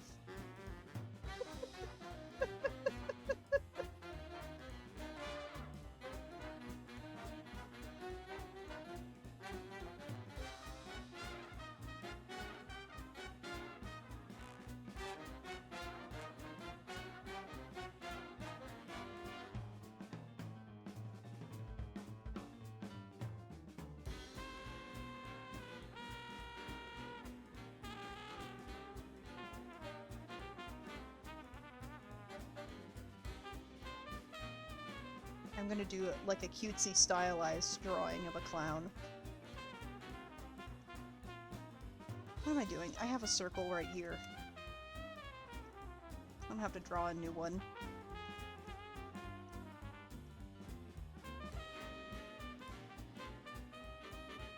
I'm gonna draw my favorite pose to draw.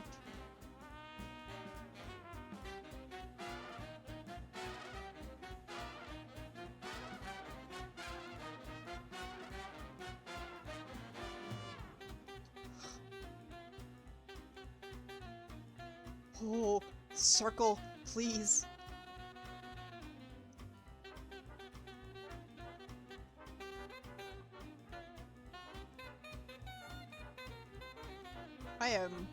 This song is not doing it for what I'm drawing.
Whoops.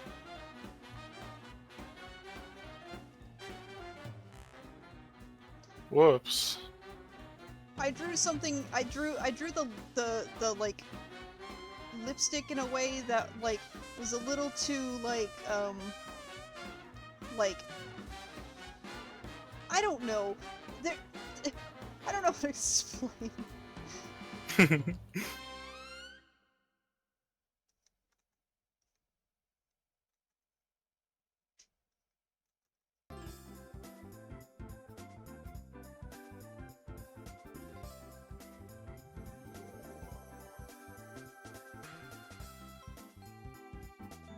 The way I've drawn him so far makes him look like he has something in his mouth.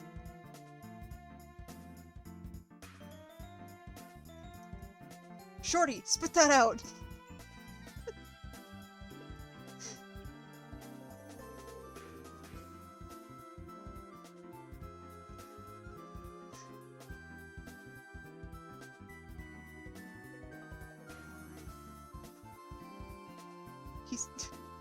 He really looks like he's got something. He's like hiding something in his mouth.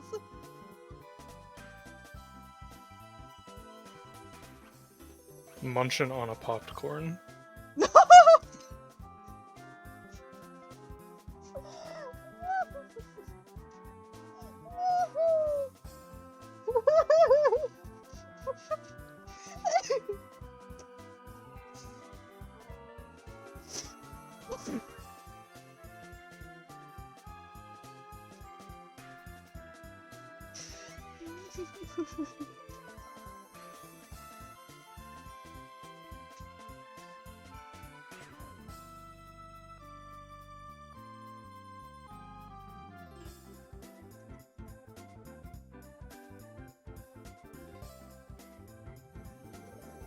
um...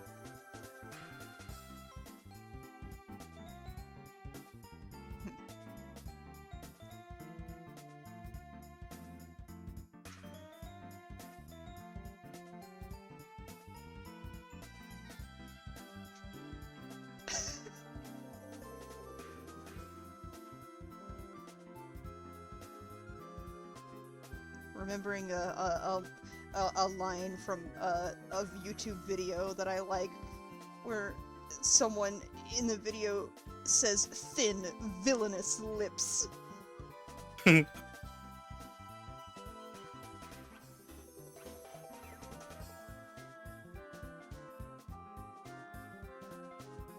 It's just erase all that. Little man's got a big forehead.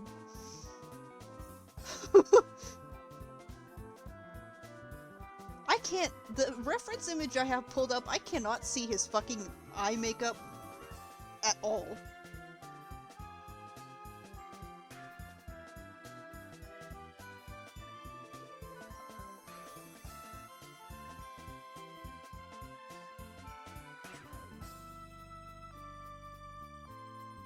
He's got this kind of thing going on. Except it's taller on the one side. So he's got kind of like a raised eyebrow thing going on.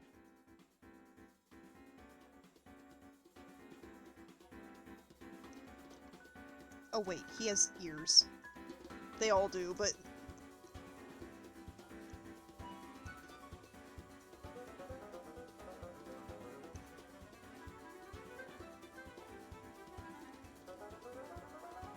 he's got these kind of like... cute, big, mousy ears.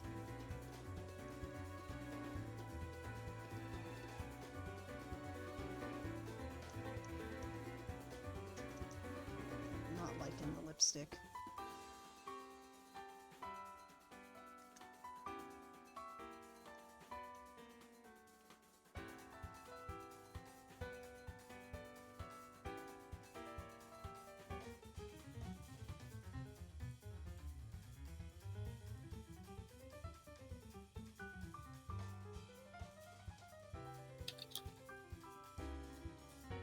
Right back to looking like he has something in his mouth. This little dude's got a frog in there.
He's got like stripes on his all around his sleeves.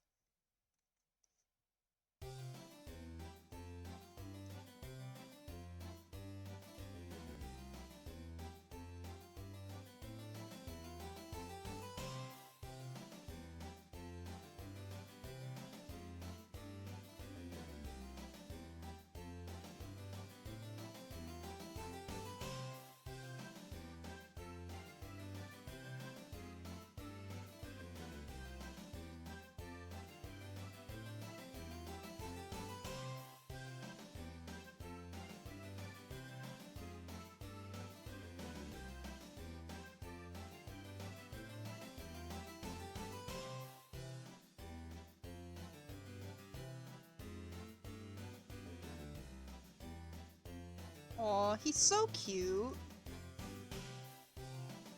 He's just a little guy.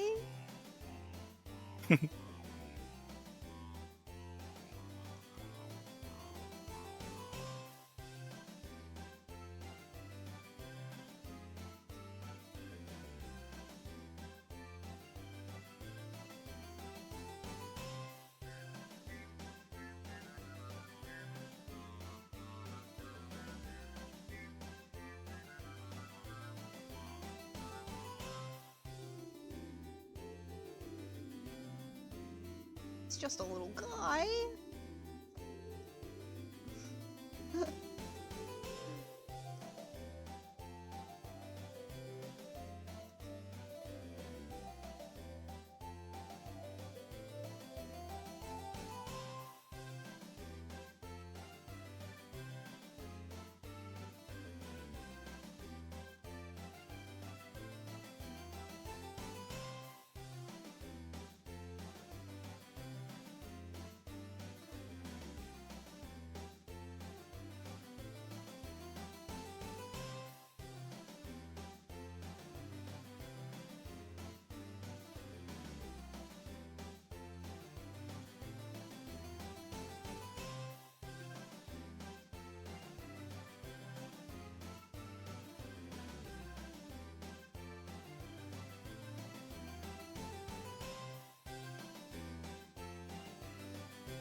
Aw, he's so cute! Aw, he's just a little guy!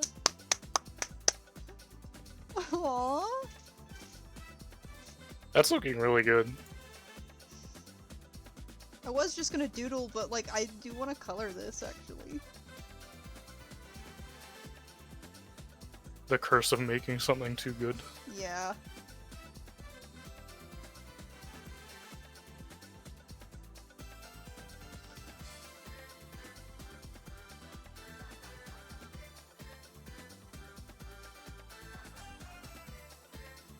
I love drawing characters like laying on the ground on their stomach.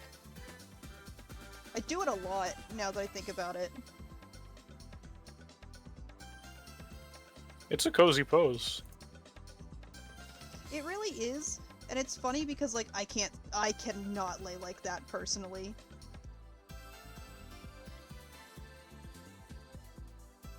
My back won't let me.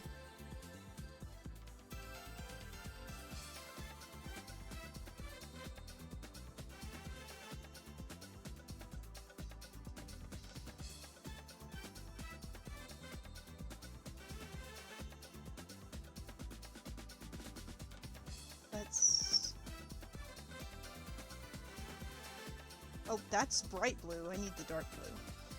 There we go. I'm so picky about my outline color.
am going to color this, but I'm not gonna color pick. Because I'm tired. I'm just gonna, like, eyeball it.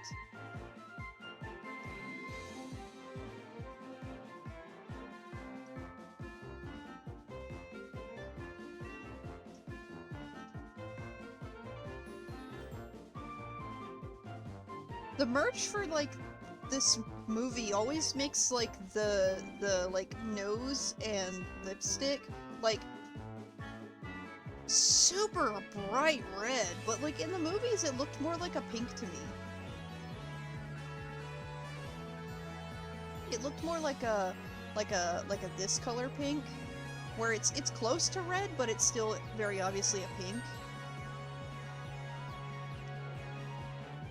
Yeah.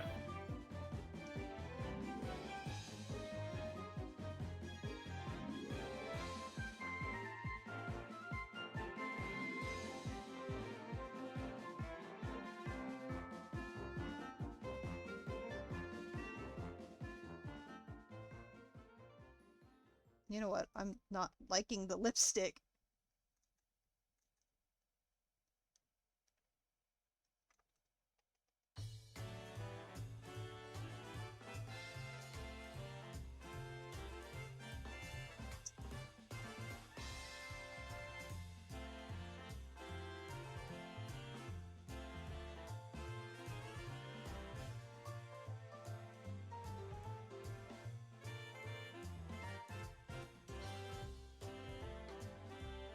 Well, this kinda sucks, but I learned a lot, and that's what matters.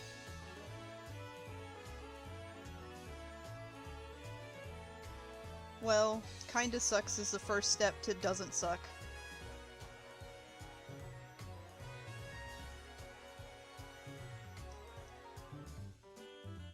Proportions are absolutely fucked.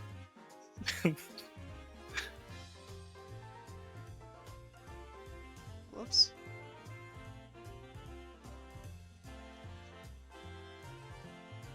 That's like Anyway, here's a look at it for you. Oh.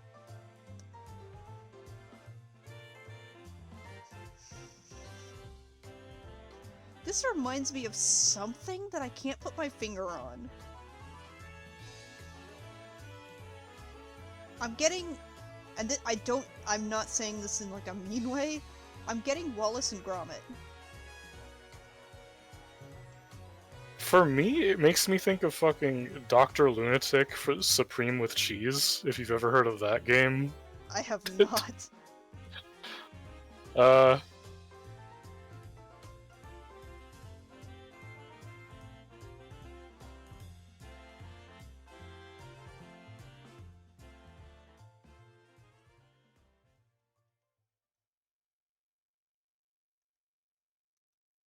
Let me see if I can find a picture.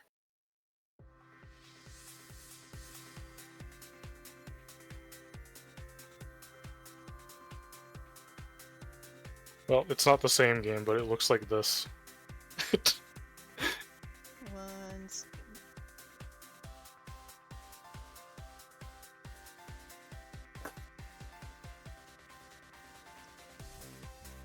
Oh, yeah, you know what? I can see that.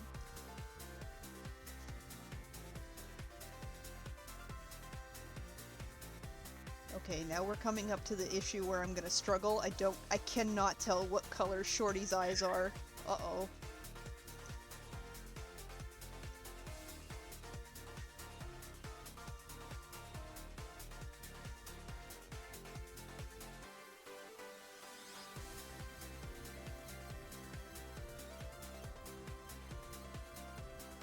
I'm gonna call this good and be like, this was relearning, this was relearning all the basics that I forgot back in high school.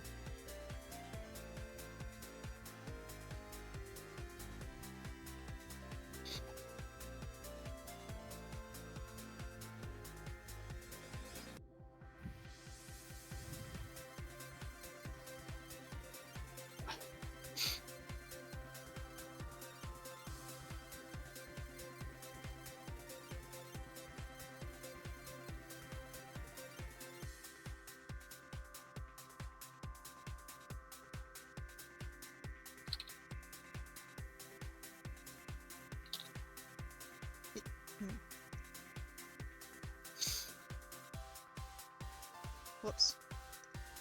I hate doing that. What'd you do? I'll forget, or not necessarily forget, but like accidentally hit the like erase button rather than the like fill. And even if there's nothing there to like delete, I still get annoyed by it. Mm-hmm.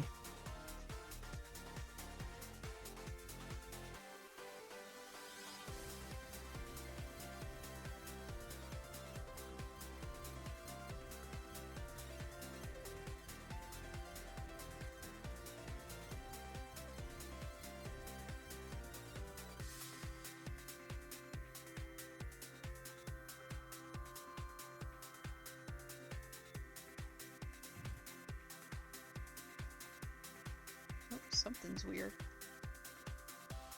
Never mind, I fixed it.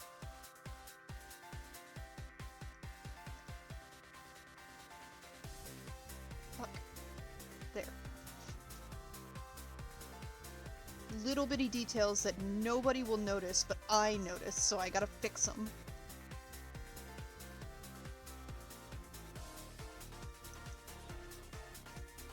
Art is about making yourself happy. And if those details make you unhappy, you gotta get rid of them. I gotta get rid of them.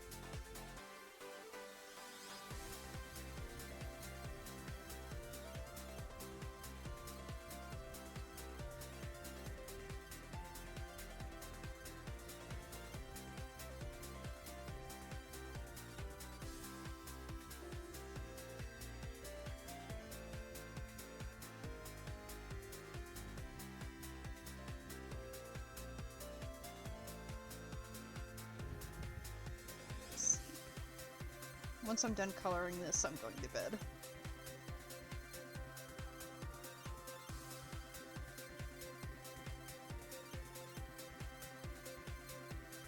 I'm not sure what I'm gonna do with the rest of my night yet. Maybe draw a normal picture or try 3D modeling again. Oh shit.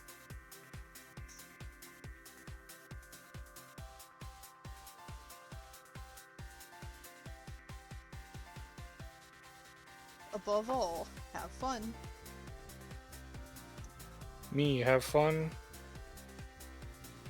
Yeah. Impossible. No.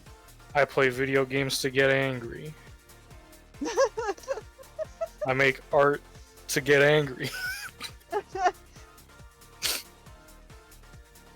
I play video games to get angry is literally me when I turn on Muse Dash. Are his eyes brown? Or is that orange? I literally can't tell.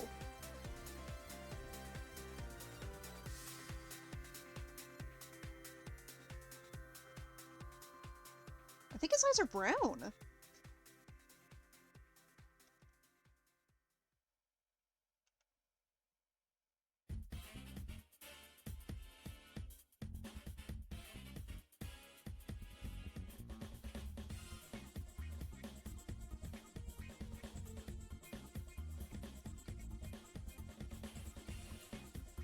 They're like a yellow-brown. Yeller. Yeller.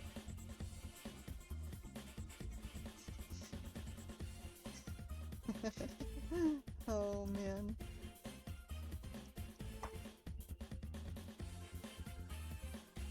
So they're like a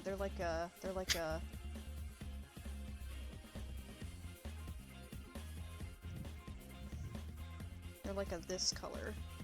Shit.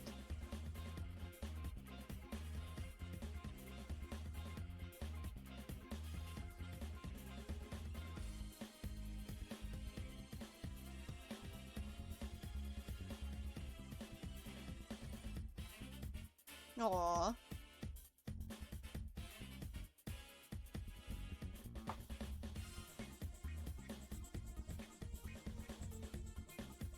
Reblog to slap his bald head.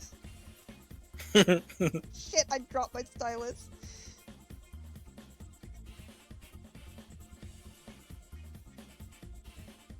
Shorty's curse.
There's a bit in this song I'm listening to that sounds like Sims music, but specifically Sims 1, and I'm like, oh, I want to play Sims 1 so bad. I actually really, really like Sims 1.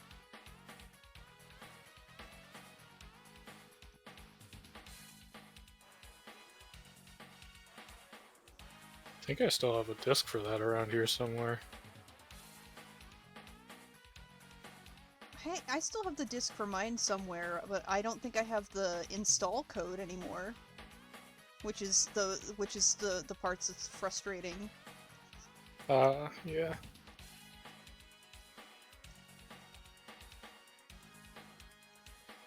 We used to have it written down on a sticky note inside the case for the game.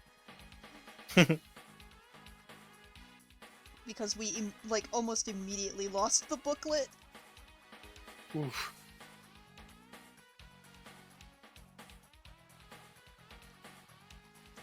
I've got discs for so many different things around, but like, I don't think any of them would actually run on a modern system. Yeah, I remember that's the trying to other make, dilemma. like, I remember trying to install Neverwinter Nights, because I never actually got to play that one. And I rotated all 4 discs. It seemed like it was going to work, and then it did not. And I could not find a fix other than buy it on GOG. Oh no! That sucks. I'm guessing there is probably a standalone mod to fix it, but I could not wrap my head around what it was trying to tell me to do at the time. I had a similar issue with Battlefield, like, because I grew up playing that game with my grandfather, and then I basically was given his copy of Battlefield 1942, and I was like, I remember this game, I'm gonna install it, and then it just didn't work. Aw.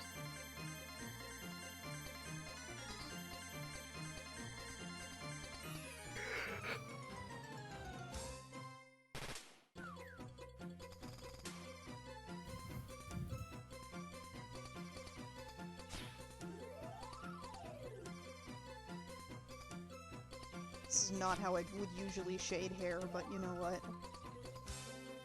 Speed running this because I want to go to bed.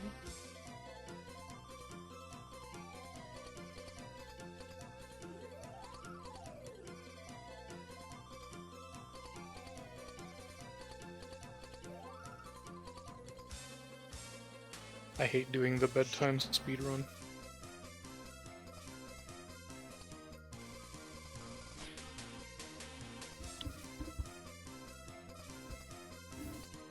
I'm always doing the bedtime speed run.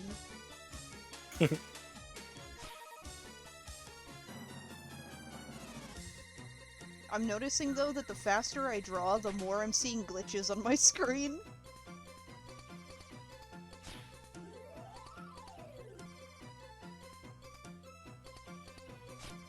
Outpacing your own software.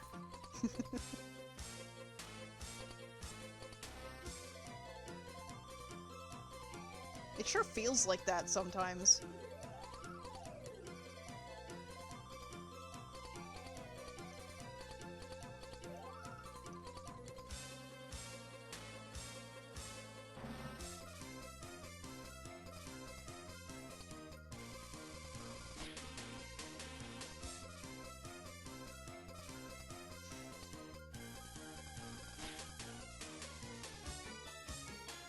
Nope, that's not it.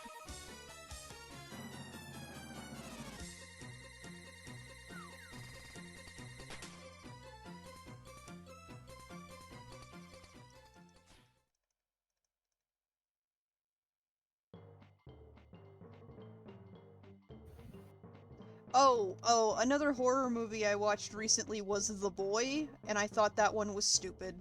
Unfortunate. The Boy was bad.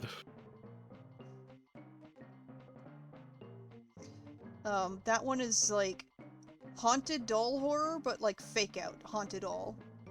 Because like at right towards the end of the movie, they reveal that like the doll was never haunted. It was a dude living in the walls. And I'm like, that's so cheap. The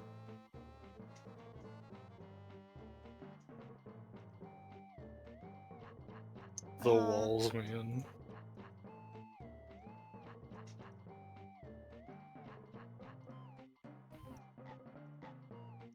I mean, I guess I could see it work. Maybe. But it sounds like this movie did not make it work. Well, the reason that it didn't work, in my opinion, was because the everything leading up to that reveal, like the movie could have been a really good layered kind of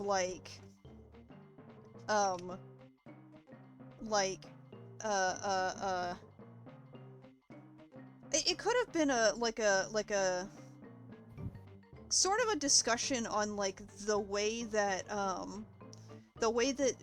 people handle grief, because like so the reason that the haunted doll even exists is because like the plot of the movie is that this girl moves to England because she was hired to be a nanny for a family, and she was supposed to take care of their 8-year-old son.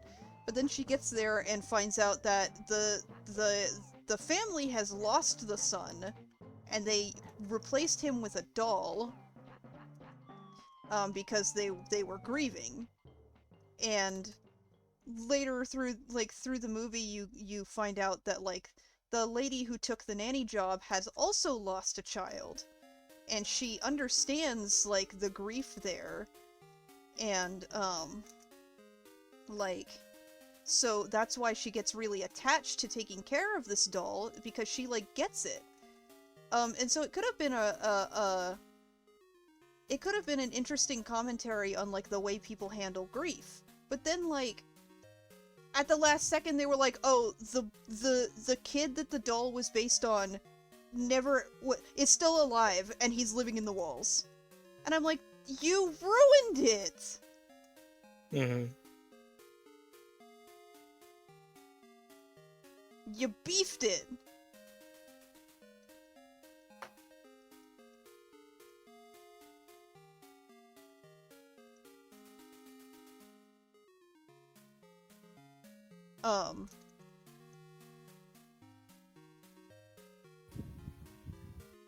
But the other part of the movie that like this has nothing to do with the actual plot, it's just funny to me. But the doll and the kid that the doll is based on is named Brahms. And Brahms is the name of an ice cream joint in Texas. And so it was cracking me up every time they were like, Brahms? Brahms? And I'm like, ice cream. I couldn't focus.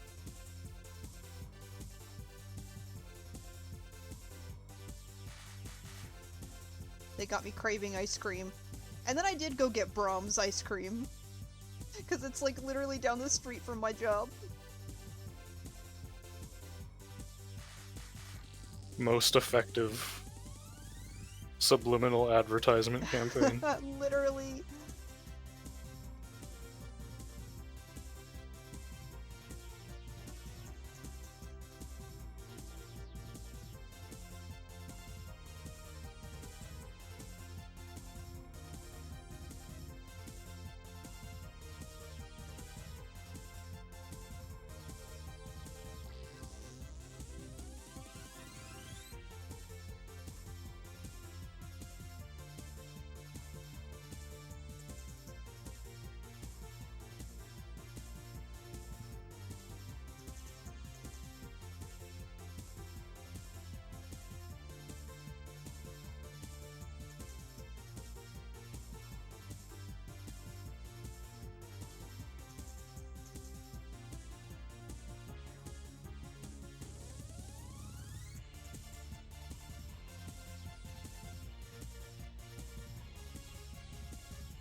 There we go.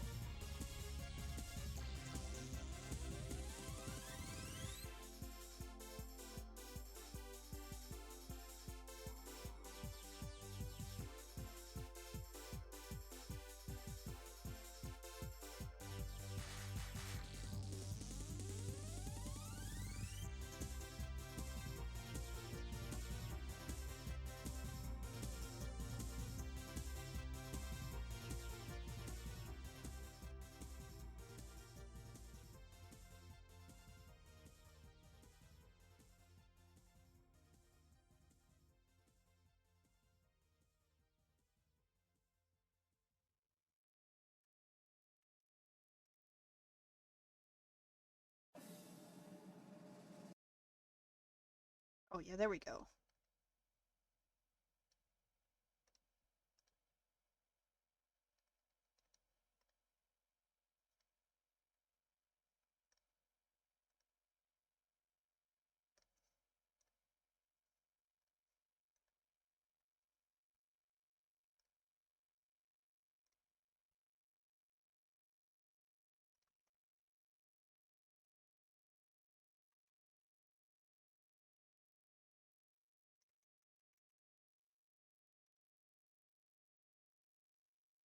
Whoop.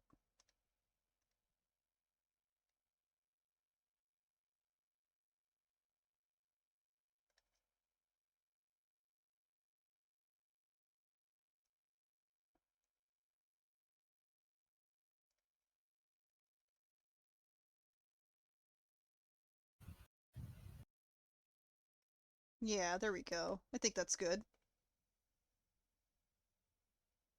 Oh, wait. No, I want to do one last thing. We're gonna be here all night. Take a little bit of the that. Nope. the one more thing spiral.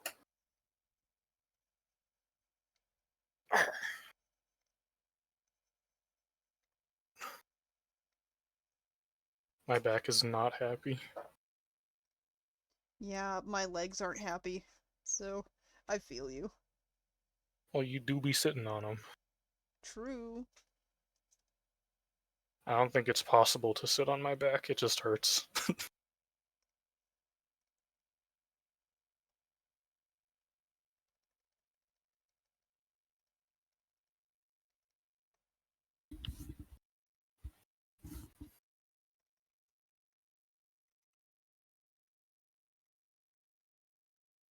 Thank you. I'm very happy with how this turned out, actually. He's so cute. He's so cute. You perfect. You did well. Um,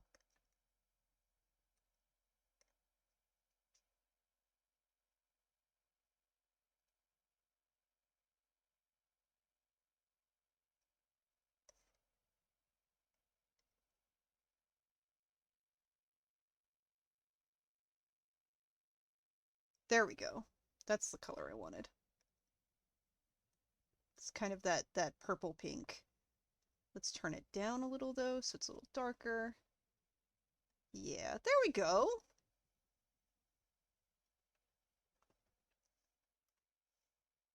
There he is, my little guy.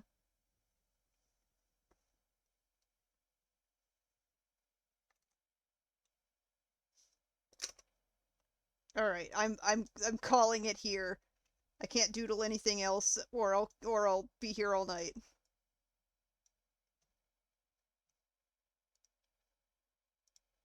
All right. Thanks for joining me on the stream, everyone. This was a lot of fun. I did many things, not all of which were art. It was a pretty packed stream. The only thing that could have made it better is if I had like a game going in the corner. Like I turn on Dwarf Fortress and just leave it.